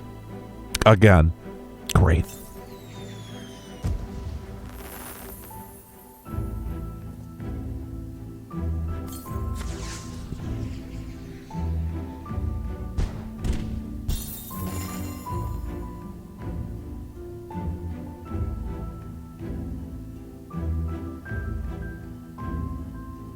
All right. Well, I think that just about does it for me and the stream today. Thank you guys for hanging out. Again, thank you for all of the help on the fights and for all of the guidance and the advice. Always appreciate having a nice lively chat room when I'm here streaming live. So I greatly appreciate all of your company and having you here to experience all of Shadowbringers. We did it, guys. And in, what was it? 13 sessions? 14 sessions? Something like that? Not bad. Not bad at all. That feels fairly hefty for an expansion, right? Like, let me take a look. Hang on. So, yeah, 13 sessions is what it took. So, it's... Oh, no, I'm sorry. This would be the 14th session. Excuse me. So, that's pretty good. I'd say that's a pretty good size expansion, right? Like, And at least some of this has to do with the fact that I'm not, like, absolutely grinding through it to be able to talk about it as soon as possible on the show. That I actually, like, took my time with it and streamed it and shared it with everyone. I think that made it more fun to me. Ha ha ha ha ha ha. Yes. See what I did there? It was on purpose. No, it really wasn't. But, you know, like, I think that's a fairly good size for an expansion pack. And, you know, there's still more to come. Naja Salahim, what's going on? The story is actually pretty good. It's definitely the opposite of Stormblood. Yeah, this didn't leave the turd in my mouth that Stormblood left. That was definitely disappointing for sure. This was far less disappointing. This was good. Like, I want to actually play more of it. Thank you, Naja. I appreciate it. I love the name. It's a great name. That's a wonderful Twitch name.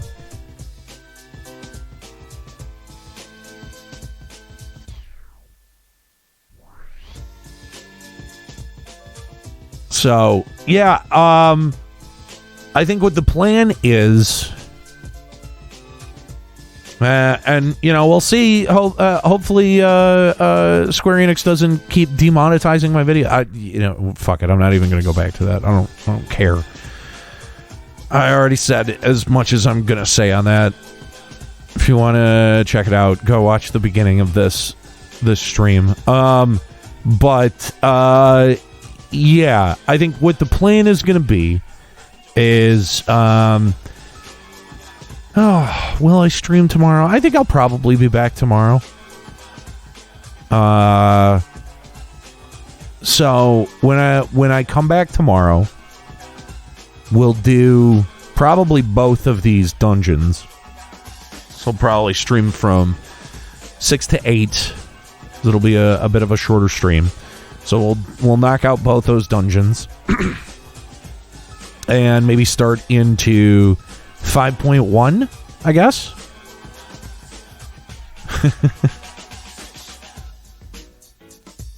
Yeah, it's just me bitching about YouTube and Square Enix.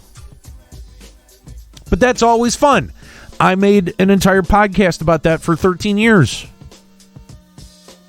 Complaining about Square Enix. So... anyway, guys, it's been fun. I have definitely enjoyed Shadowbringers, and looking forward to continuing more into 5.1 and beyond. So we'll keep this going to 5.3, and probably do the easy version of the raids, right? So I guess there's probably some kind of story that's connected to that. Tell me, is that story good? Is the raid story good this time? Because I fucking hated Omega. And if it's like the last two fucking, if it's like Omega or if it's like fucking Alexander, yeah, I'll be honest, I will fucking pass. Eden's pretty good. Enjoying it. Okay. Ties into the MSQ. Okay. Much better than Omega. Okay, it's not the worst. Okay, that's good. Listen, if we were going to tier it, obviously top tier, Binding Coil, Bahamut. That was really good. Right? And then, like, F tier would be the other fucking two. Was there a third one? I don't remember. Or fourth one? Whatever.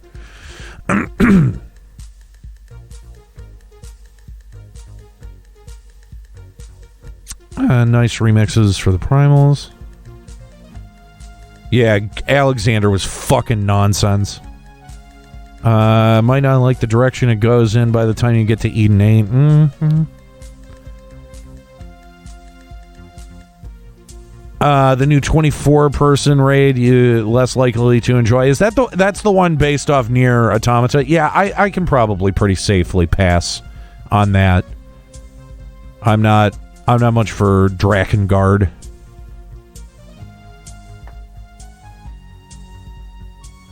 That's that universe, right? Drakengard.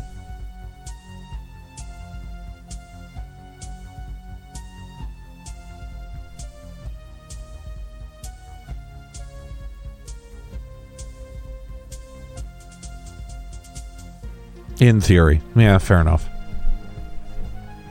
All right, so probably don't need to do the 24-man. That's fine. But we'll do the easy raids. Get that story knocked out. Pretty great mechanically. Don't give a shit. If it's going to make me roll my eyes and make me hate fucking doing it, then I'll pass.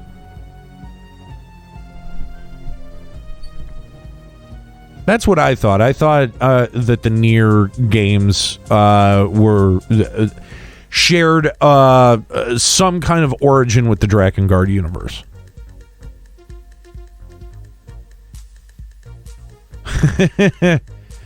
Yeah, I know that about Drakengard, so.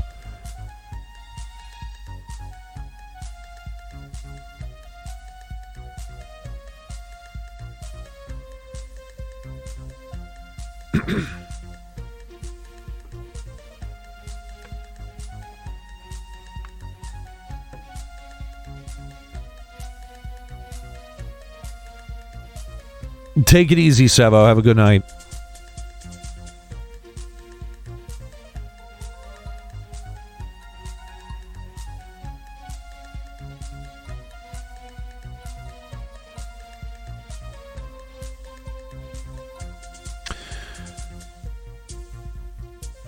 It was split off from the 5 point. All right. Well, we'll figure all of that out when we get to it. But tomorrow, I think we're going to knock out the dungeons. So if you want to see the twinning, that'll be tomorrow in theory. And then also, I will be back here on Saturday as well. Make sure you are here at 4 p.m. Eastern to check out one of my new favorite projects, WWE 2K19 Super Universe Mode. Listen, I don't care if you don't like professional wrestling. It's fine if you don't. I barely like professional wrestling sometimes, and I watch pretty much all of it that takes place on a weekly basis. Why? Because I'm a competitive motherfucker and I'm on a quiz show about professional wrestling. That aside, okay? That aside, check out WWE 2K19 Super Universe Mode.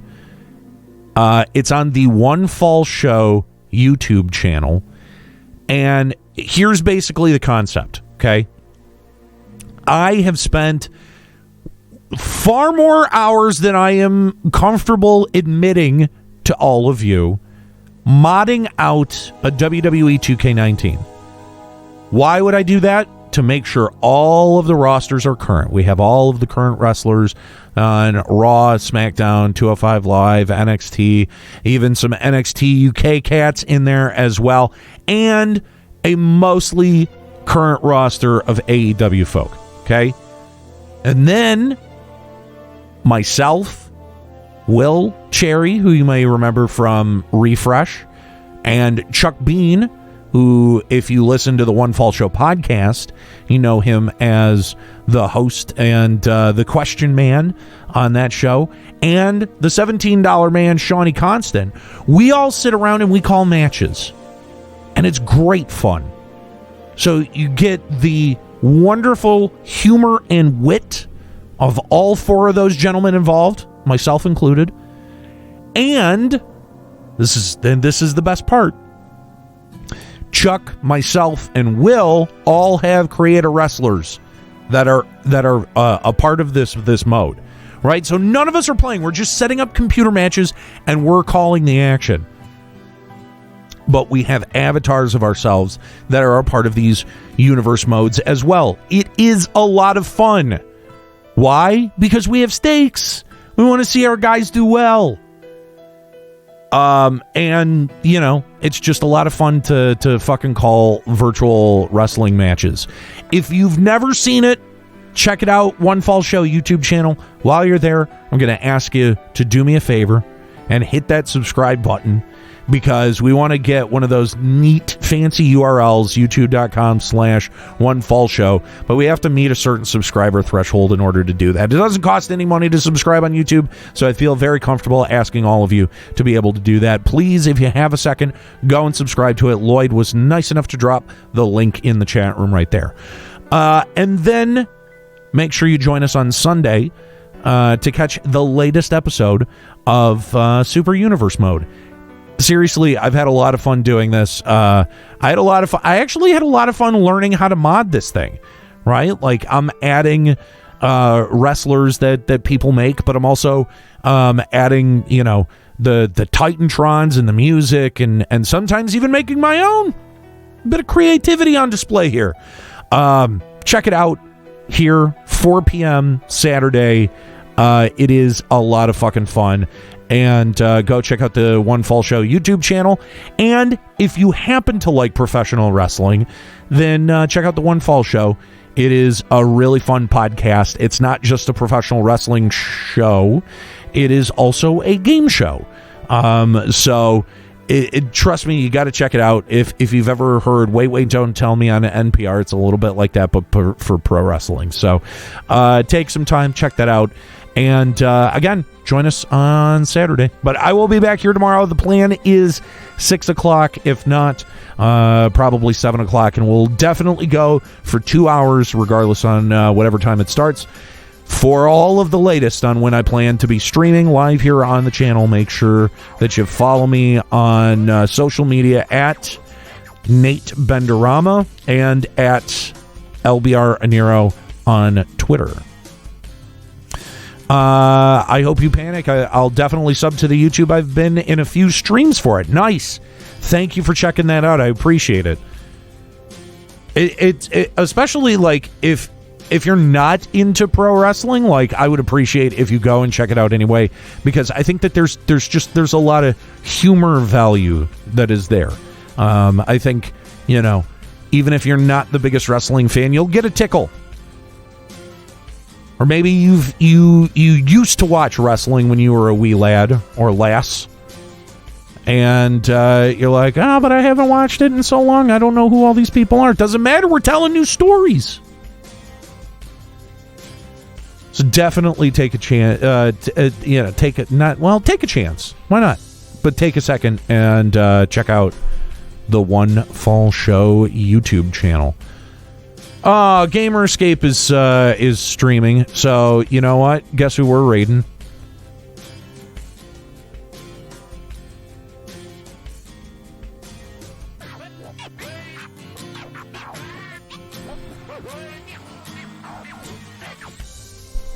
I'm assuming that's Fusion X, but I'm not sure. No,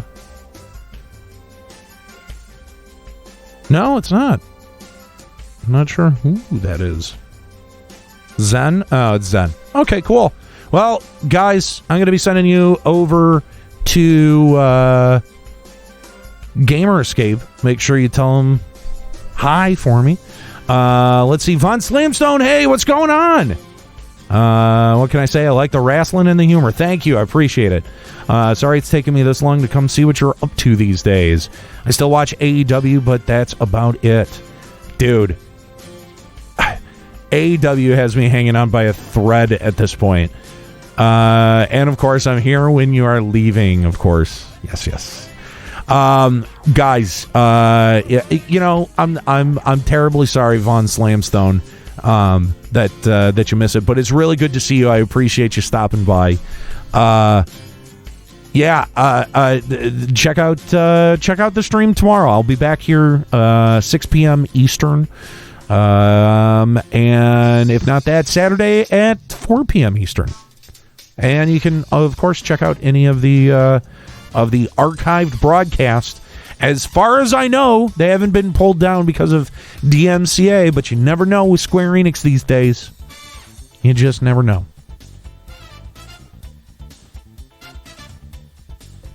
Oh, shut up, Lloyd. All right, you guys are going over to Gamerscape. Tell them I said hi. That's going to be it for me tonight, guys. Thank you so much for hanging out. Come back tomorrow, 6 p.m. We'll start into some more Shadowbringers stuff. See you tomorrow.